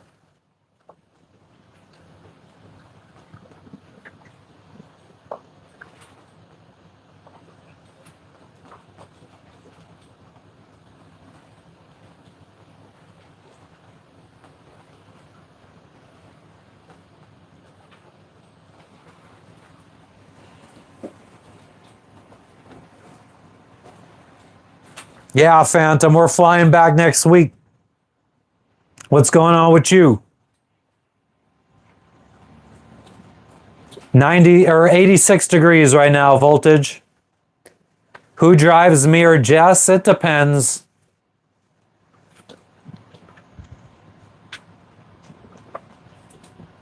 It depends on where we're at.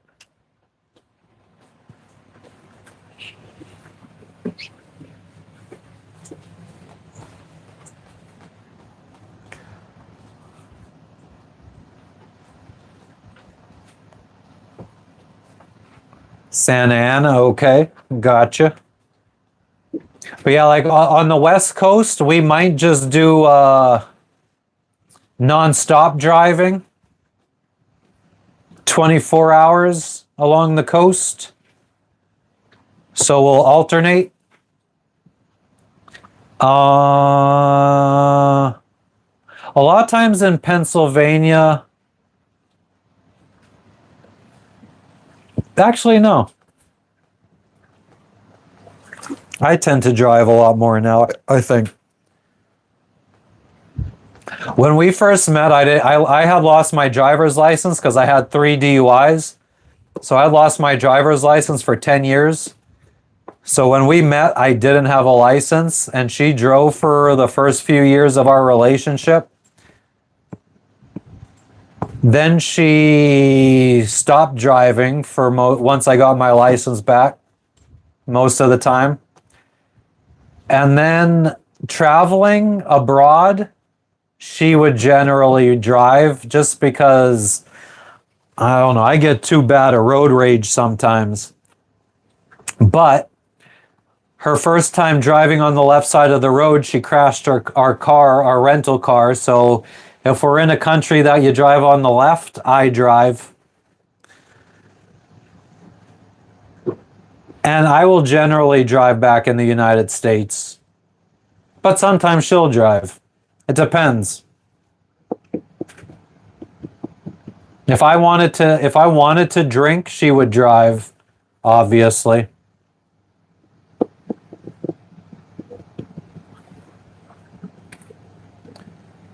Maury, I wouldn't say that. I mean, I could definitely see myself living on land. I would love to have property, and I say this pretty much every stream, but my goal would be have a boat, have an RV, and have a house with 10 acres of land, at least.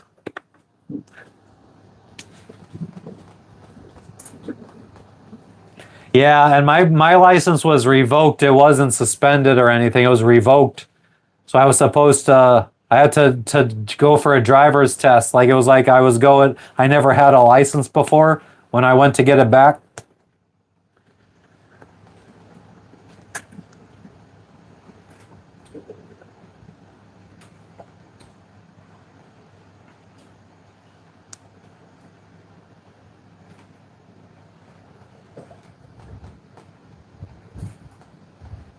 Got sentenced to 1 to 2 years in jail for that too, for the third one.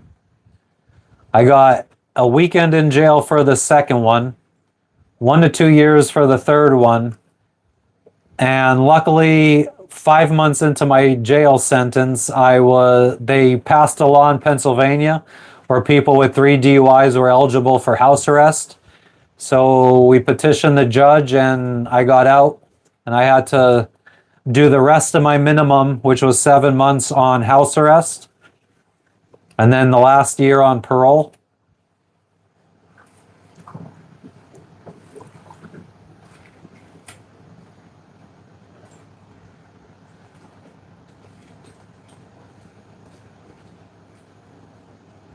Oh, nice voltage. Hell yeah.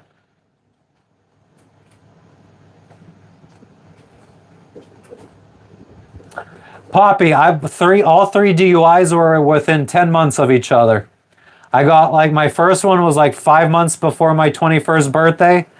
The second one was like 3 days after my 21st birthday. And my last one was 5 months after my 21st birthday. I think they were all, what year would that have been? 2006? I think they were all in 2006.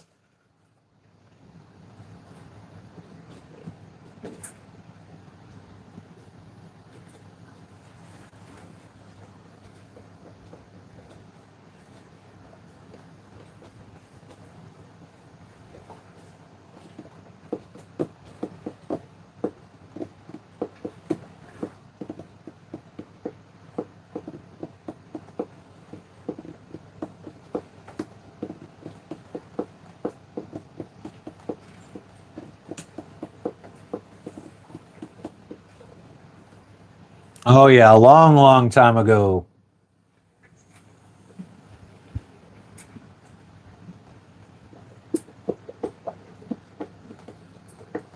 That was pretty much my last run-in with the law, other than speeding in Florida.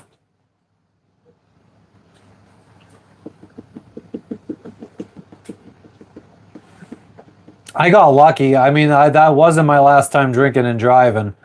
I remember one time in Florida, I got fucking drunk as fuck in Miami. And then my buddy told me to come down and visit him in Key West. So I fucking drove down shit-faced from Miami to Key West, stopped in Key Largo to pick up a case of beer to drink on the way. I think that might have been the last time I drank and drove. That would have been 2017.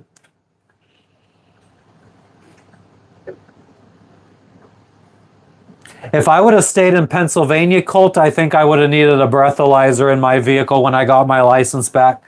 But we ended up moving to Florida, and they didn't communicate at that time. So Florida didn't even know I lost my license in Pennsylvania. They just thought I never applied for a license. So when I went to apply for my driver's license in Florida, they were like, "Oh, it looks like you've never had one before." I was like, "Nope." So I just had to do the test, and I got my license in Florida. No breathalyzer required.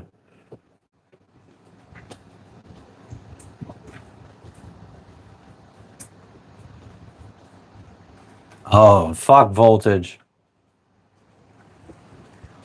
But yeah, I mean, when I was in high school, me and my friends' favorite thing to do was go out in the sticks, like in the back roads where you could drive around for 3 hours and you would never see another car or house. It was just all woods.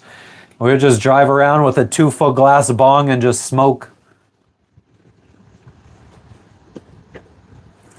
And then once I turned 20, right before I started getting my DUIs, I started working at the Aluminum Company of America with a kid I went to high school with, and he was a bad influence. We would get off of work. We were both 20 years old, and he was able to get served. So we would get off a night shift at 7 a.m., go pick up a fucking case of beer, and we'd go drive around the sticks and get drunk. So we were out in the sticks one time, and I think I had maybe mixed alcohol with some prescription pills, and we ended up fucking crashing, and it was just an unlucky situation. a fucking paramedic happened to be driving by and he called the cops on us. And a buddy that we worked with had drove by not long after that, and the cops were already there. He said if the cops wouldn't have got there, he would have fucking pulled us out with his truck and towed the car away. We would have got away with it.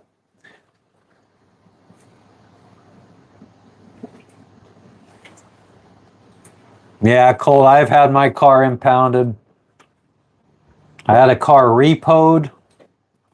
Because I man, once when I moved out on my own, I don't know what happened, but there was something where I wasn't getting the car insurance bills in the mail.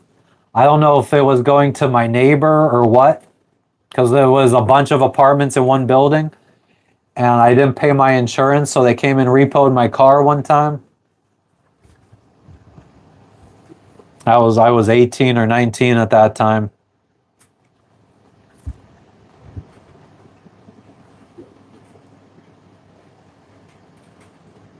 What's up, Desert Channel?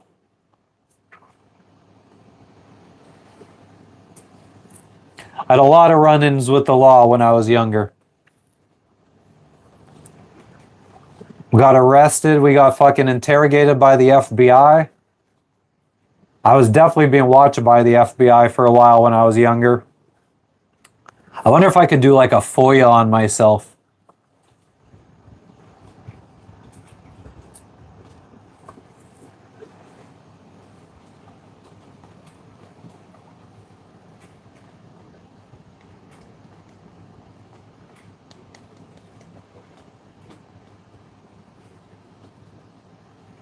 Yeah, I wonder how long it'll be until all 50 states legalize marijuana recreationally.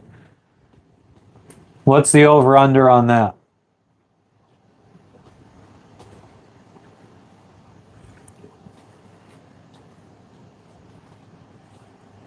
Move to somewhere where it's legal? Hell yeah. Unfortunately, all the places Jebediah, because I used to traffic weed from New York to Pennsylvania back in like 2002, 2003 when I was in high school. And we got snitched on because I met a guy in a chat room back in like 2002. And we started going up to New York to get weed from him. And then one day at his house, the guy he would get it from came in to drop it off. And I guess he realized that this dude was getting it for some kids in Pennsylvania. So he like pulled me to the side and he gave me his phone number. He's like, just start coming to me directly. So we started going to him directly. And then the same thing ended up happening. He needed to have his dude come directly to him while we were there. And we ended up meeting his guy who gave me his phone number.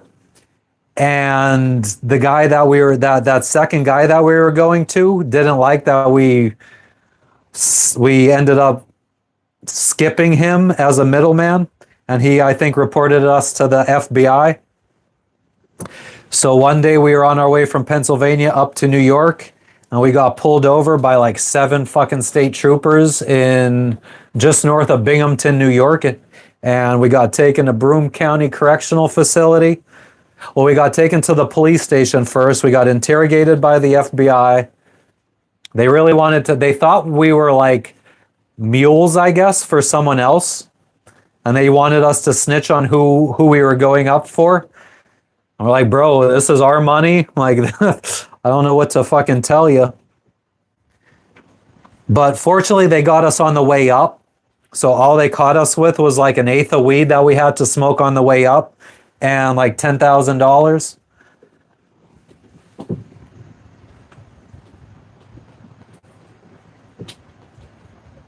Yeah, my parents used to. My dad told me that they would get like they'd be having keggers out in the woods, and the cops would come and basically just take the beer and let them fucking drive themselves home.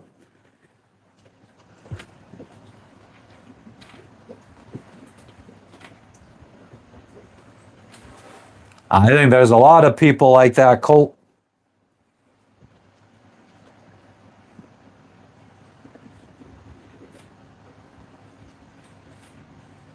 Oh, that's shitty, Voltage. I mean, it's not illegal to fucking buy and sell Bitcoin. I had people that were fucking some older people that were so gung ho on fucking trying to tell me that Bitcoin was fucking anonymous. I'm like, man, I've been fucking following Bitcoin since Alex Jones was advertising it in, oh God, when was that? 2012? 2013? And it is absolutely not anonymous. I would never do a transaction in Bitcoin expecting not to get caught if you're doing it for some illegal fucking reasons.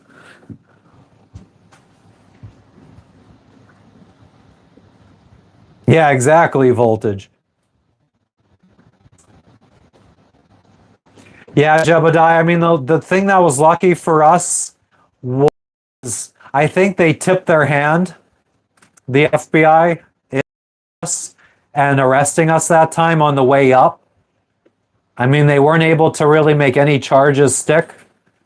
The money ended up being legit. I had just gotten my tax return, my income tax, because I worked in a factory at the time. So I had a job. So like 1,000, maybe $1,500 of the money was mine, and then the other 8,500 was my friend's. And his dad had died recently. So the money was, we were able to say the money was legit. So they couldn't make anything stick on us. We ended up just getting like fines. My mom had to come bail me out on Mother's Day out of New York.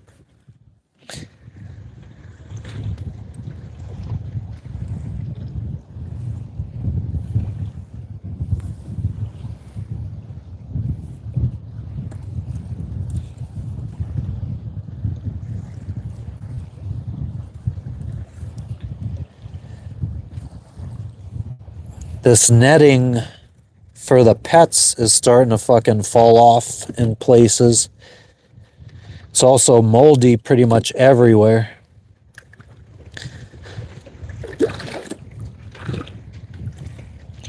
Probably be good to fucking replace all this.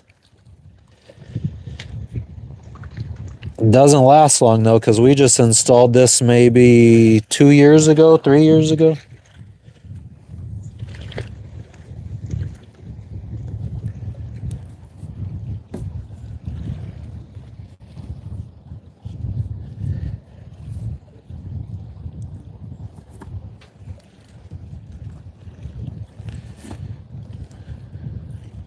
I had a nickname back then in like at the end of high school and just after high school when I was really selling a lot of weed.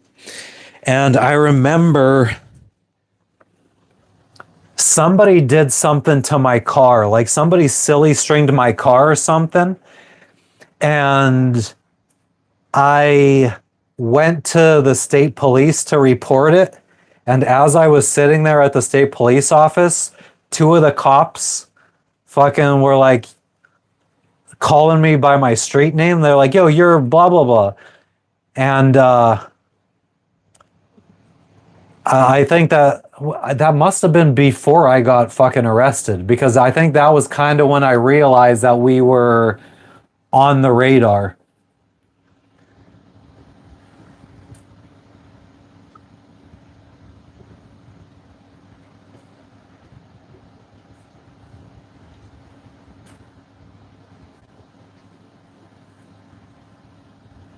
Yeah, Alex Jones was advertising Bitcoin when it was like fucking $5. Man.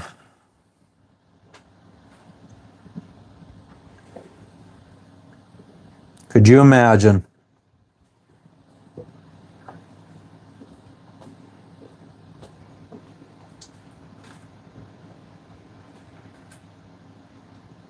My nickname was P-Dog.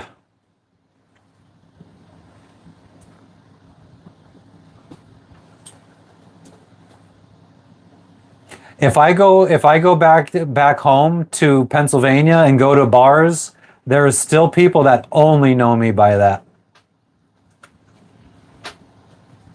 I've gone to bars with my friends when I go back to Pennsylvania. I've had kids come up to me and be like, "Yo, I used to buy weed off of you. Do you remember me?" And I'd be like, "Nah." They'd be like, "Dude, I used to call you like every other day."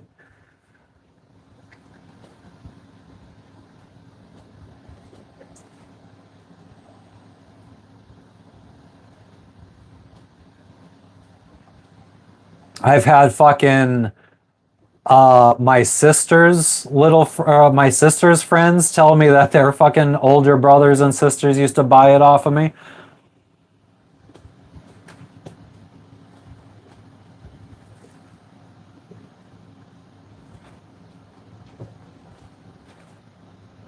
Yeah, I mean, I guess as long as nobody knows who owns the wallet, but then it's like, it's when you want to turn that Bitcoin into US dollars, you're going to have a lot of problems.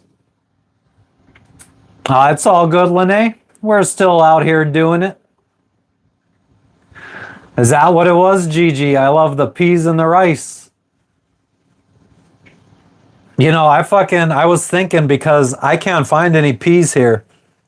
Or the peas that they sell are not sweet peas. So I don't know if I need to fly back from the States with some cans of peas or if I should be checking Jakarta to see if they sell the real sweet peas, canned sweet peas. But I definitely need to figure out, because that's a pretty big staple in my diet. It was P-DAWG.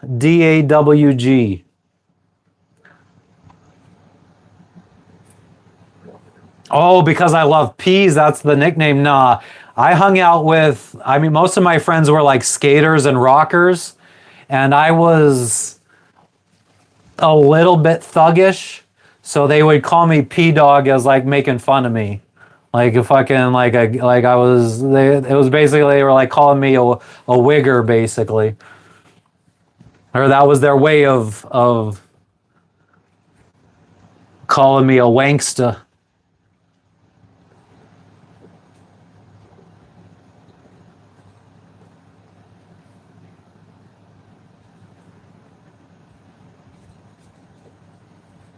Yeah, Voltage. It's anonymous up until you want to friggin' again exchange it for US dollars. Then I think it becomes a little bit more harder to do that anonymously unless you could find someone that will and won't snitch you out then if somebody ever comes back asking where they got it from. Yeah, that's it, Murda.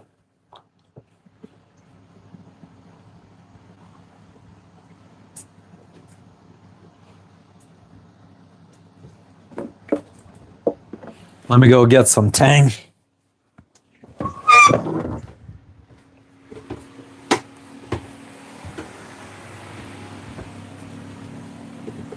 Where's that booty Tang?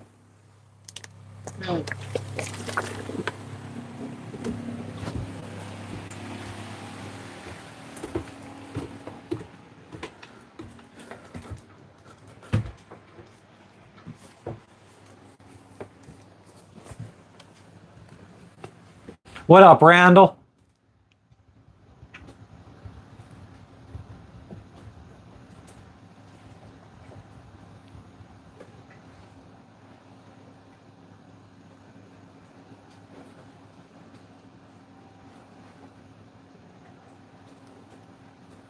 Yeah, I'm gonna try to stock up, Gigi. I gotta find it.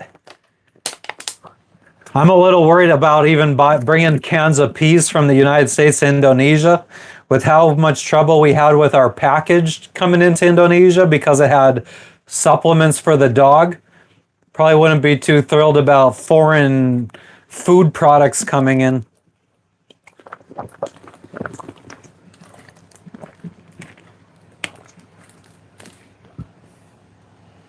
Yeah, 3 steaks will do that to you.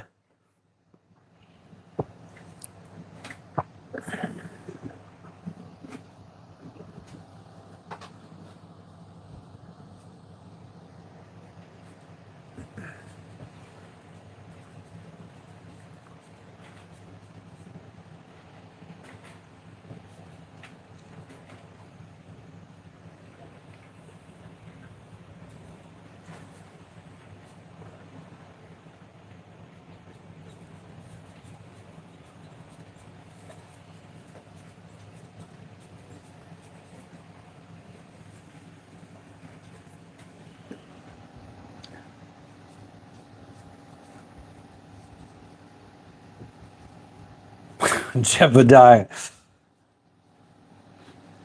Hey, I would answer to it. Really, Murda. I've never declared anything on one of those cards before. We've flown in with a lot of shit. I remember, what was the last place we flew? We flew in one time with six of the biggest sized check bags that you could get, full of boat parts. Where was that? Jess, where did we fly in where we flew in with six suitcases and we got fucking stuck and they like impounded our luggage? Guatemala. That was in Guatemala. Yeah, the weather is fucking fairly nice today. We're staying here for another month. We're flying back to the United States next week. And we're flying to the Philippines first.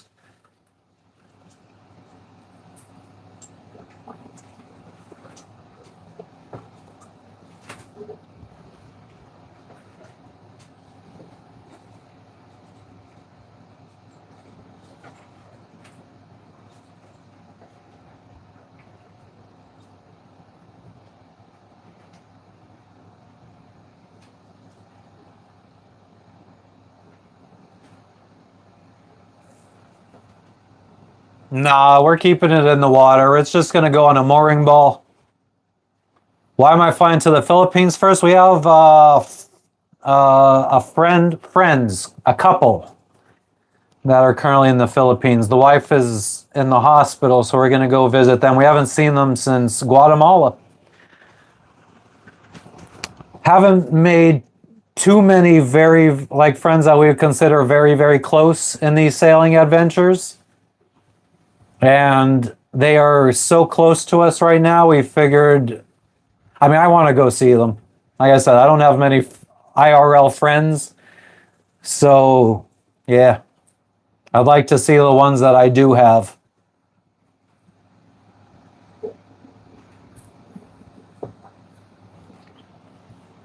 That wasn't the first time we flew back to Guatemala with a lot of boat parts. The first time I think we only had 4 suitcases. And we got through just fine. Then the second time with 6 suitcases, we got stopped. Tahiti, we came back with, I think, 6 suitcases as well, and we didn't get stopped.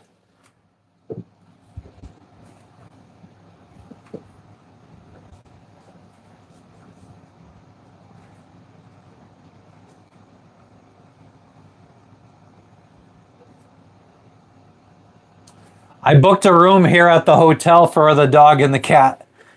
And then we found some people that'll fucking check in on them every day. One of the hotel workers is going to come and play with the cat and clean his litter box.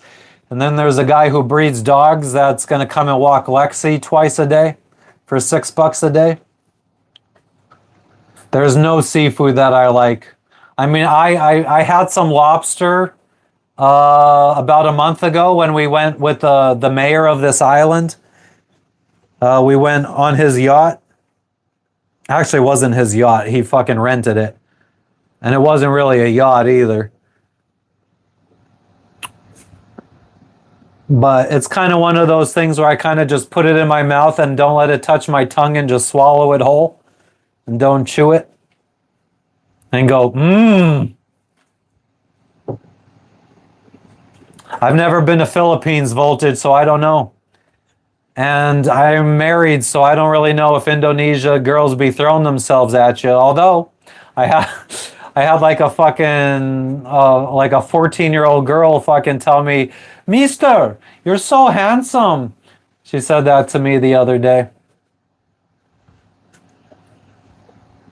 I was like, I'm not Jeffrey Epstein or Bill Clinton or Donald Trump. The Philippines is even more strict on weed than Indonesia is. They said if you get caught with weed, it could be a life-changing event for you in Philippines.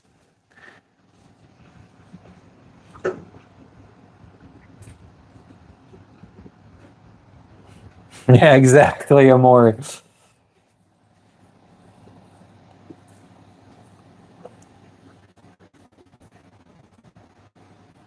Yeah, I don't even know if they necessarily care about money. I think that white skin is exotic to them. It's not like DR or Cuba.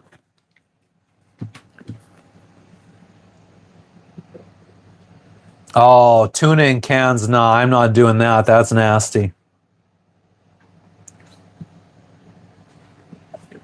I'm more likely to eat fresh fish than canned tuna.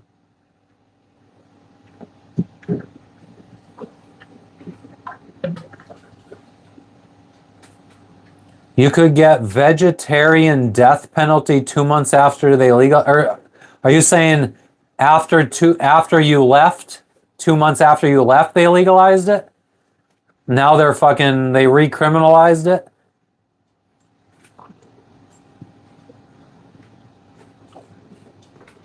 Oh damn, Colt! Fucking crazy ass motherfuckers out there. What up, Oak Ridge? Chillin', chillin'. What's up with you?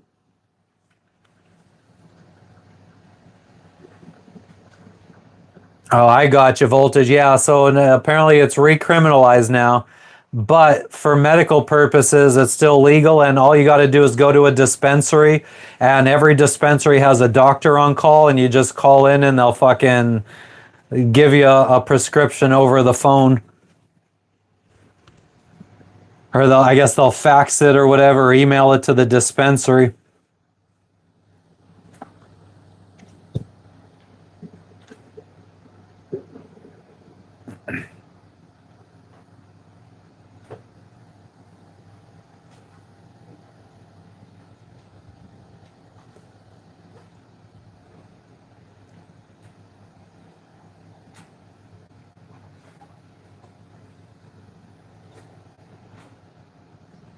Working on some deer, hell yeah.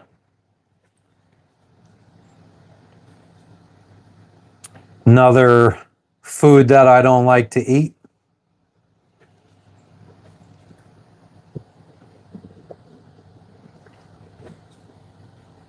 My life would be a lot more simple if I wasn't a picky eater.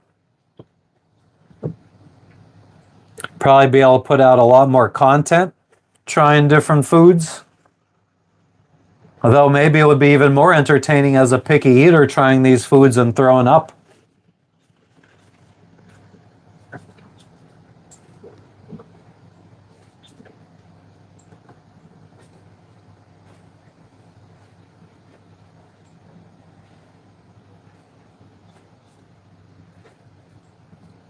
Yeah, apparently tourists in Thailand act like fools. I feel like it's probably more often drunk tourists, but they definitely took it out on the potheads.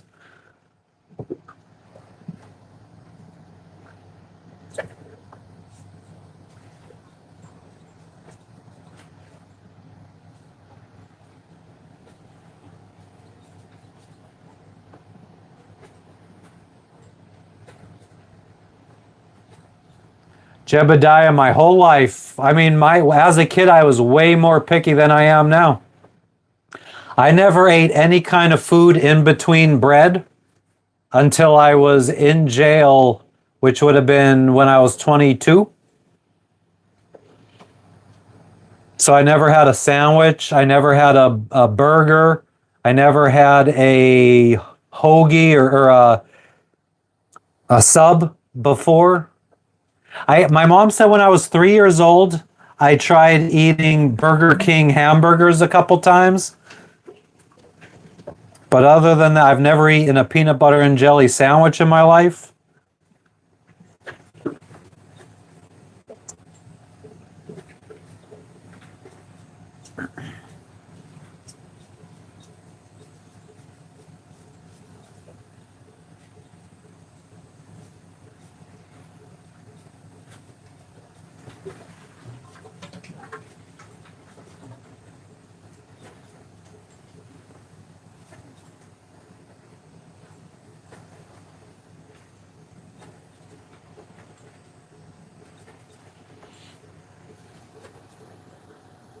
Not super fond of rice. I like rice. I like carbs. I like I like pasta. I like rice. I like bread. I could eat all of those three things plain. I don't have a favorite fish, Oak Ridge. I hate fish. I hate seafood.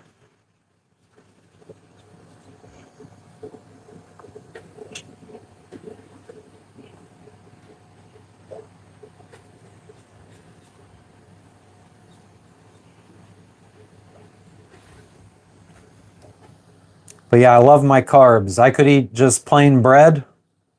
I could eat just actually yesterday. No, I put tomato sauce on my pasta yesterday, but I could literally just boil pasta in lightly salted water, drain the water out, put it on a plate, put some black pepper on it, and just eat plain pasta. I don't even need butter on it or any. I prefer no butter on it.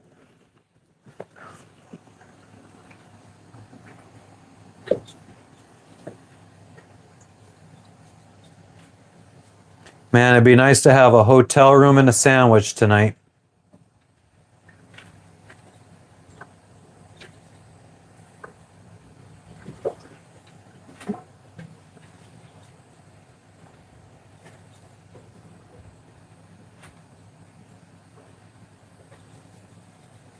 Yeah, I'm the worst fucking pirate on the seven seas. No seafood. I don't like crab. I don't like lobster. I don't like shrimp. I don't like clams, mussels, oysters, scallops. Uh, Anything from the sea.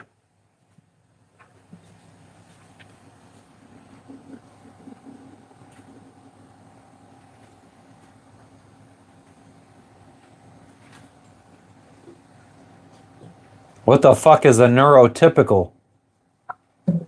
Yeah, I like weed, but not seaweed.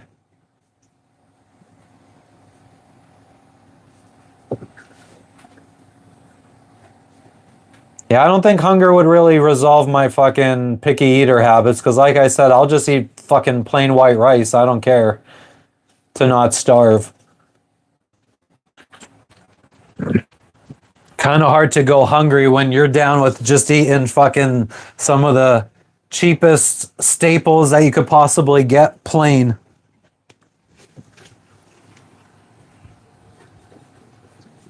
I could sail around the world for 5 years, and all I need to, if I didn't have Jess on this boat, I could probably just fucking stock up on buckets full of pasta, buckets full of flour, and buckets full of rice, and I could probably just fucking be happily cruising around the world for 5, 10 years.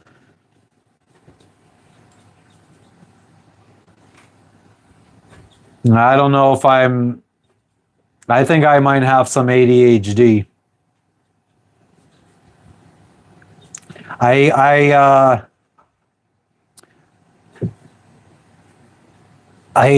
asked AI. I put in my symptoms of my personality, and it said that I'm a scanner. I'm a motherfucking scanner.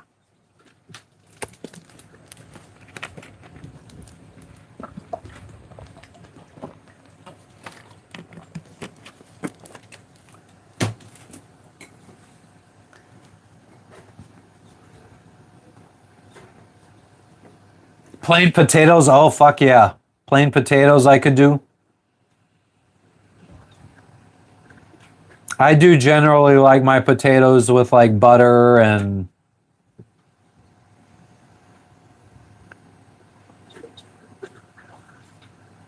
I think if you added on you could add on potatoes and add canned corn and canned peas and I'll survive for decades off of just rice, pasta,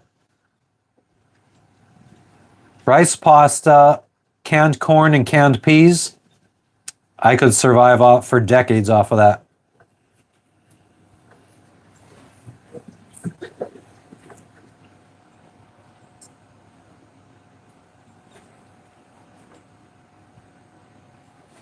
You're more aware. A scanner, it told me, is somebody. Well, I don't know if it said that it is somebody that does this, but it said I am, because I like to do this. Like, I can't stay focused on one interest for longer than like a week or two. Like, I was really into this video game called Necess, but like after like 7 or 8 days, like just like at the drop of a hat, I just completely lost interest in it. Then I got really interested in programming my own AI chatbot.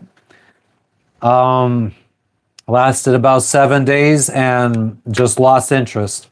But the thing is, a month or two down the road, I will pick it back up. Like, I will be interested in it for another 7 days and then I'll lose it again. So like, it really prevents me from becoming a master at any one thing.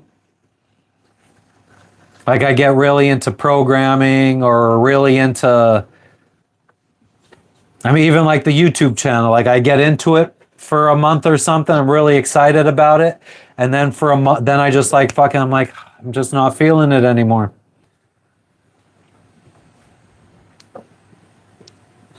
So that's what AI was saying is makes me a scanner. I rotate through interests.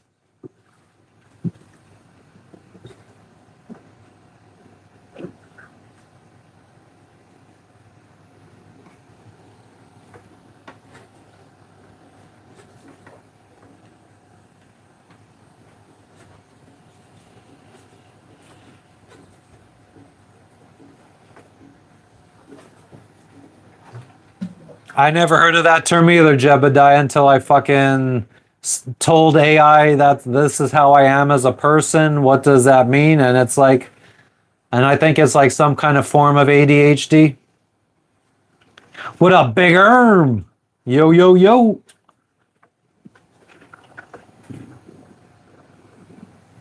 Yeah, Voltage, I'm a little bit better. Like, I feel like every one of my interests, I rotate through at least 2 or 3 times a year, because I guess it lasts a little bit longer or shorter. It's like outdoorsy stuff, hacking, computer programming,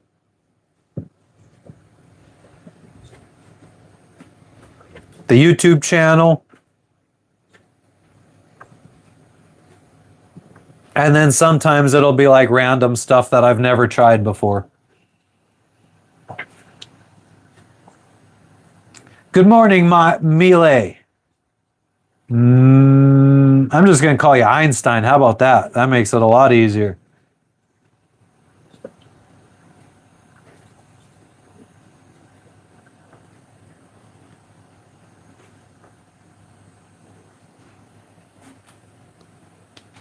But yeah, anybody that wasn't here for most of what happened, we went to, well, we've checked out of this city, and then we went to say goodbye to the owners of the resort here, and Jess mentioned about how she was looking into flying back to the States when we get to Bali, and they ended up convincing us to fly out from here and leave the boat here, leave the pets here.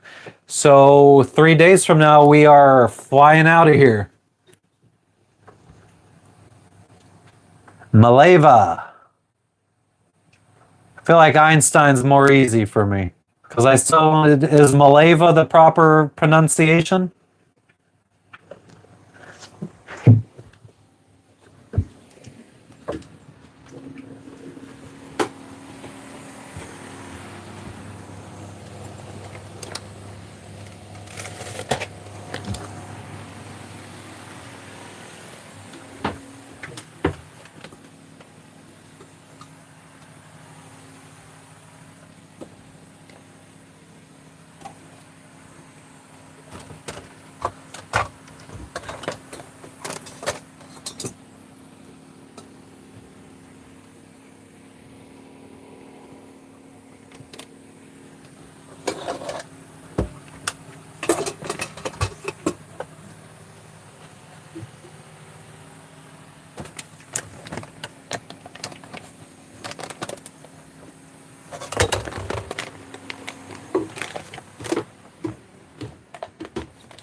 Ah.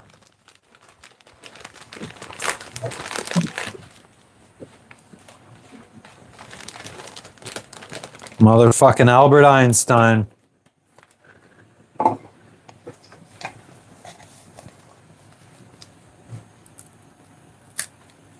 Smarter than the average bear. Yeah. I feel like I was maybe just a little bit above average when it comes to intelligence. Definitely was always like a all A type student. Didn't really need to study. But that being said, like when you grow up in a small town, you tend to maybe think you're a little bit more on the smarter side. Then you get out into the real world, start meeting a lot more people that are smarter. Nah, no beetle nuts today, just regular old ground nuts, aka peanuts.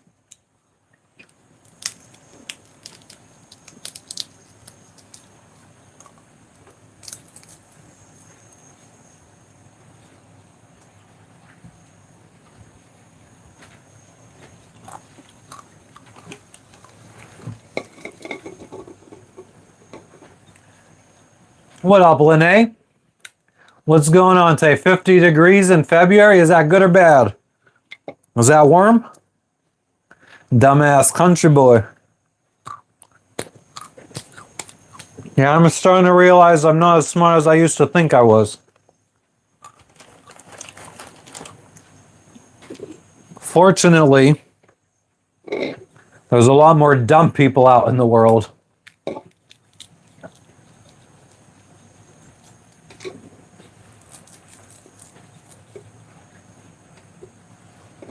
Cole, I think you might need to fucking add some words into that fucking sentence because that definitely sounds a little weird.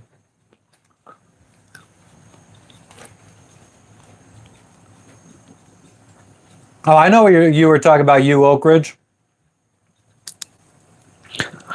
But I'm saying I've learned that I'm not as smart as I used to think I was, so maybe you're not as dumb as you think you are.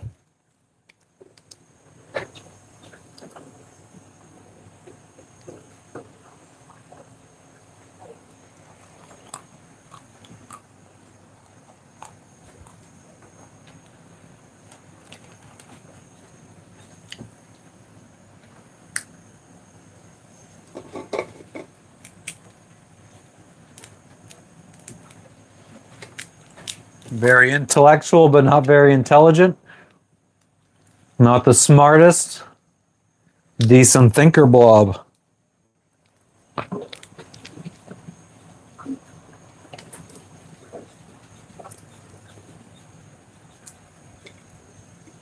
Colton Osk.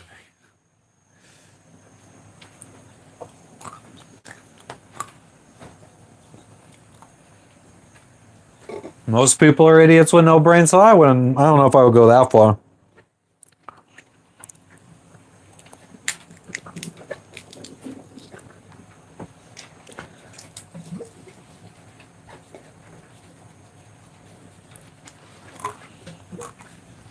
Thank you for the golden shit, North Fork.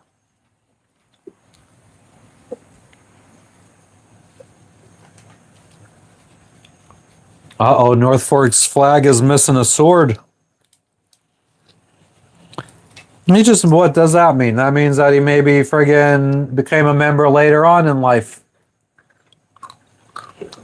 We're doing well, North Fork. How are you doing? We're flying back to the States in a few days. We're going to the Philippines first. On midnight tonight, we're dropping Duncan's toy chest.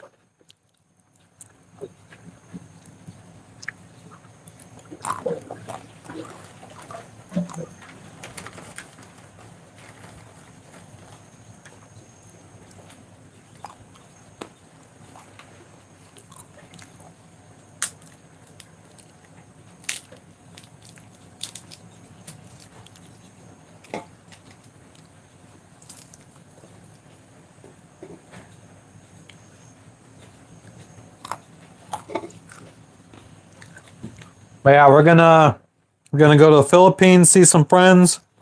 We are going to go to the West Coast, see family and friends. Then we're gonna go to the East Coast, see family and friends.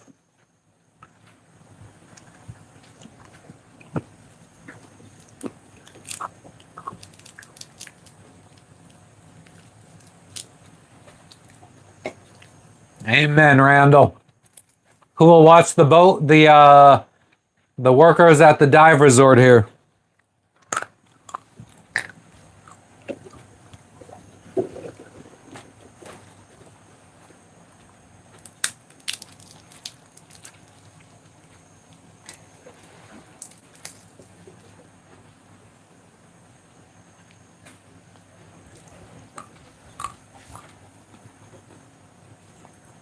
I dig you, Jebediah. Come to Australia, Timothy. Yeah, it'd be nice. If only I was rich.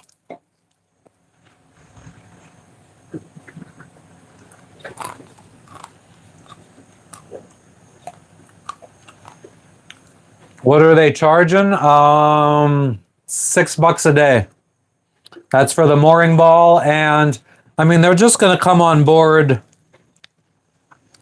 probably once, maybe twice to run the engine to make sure that the engine's just fucking.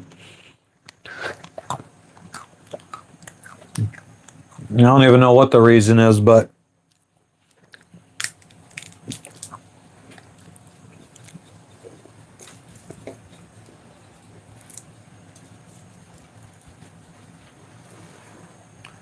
check out Tasmania as well. Yeah, I mean, I would love to check out everywhere eventually.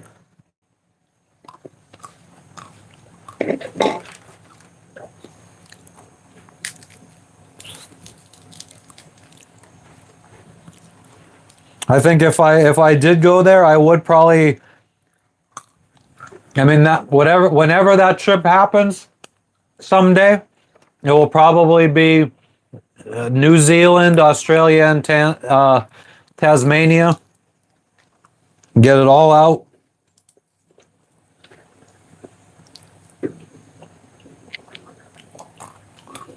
No, we're leaving them here in North Fork. We got them a hotel room. And then a couple people are going to check in on them every day. We got a guy that's going to come walk Lexi twice a day for $6 a day.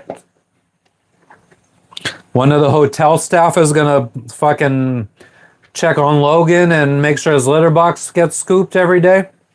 And they're including that in the hotel room price.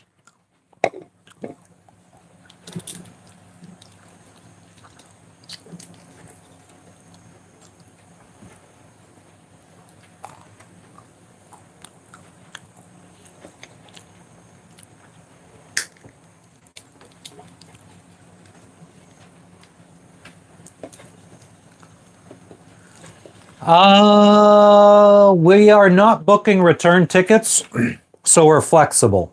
We're thinking 3 weeks, but who knows?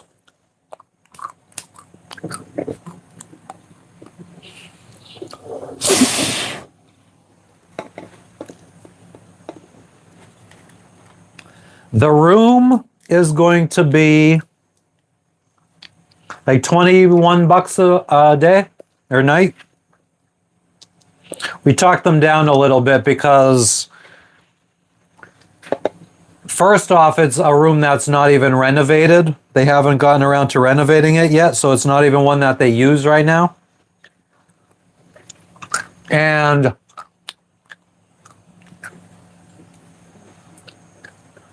if it ended up being what they originally wanted for it, it would have been costed too much. And it would have been cheaper for us to just wait to Bali to fly home. And it's still cheaper for us to wait to Bali, but not by much. Only like $100 or $200 less.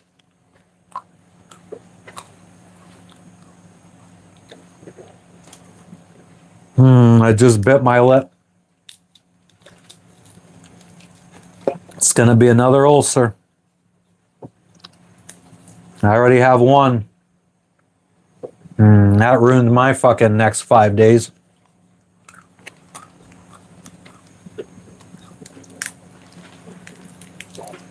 Yeah, we haven't even really. All we booked was from here to the capital of Indonesia, Jakarta, on Sunday. Then Monday we fly to Philippines, hang out there for a couple of days to see our friends. And then we fly to the West Coast. And that's all we booked. I haven't booked any hotels or anything.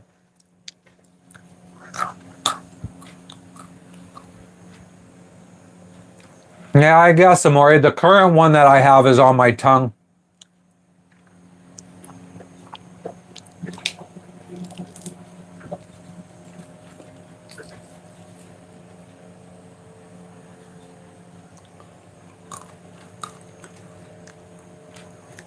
Yeah, I know, Jebediah, but my cat also doesn't really take off. We told them because the bathroom in the hotel room is the bathroom's probably got more space than our boat does. So we told them if they want to, they could just fucking leave the pets in the bathroom. That way, I mean, it's a tile floor. So if they piss or shit on the floor, it's no big deal. Some more space than they would get at a fucking kennel. So we told them they don't even need to actually leave them in the hotel room. So that way, if Logan escapes, he's just escaping into the room and not out into the hotel.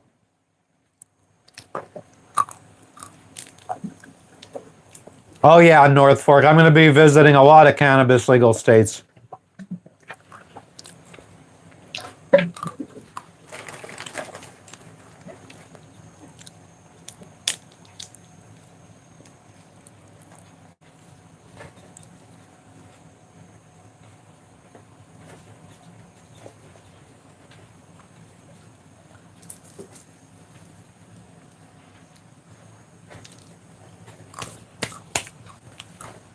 Randall, I might.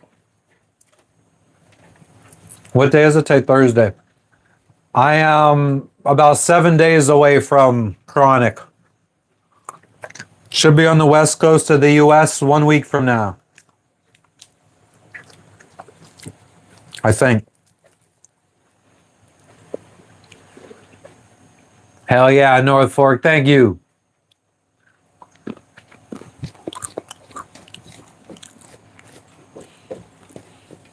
Yeah, I've talked enough shit to people on here that I'm not going to be, probably not going to be too specific on my travel plans until after they happen.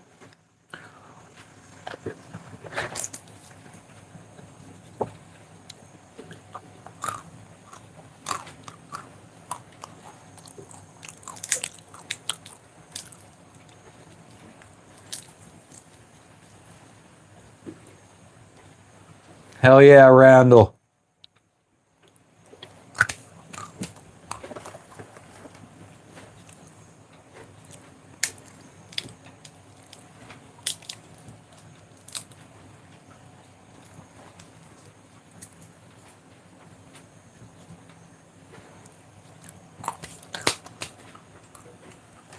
Oh, Albin's here.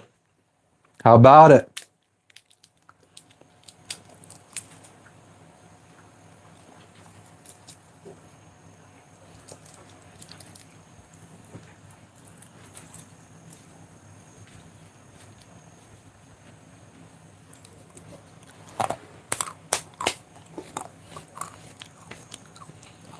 Man, it'd be nice to have a hotel room and a sandwich.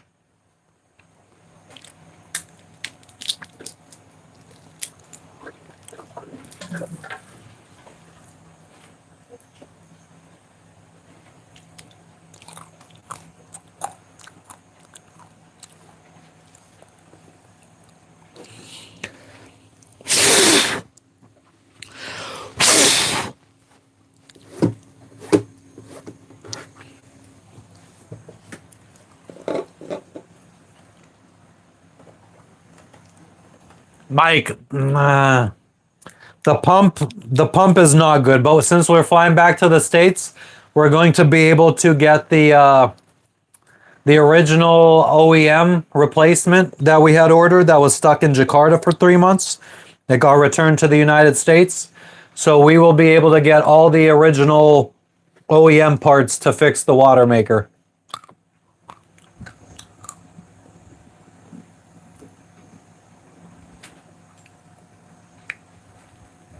Cole, what are you saying? Put peanuts in soda? I've never tried that. Yeah, Mikey. Or Mike. It's about $6 a day. 100,000 local rupiah, which is about $6. Or wait, 125,000, so it's like $8.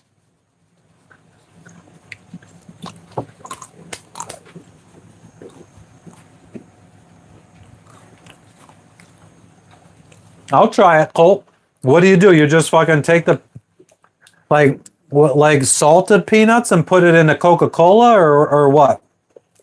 Or what soda do you use? People put peanuts in beer? I feel like that's something Europeans would do.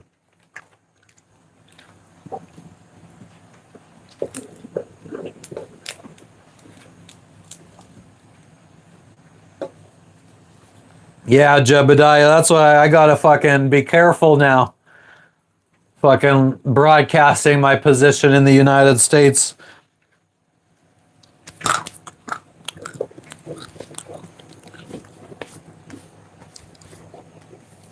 I truly, there's only been maybe 3 people that I've truly hated.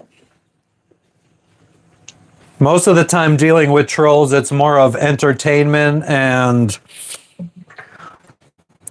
just try to give it back to them. And I don't mean it personally, but I don't know if everybody takes it that way.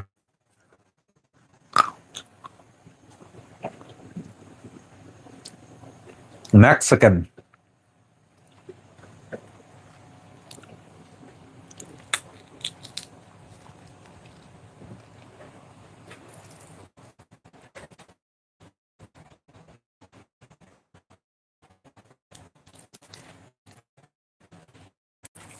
I used to get fucking. I think that's probably the most common troll is green screen.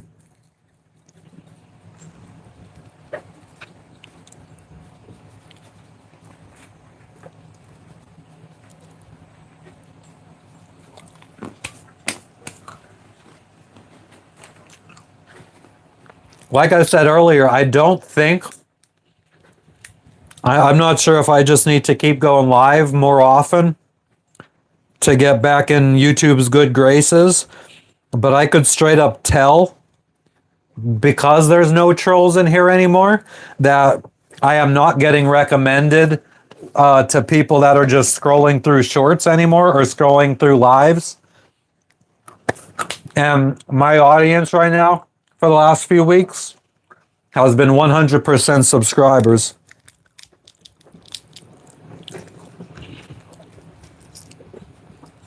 So we haven't had any trolls.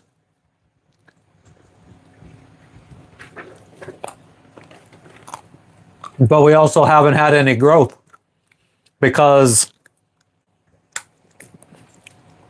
when it's all subscribers watching, you don't get any new subscribers.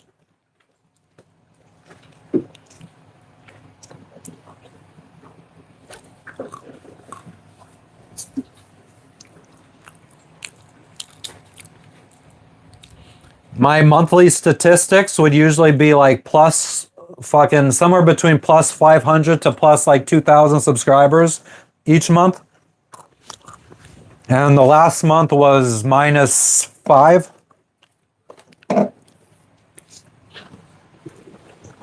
You got to remain consistent.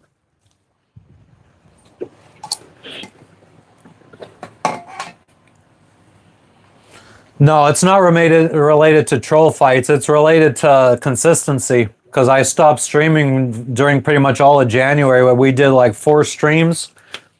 And before that I mean 5 days a week at least. I mean when we were sailing through Solomons and Papua New Guinea, we were pretty much live every day for almost 2 months. In 60 days, we probably did like 50 live streams. Nah, no cap. Watermaker, it's like, it's kind of functioning, kind of not. But we're flying back to the United States in a couple days. Well, next week. So we'll be able to get the original manufacturer's parts to fix it.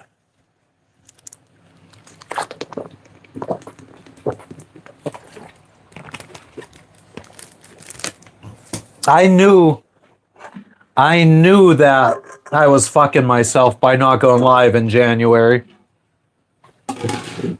I was well aware of it, but I think that every time that I took a break, because we took a break in Vanuatu and we took a break in Fiji, and both times we were pretty quickly able to build up the audience again and start getting recommended.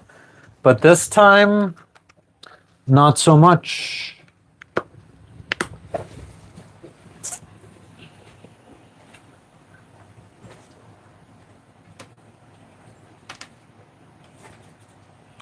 No cap. I'm just going to get the pump that runs at the right pressure, so I don't need a shutoff valve.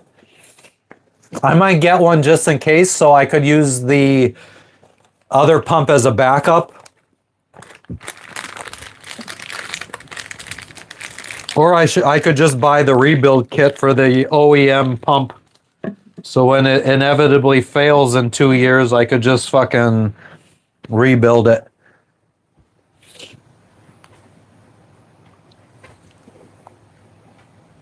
Nice, North Fork. Hell yeah. What kind of surgery? You finally transitioned. Thank you, Colt. I appreciate you guys. I appreciate everyone that sticks with us.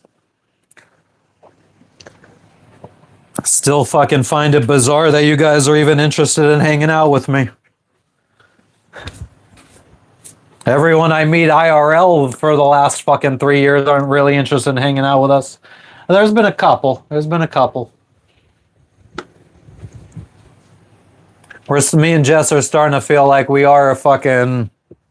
Maybe we've turned into some weird motherfuckers in real life. I definitely think we're different people than we were pre-COVID. Back when we went to work in a warehouse around real people 40 hours a week or 80 hours a week.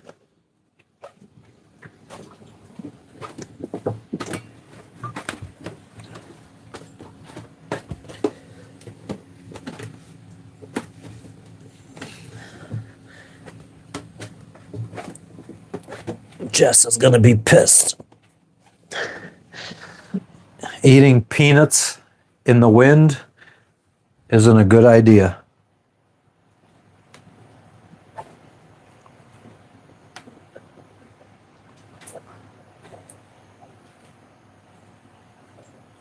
Add a dick to me, Ernie.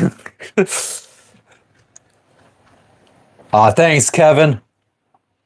You gotta be consistent. Yep. Now, again, like I said, I knew that. Every time I've taken a break, I was well aware of that.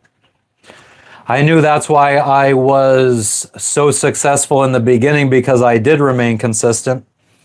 And every time I have remained consistent, the growth has been good. So I know what I got to do. I know that our lives are entertaining enough to gain a following. It's just keeping the motivation to stay consistent. Like I said, being a scanner according to fucking AI, it's just hard. I lose interest. The nurses were hot, hell yeah. Jess, she's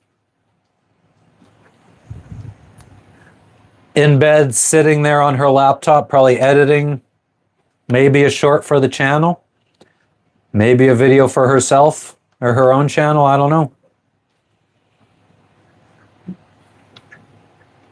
Nice voltage. That's funny because I can't watch people living the same kind of life as me. As soon as I moved onto a boat, I lost interest in watching sailing YouTube. I haven't watched a sailing YouTuber in years. I'm in Indonesia, Glenn. Yeah, we're normal-ish. I think like I said, after COVID, we kind of started veering off to more antisocial, introverted, almost maybe doubting if people like us IRL. Like, I feel like I do tend to when I'm having conversations with people, I find myself thinking, oh man, maybe they're thinking we're weird. Then I come back and listen to some ICP and I remember that I've never given a fuck. I am an outcast. San Mateo.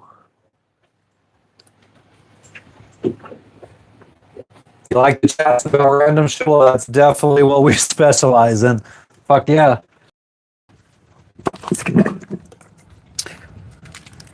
But I feel like maybe it's just, this is life. Nobody stays the same.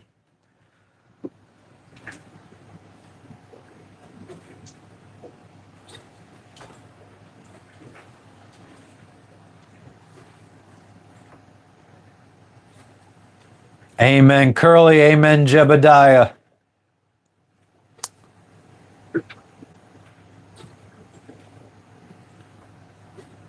Sailing is gay. That's why we motor most of the time. Ever heard of Maverick from Top Gun? You're a surfer? Nice, Kevin. I would love to learn how to surf. We did one lesson in Tahiti and it was fun. I stood up once and the waves weren't big.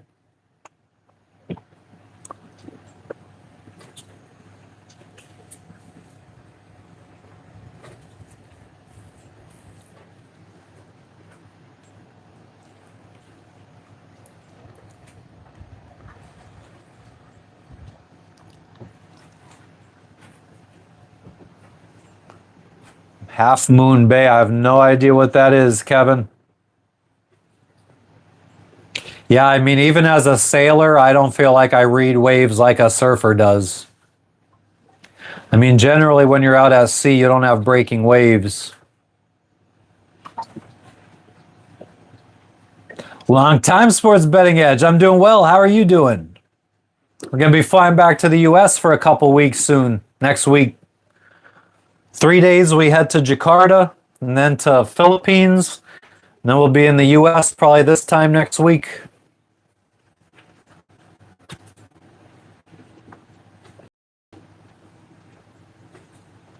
I did cut my hair, Mr. Destruct. It was way too hot to be having long hair. I mean, this is most of my adult life has been like around this height or length or less.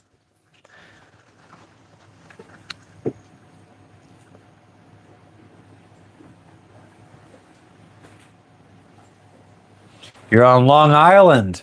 Yeah, I don't know where we're going to be all over the place. I'm scared to meet people from the internets though. So we're going to be keeping our exact locations as secret as possible until after the fact. How many layovers for the flight? What's up, airline pilot? Chillin'. We decided that we're going to leave the boat in Biak for a couple weeks while we fly home and visit friends and family. I guess the homesickness has finally gotten to us. Where was I at?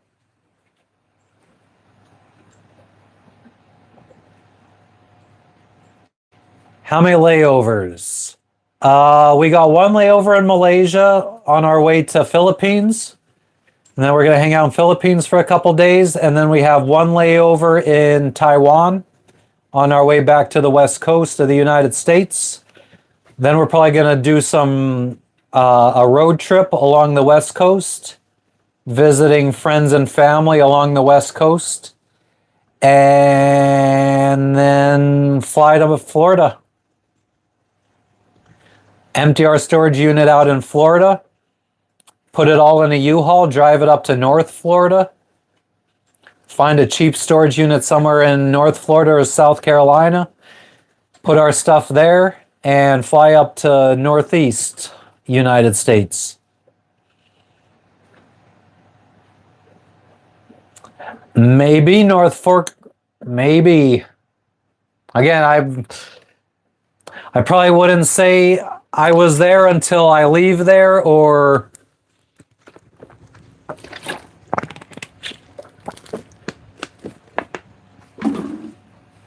thank you for the 100 Sports Betting Edge.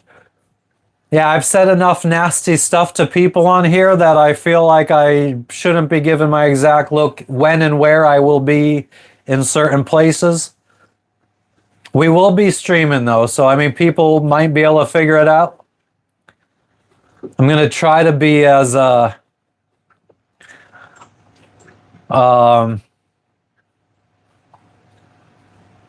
if I was in Chicago, I'm not going to go streaming in front of the fucking Bean. As an example, like I'm not going to be making it obvious where we're at for people to specifically be able to find us.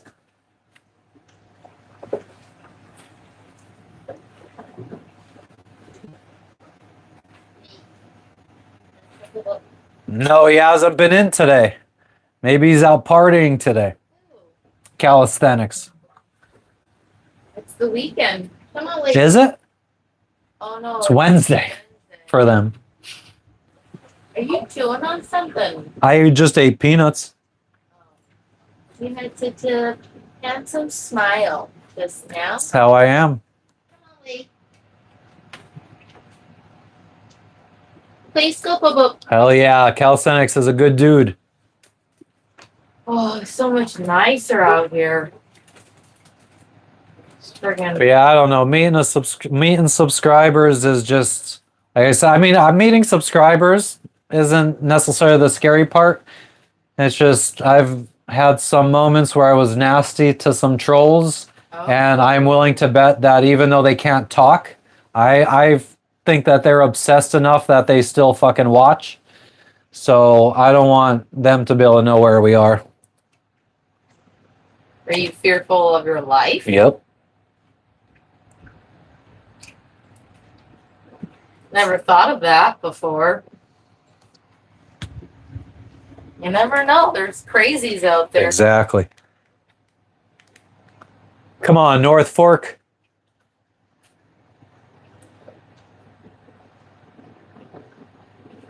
Oh, airline pilot. Hell yeah. I hope you enjoy Africa. Go, Bobo.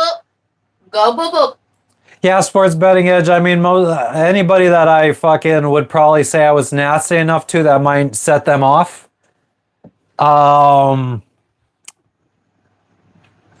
They can't speak in here. They're banned, so. But I bet you every single one of them still fucking watches obsessively. I mean, we've already seen that because one came back while we were on land a week ago. Did they change their handle? Well, maybe, or created a new account.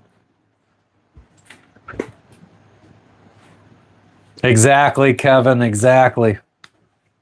Yeah, I wish, maybe if I'm ever on that iShow speed level and I could hire some bodyguards, maybe we'll do a meetup.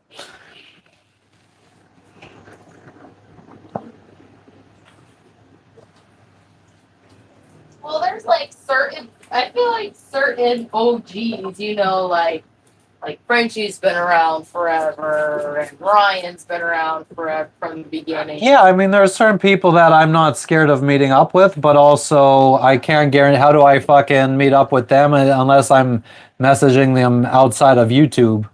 Yeah. Come on, baby, wait. Come on, little baby. All right, good night, Jebediah. We appreciate you stopping in, as usual. Bye. Yeah, we've made enough people walk the plank. Maybe it's conceited of me to think that people would want to fucking harm me over some dumb internet shit, but you just never know.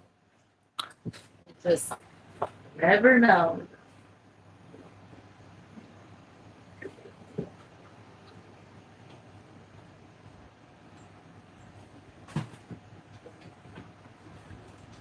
Especially because sometimes you've gotten off on tangents on political stuff. Yeah, political, religious, you just fucking never know.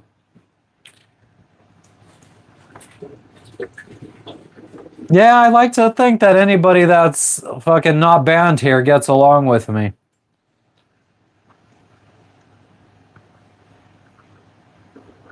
You just never know.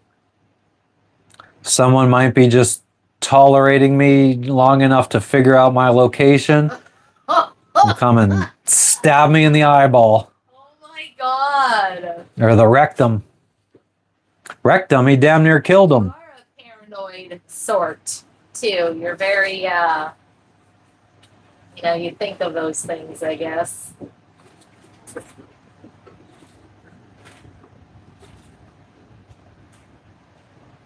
As long as I don't set up my wife.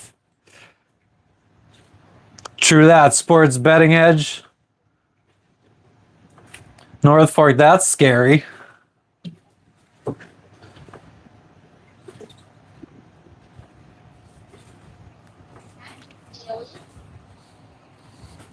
But yeah, it's not it's not you guys, not the people that talk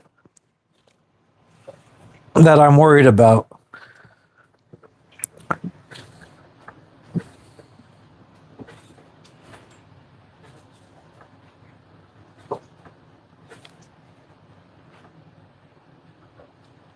Ooh, I see my fucking soap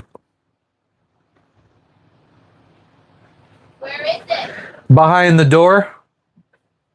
I thought I checked there. You didn't check good enough, I guess.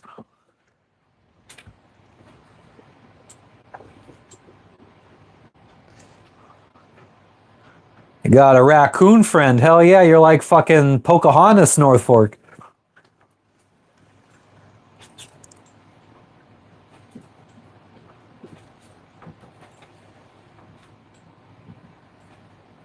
Yeah, exactly. And I'm not any different in real life. So, I mean, if I met some of these nutcases that I've told off on a stream, I would probably tell them off again.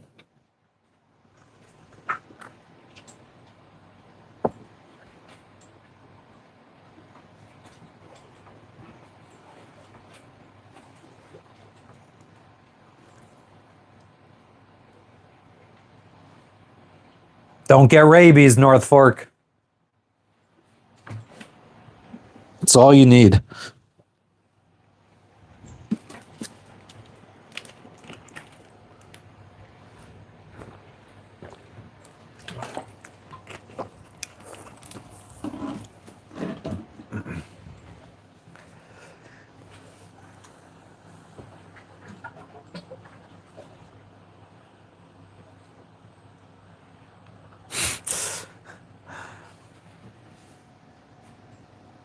Oh, congratulations, Sports Betting Edge. Fuck yeah.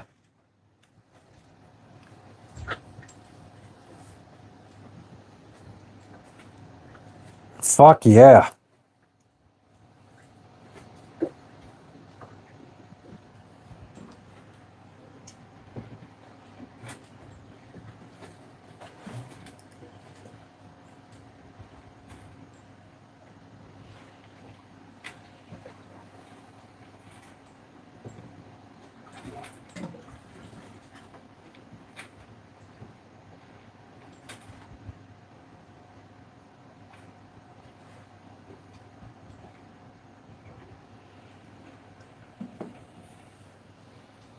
We have 3 Friday the 13th this year. Really? Oh shit, tomorrow's Friday the 13th. Maybe we watch a scary movie tomorrow.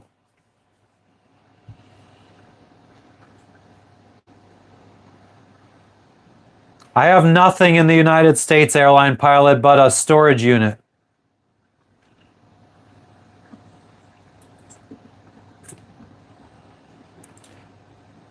Randall, you silly goose, you.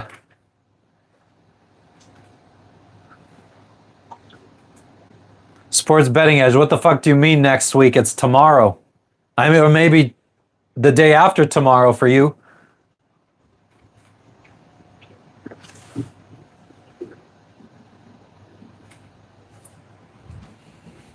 I thought I was bad with knowing the fucking date.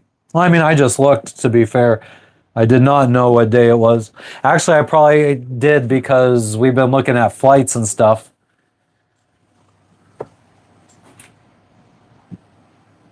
It's a red screen.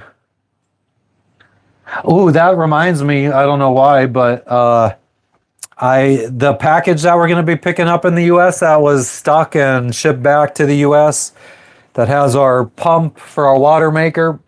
It also has more of these tapestries.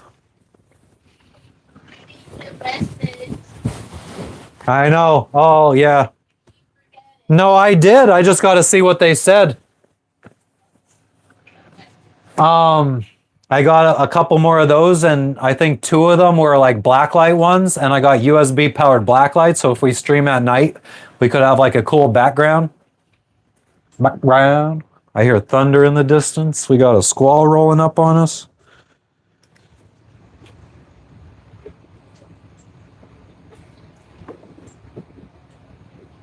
Oh, they didn't even respond all day today. Interesting.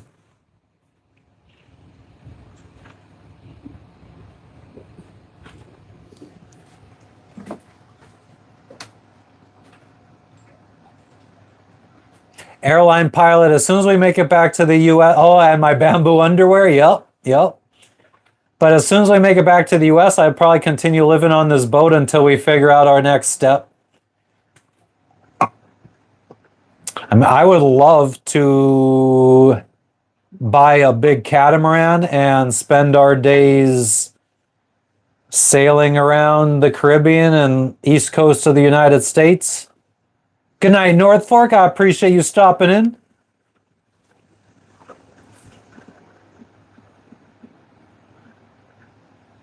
Nice, Sports Betting Edge. Hell yeah. Why, thank you for the makeup brush, North Fork. But yeah, I mean, who knows what the future holds for us? I just take it one day at a time. I don't plan too much. I hate to plan. Just like this trip back to the United States, we went to go say goodbye because we were going to set sail yesterday. And within 30 minutes, we went from saying goodbye to saying we're going to stay and fly back to the United States. That was absolutely like a decision made within 30 minutes. All right. Thank you, North Fork. You have a good night.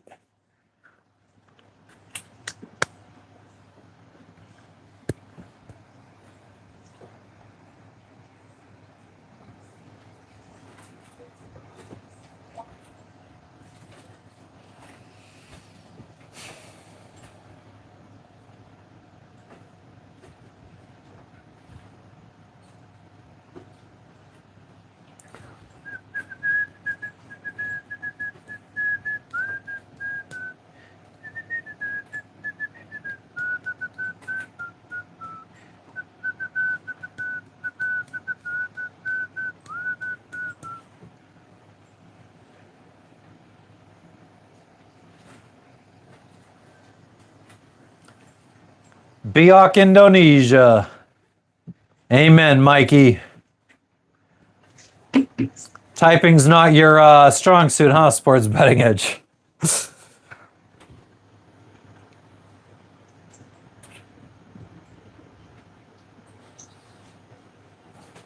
Kevin, probably fucking buy an RV. I could live in an RV when I'm 75. I mean, I would love to fucking eventually buy property and like 10 acres of land.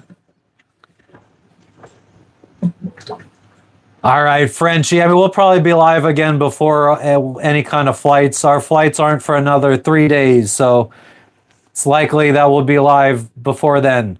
So we'll catch you later. You have a good night too.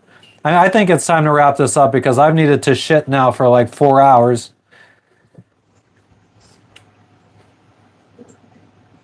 No, airline pilot. Tomorrow we're still here for tomorrow's for us is Friday, Saturday, and then Sunday we fly to Jakarta.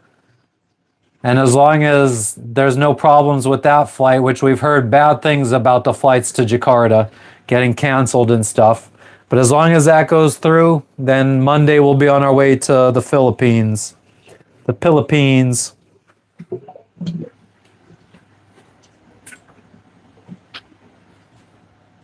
Nice, Kevin. That's one thing. I mean, I do wish that while I had my business, I think we could have did things a little bit differently to set us up to have like some kind of what's it called, passive income while we were sailing. I definitely could have been smarter 7-8 years ago when I had my own business. So we might have to start over from square one at some point. What up, Benji? Yo, yo, yo. Benji, you came in as we're wrapping it up. Curly, I mean, I think that it should be called Kill Phil. Think any episode with him is a winner. Think the show would be much better if it was Dr. Phil's show and not Kill Tony. Adam Ray is way funnier than Tony Hinchcliffe. I don't think there's much arguing that point.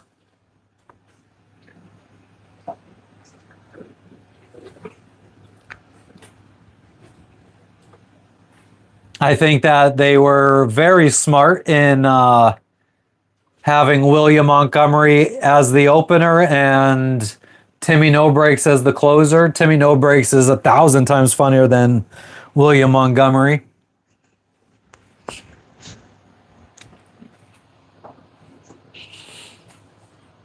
I feel like that was a sign.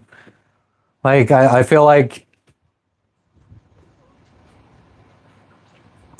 that might have been Tony saying, like, William, you need to fucking get funny. Like, I've fucking had your back for so long and you're not fucking getting any better. Like, you need to start putting in the work. I don't know if he's got some kind of drug and alcohol problem behind closed doors and that's why he's sucked forever. Thank you, airline pilot.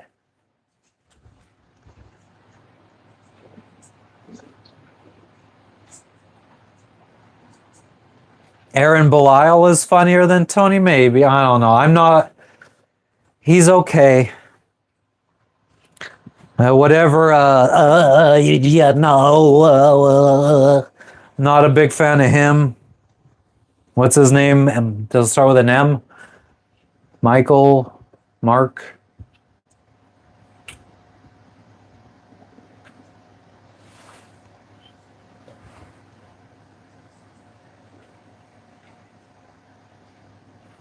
God, what's his name?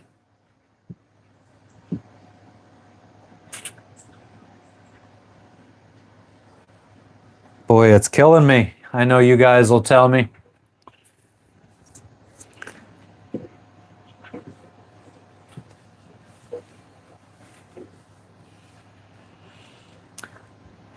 I love hearing about fucking Ari Mati's trips on the road with that guy.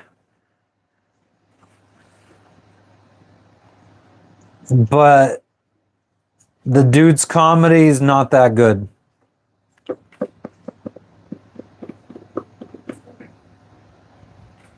Martin, yes. I knew it was an M. Yeah, unfortunately, I feel like the handicapped people, they've lost their edge. Like you could only make fun of your disabilities for so long, and once they lose that, they kind of don't have anything to fall back on. I think Martin Phillips, Aaron Belial, their first 1, 2, 3 performances were good, and then it kind of loses its appeal. And like all the really good regulars, just, I mean, they're able to go be successful on their own as soon as people see how funny they are. Cam Patterson, Ari Mati, Hans Kim, Fiona.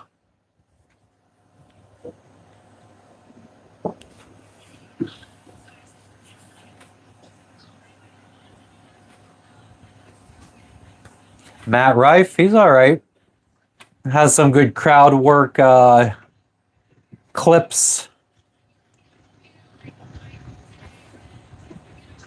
But I mean, Matt Rife didn't get famous from Kill Tony, right? Matt Rife was fucking famous from Wild 'N Out or some shit, no? Timmy No Breaks, new music. No, I haven't. I don't really watch much of the Kill Tony sphere outside of the episodes. I've watched like a clip here and there of like Timmy No Breaks on a podcast or something.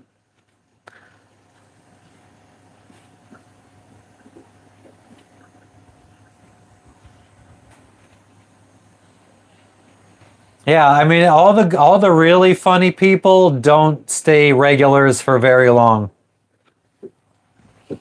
Anybody that stays a regular for a long time isn't that funny. Fucking, what's the roaster dude? I forgot his name all the time. Luke? Is it Luke?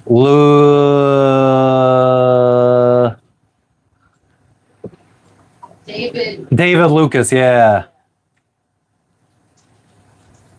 Yeah, like he was a regular for a long time. He wasn't funny. William Montgomery, regular forever, not funny. Dietrich, I think. Diedrich, he's funny. Alright. I mean, as far as Kill Tony regulars right now that they have on every episode, I mean, that's pretty much Diedrich and William Montgomery. Diedrich's way funnier than William Montgomery. Oh, definitely. But I will say sometimes his are like a hit or miss.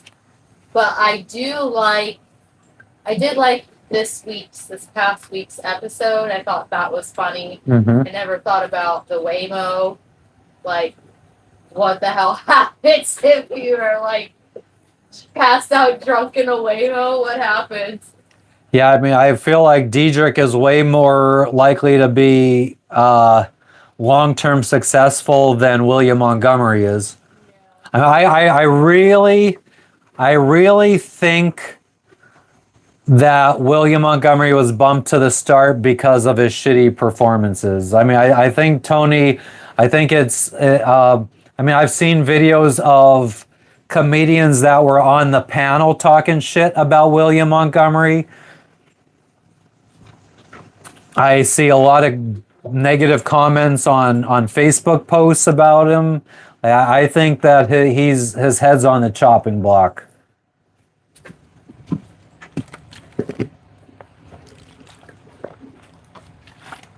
What's up in the Ukraine, Bida?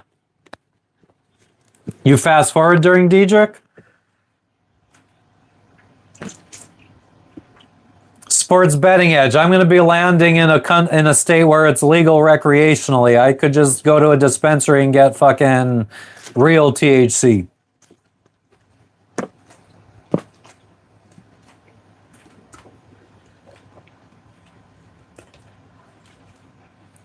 Maybe, Curly, maybe. Well, hopefully, moving forward, Timmy No Breaks needs his set to be the closer every week, so we don't have William Montgomery closing.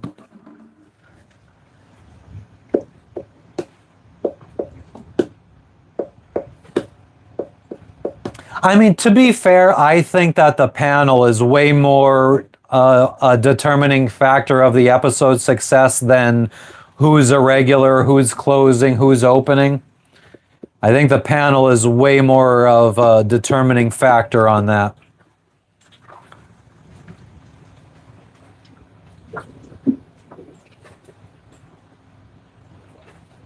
Dispensaries are $3.50 a zip. My friend gets ounces for $40. Sports Betting Edge.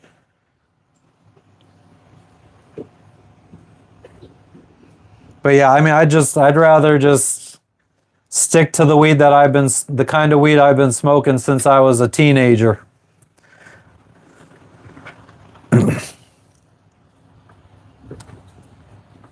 Maybe I'll get some THCA in Florida when I go to Florida from the vape store.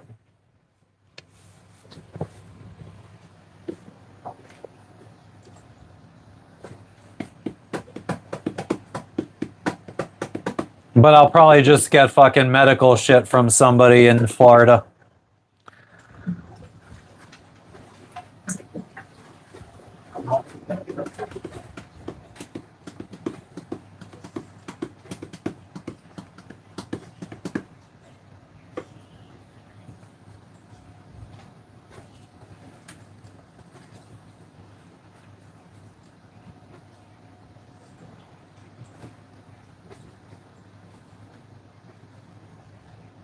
Oh yeah, Curly.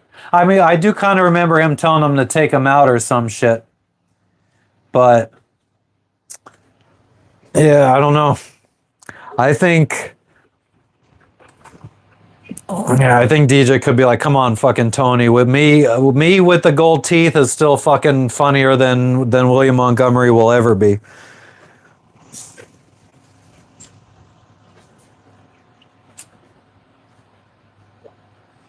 At least that's what I would say if I was Dedrick or Diedrich or Diedrich.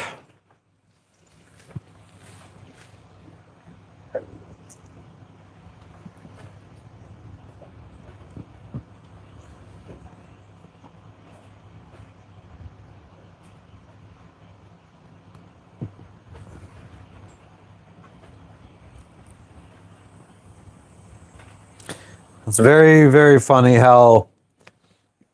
I mean, Tony must be pissed. I mean, you would think that. I mean, I'm sure he would argue that his narcissistic attitude would probably be like, "Well, I'm happy for them because I made them." Blah blah blah. But all his good regulars are off fucking making their own money now. Airline pilot, I wouldn't fly back here with it. No way am I fucking flying back here with the weed. I mean, there's two people in the last few years have been busted flying into Indonesia with fucking weed. Not worth it.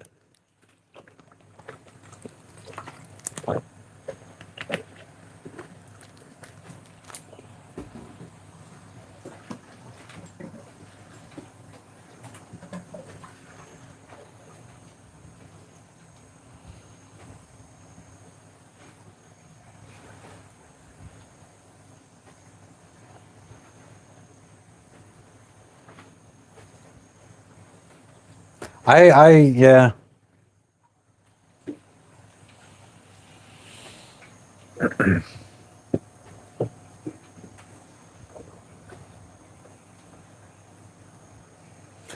I'm really like, Jess has to fucking almost push me to watch Kill Tony every week now.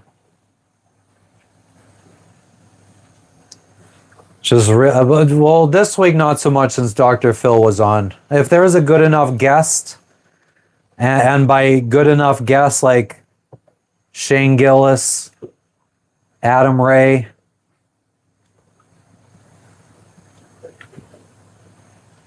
not really many fucking guests that I've really enjoyed out beyond them. Like, I feel like those two will make sure that an episode is good. Yep, exactly, Sports Betting Edge. I mean, isn't Philippines more of of a Catholic country, and they are very strict on weed too.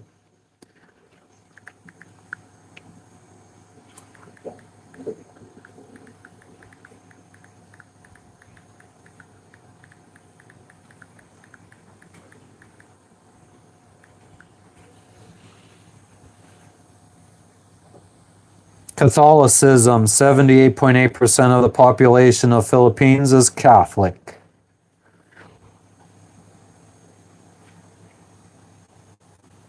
Actually, where we're at here in Indonesia is mostly Catholic.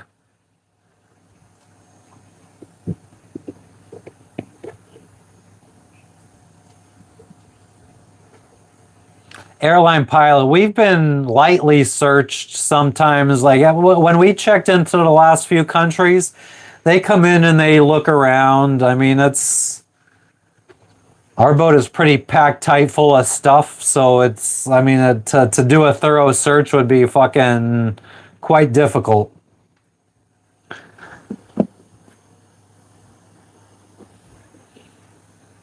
I would never put it past a customs official though, so I'm scared enough that they would do it that I would never be trying to sneak shit. Midnight Express. I can't say that I have Sports Betting Edge. I doubt I've seen many movies pre 1985. Aside from Wizard of Oz and Casablanca.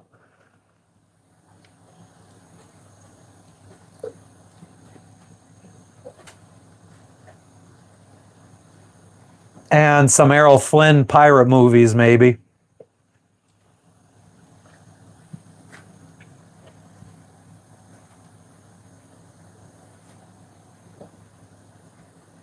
And The Good, the Bad, the Ugly, that's probably pre-85, huh?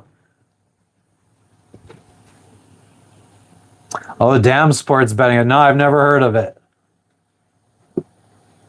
We're not into older shit, unfortunately.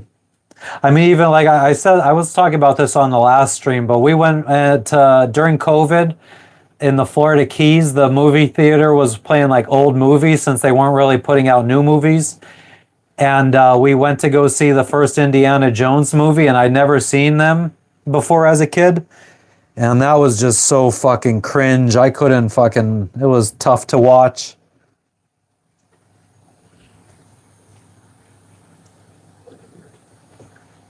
But like what? It was your mom's brother or your dad's brother?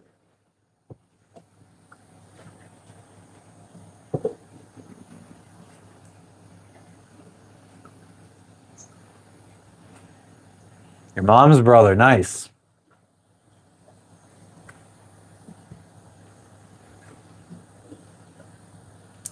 Yeah, I do know there's places here in Indonesia that I'll be able to find some. Like in Bali, they said that you can't walk around without getting offered weed and every other drug under the sun. There's an island next to Bali. I don't know what it's called, but it has the town or city of Lombok. And I know I was pointed in specific places to find weed and mushrooms there.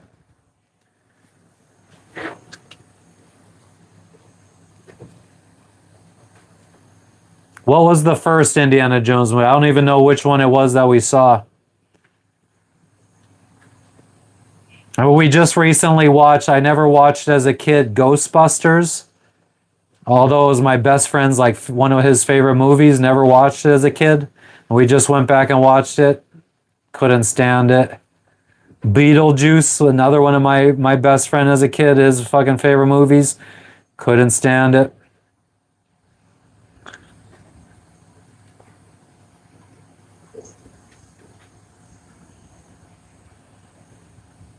Raiders of the Lost Ark, maybe.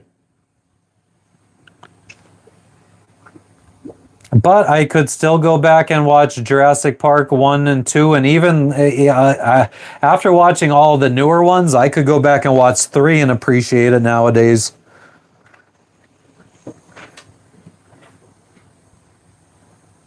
Independence Day, Pirates of the Caribbean, Hackers, I could go back and watch them. I just watched Hackers last week or the week before. Probably am due for watching Independence Day. Clockwork Orange, not a fan. Is Clockwork Orange a Quentin Tarantino movie? I don't think there's any Quentin Tarantino movie I could watch. Not a fan of any of his shit.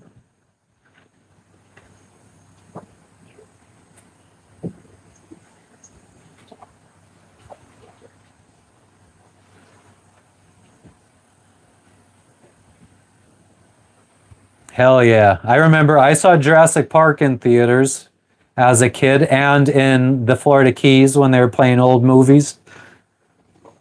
Oh, and we just went back and watched oh no, that was the newest Jurassic Park we went to see in theaters in Fiji.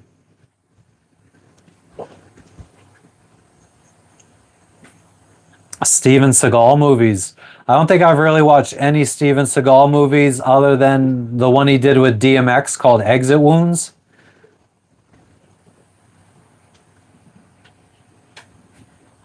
There might have been one more that I liked. Stanley Kubrick. Okay. But yeah, still, I wasn't a fan of Clockwork Orange. There's a lot of classics I wasn't a fan of. Reservoir Dogs, not really a fan of.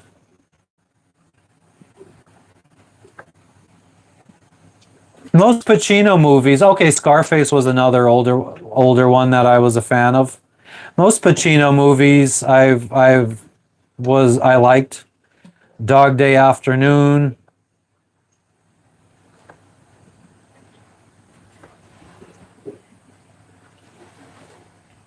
Casino, Heat.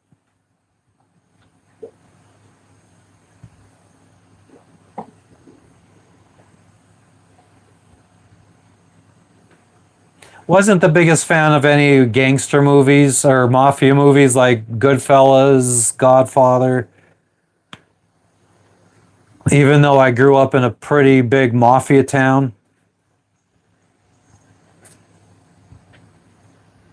Day After Tomorrow. Yeah, I like doomsday movies. Deep Impact. Day After Tomorrow. What's the other one? I think it came out around Day After Tomorrow.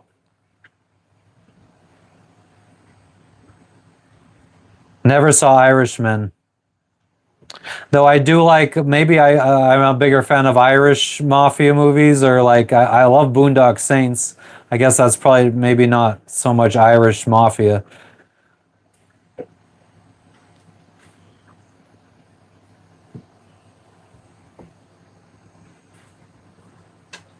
Bro, what can you possibly think I would be giving my WhatsApp out for? Yeah, he's definitely fucking nuts now.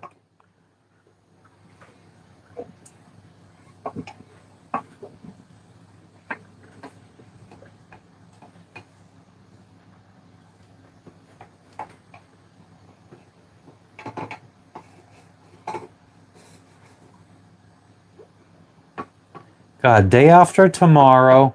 Was Day After Tomorrow the one where like they're in like the daughter or son or somebody's like in a library and like the fucking earth goes like completely cold and they're like burning books to stay warm?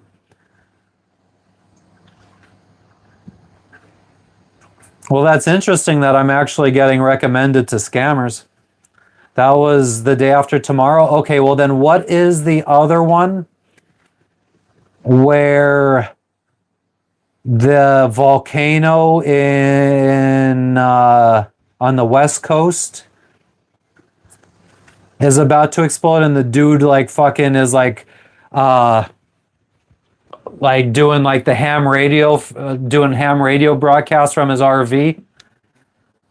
2012, yeah. That was another good one. I really like that one. Watched that recently in the last year. What was the volcano one too? That came out around the same time, I think, as Deep Impact.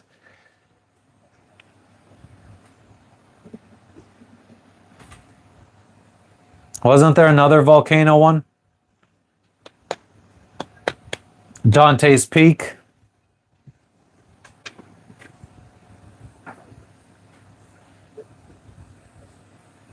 Armageddon.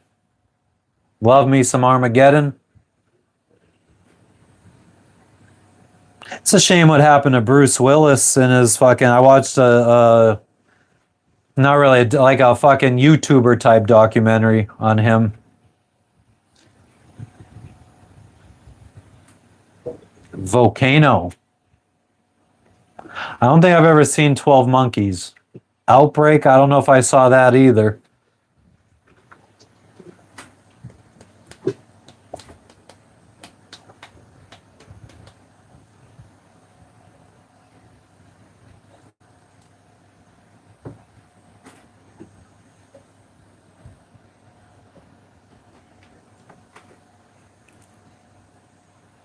Need to see 12 Monkeys. What's it about?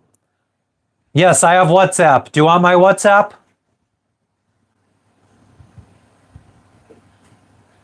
Dio, you want my WhatsApp?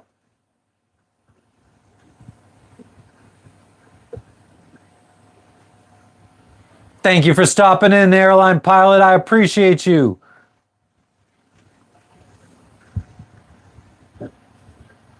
San Andreas. Yep.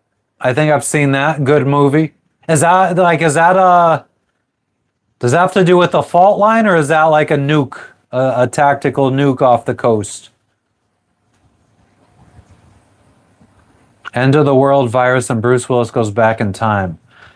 I don't know if I've seen it. You know, that's another. I've never actually watched Fifth Element either.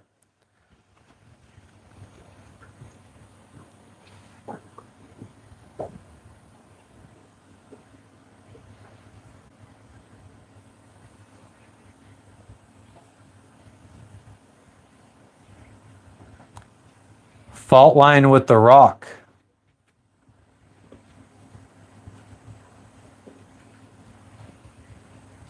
We're talking about a lot of different movies all at once now.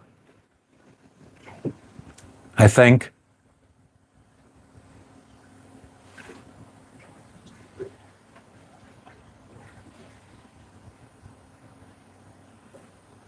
Dwayne Johnson. Starman. 12 Monkeys. Okay, you're still talking about 12 Monkeys, Sports Betting Edge, and Curly's talking about Fault Line.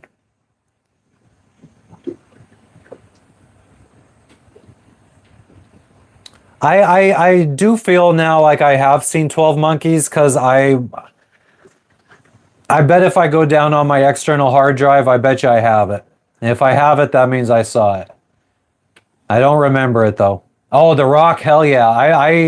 I went through a phase where like I would watch The Rock every day. With Sean Connery and Nicolas Cage.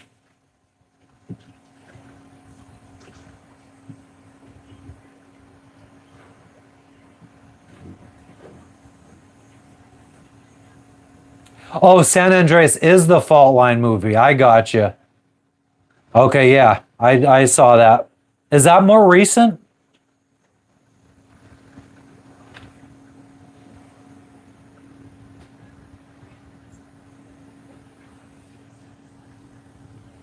Was there some like crazy helicopter action going on in that movie?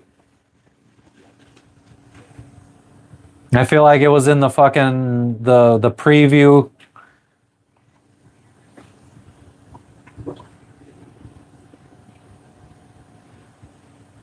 Glimmerman, I don't think I've seen it. Green Mile, I haven't seen that in a long time. I don't even remember it.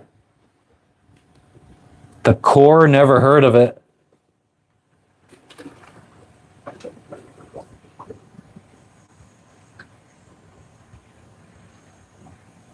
I really like, I mean, all Die Hards were good, but I like the one, was it Live Free or Die Hard? The one with the hacker?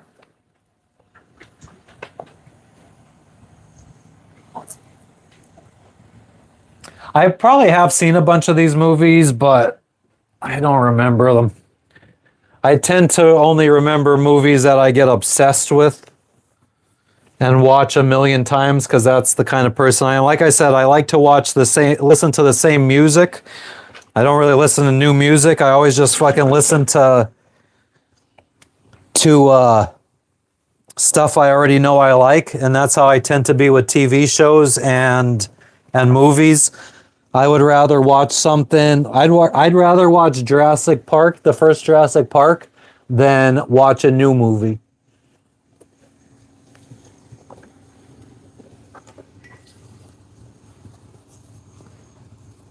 I don't think I would ever, if Jess was ever like, "Do you want to watch Jurassic Park?" I don't think I'd ever say no.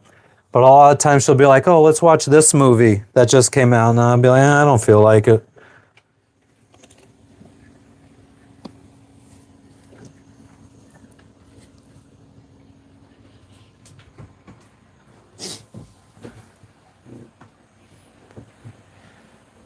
Yakatomi?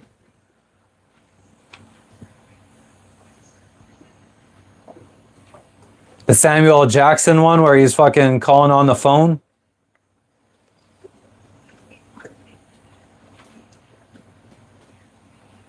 Hans forever gets coal on Christmas. Tunnel to the core of the earth to restart its spinning. I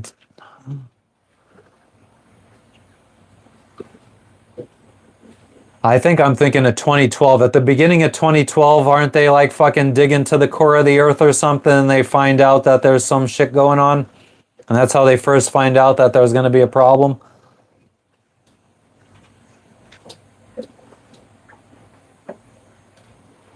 Yeah, stealing from the Federal Reserve. Lost and Found? Sounds familiar. Who's in it?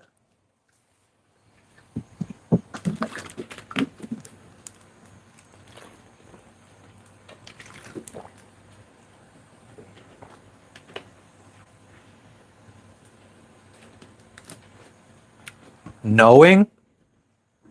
What?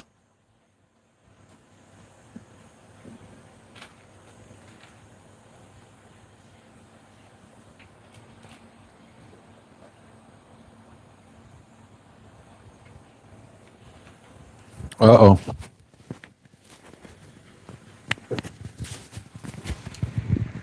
We'll just go without the microphone. Oh no, I do have the other fucking microphone here.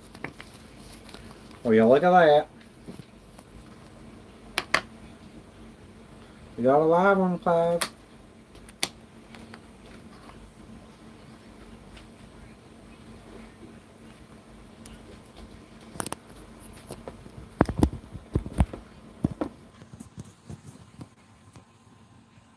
I don't put off that romantic comedy vibe. Yeah, I'm not a fan. But Jess absolutely is. Although she's way more of a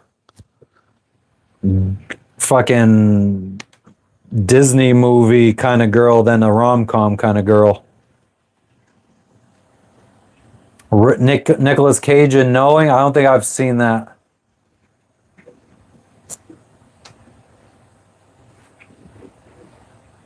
But yeah, I could probably, the way I am willing to rewatch movies over and over again, I could probably survive the rest of my life if we got rid of every movie but Jurassic Park 1 and 2, Independence Day, Hackers.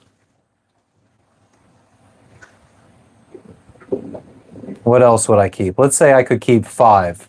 It would be Jurassic Park 1, 2, Independence Day, Hackers, and Pirates of the Caribbean 1. And then TV shows, I would keep Burn Notice, Sons of Anarchy, The Unit.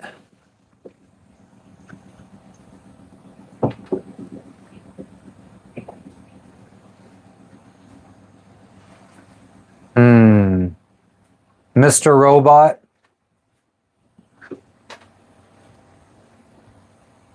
And maybe Silicon Valley.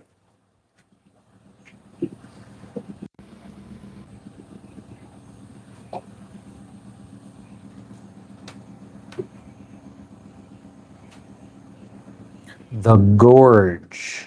Sounds familiar. Day the Earth Stood Still. I Am Legend. Fuck Will Smith. Not a fan. I mean, aside from Independence Day, I would probably say I'm not a fan of. Trying to think of what other Will Smith movies I might.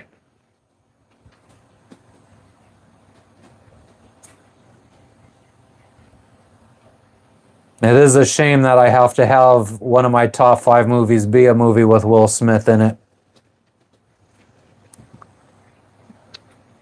Silicon Valley was fucking hilarious. We just watched that last year. We might have started and finished that after we started our YouTube channel. And that was less than a year ago.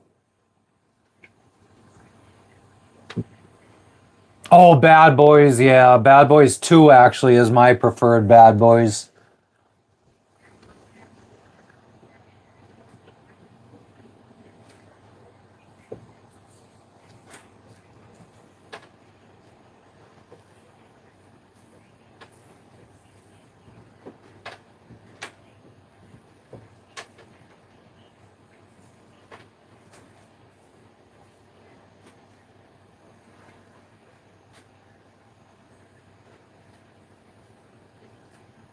Although then I guess I fucking...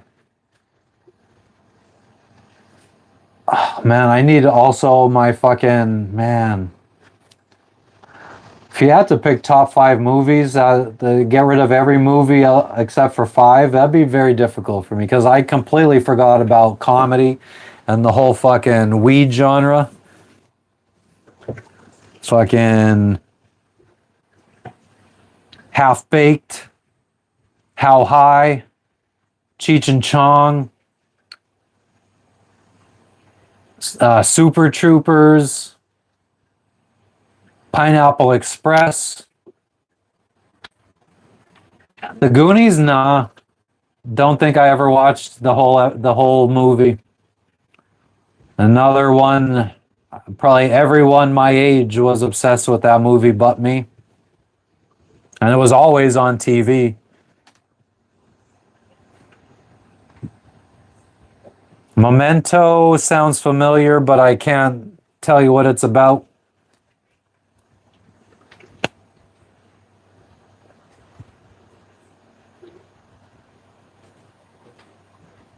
Home Alone 1 and 2, I was obsessed with as a kid. Still am. I mean, I gotta watch it every Christmas.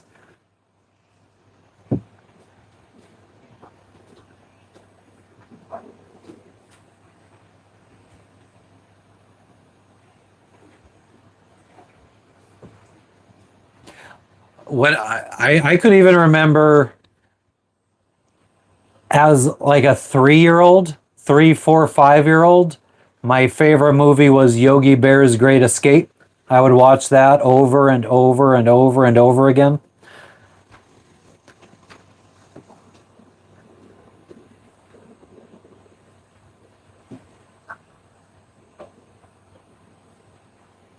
I was a big Bambi fan. Although I cried at the beginning every time Bambi's mom was shot. E.T. Home Alone 2, oh hell yeah. Home Alone 1 and 2, I love them. The Real Great Escape, I don't think I've ever seen it.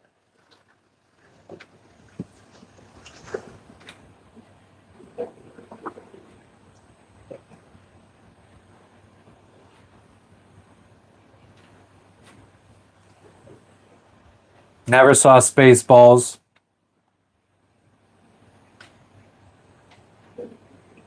I don't know why that reminds me. Well, I guess because they're both fucking have space related stuff in the title.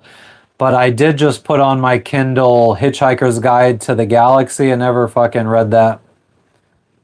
Or is there a movie about based off of that book? If there is, I never saw that either. Where in the world is Carmen Sandiego? I mean, I know the show. I don't know. Was there a movie?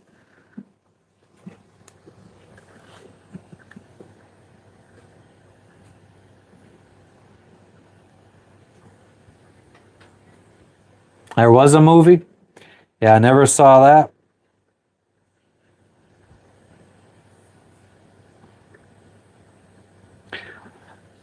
My whole life, it's just I find movies that I'm obsessed with, and I will just watch them 1,000 times instead of watching new shit.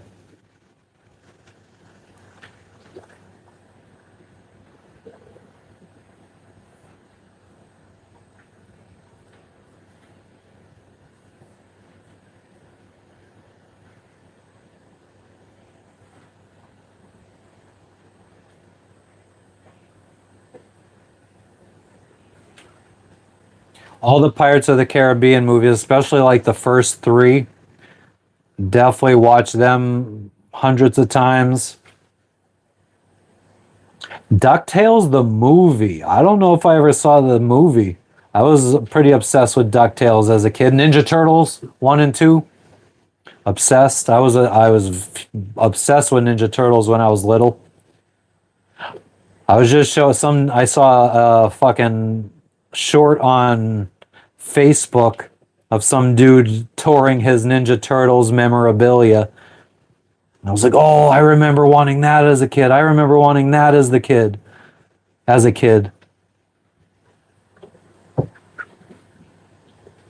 Nice, Sports Betting Edge. I download all my shit for free.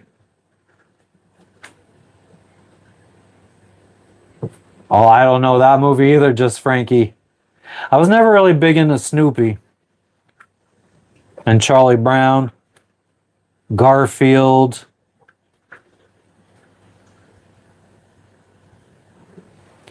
I think before Ninja Turtles, there was a show that I really liked as a toddler, I guess. I want to say, was it on the... I feel like it was on the Disney Channel, but the only time I got to watch the Disney Channel is when they would have like free weekends or some shit. And it was like about these like bears that would drink a potion and they'd bounce around.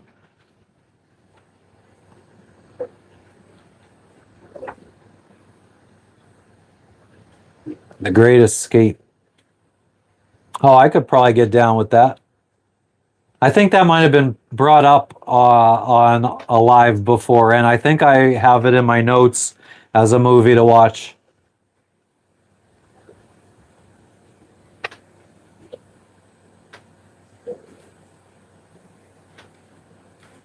I don't know what that... I never did that, Mikey. Ren and Stimpy? Was not a fan. I was more of a Doug and Rugrats kind of kid.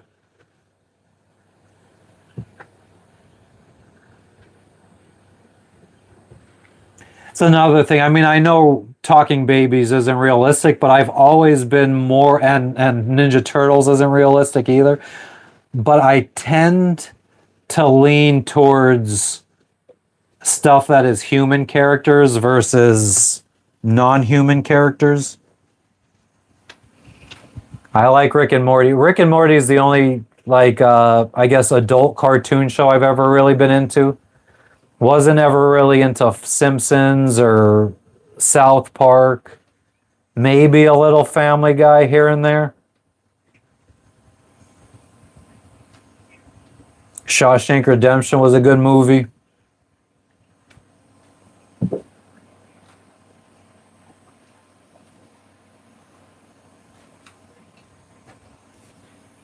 Though, I mean, I spent a lot of time going down to my friend's house. We would fucking get drunk and smoke weed and watch. He was obsessed with the fucking... What was that Cartoon Network like the late night stuff? Like, Space Ghost Coast to Coast. Adult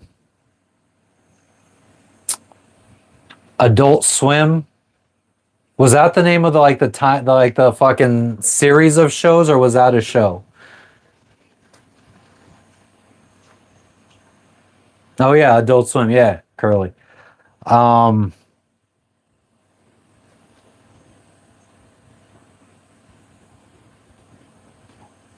Never watched Dawson's Creek.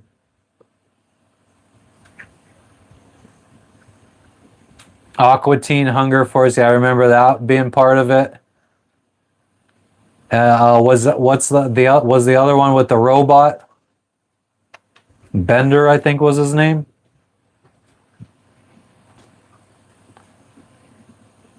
But like when I would go to his house, and by the time we got to that point, I was fucking like seeing doubles. Like I used to fucking watch that shit like this. Futurama. Yeah, I used to get really fucked up at his house watching that shit. Pills, alcohol, weed. And then we would play Halo 2.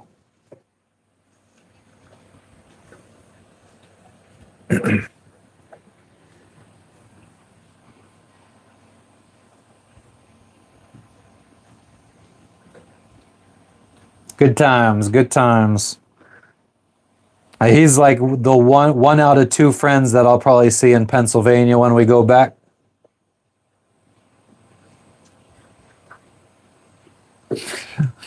Shout out to you, Mikey.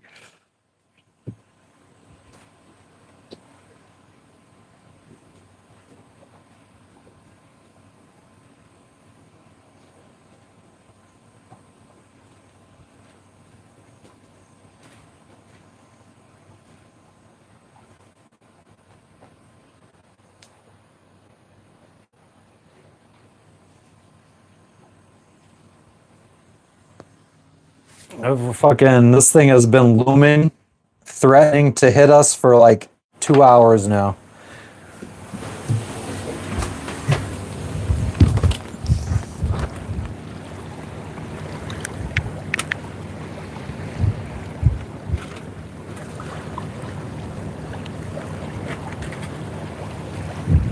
Oh, Lexi took a nice healthy shit.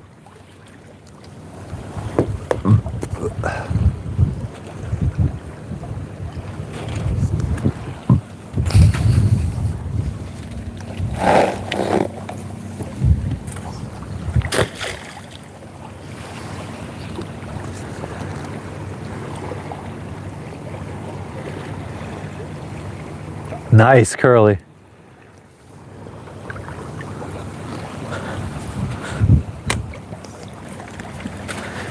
You guys could look at the sky.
Let me go fucking wash my hands after touching Lexi's piss pad.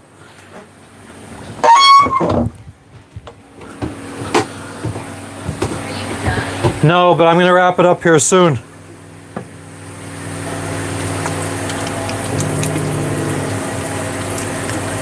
Now I've been needing to shit for 5 hours.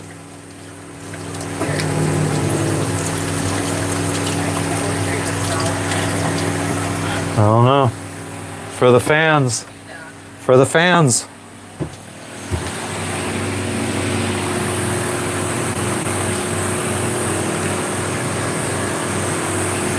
%on the batteries. It's amazing what happens when you don't use your laptop all day.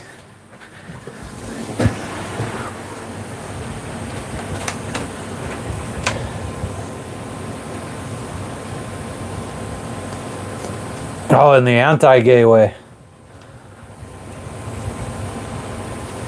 So it looks like a guy choking a gay guy.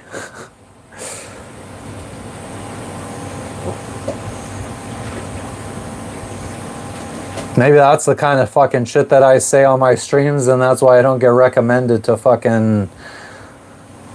I stopped getting recommended to the people that are swiping through shorts and lives.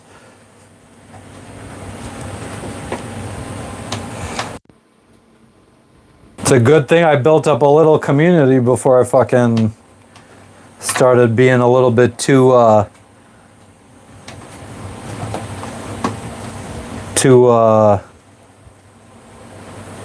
much of the real me, I guess I should say.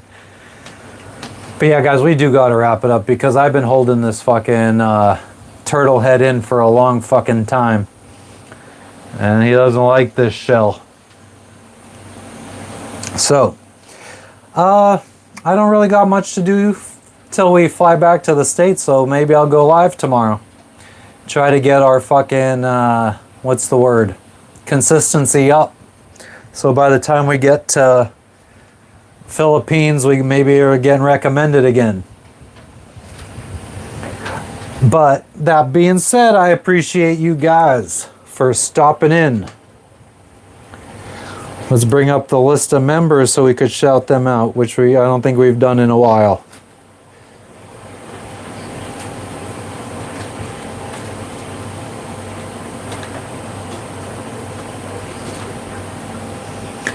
All right, guys, I appreciate everybody that sent a gift. I appreciate everybody that sent a donation. I appreciate all the likes. We finally broke 100 again for the first time in a little bit.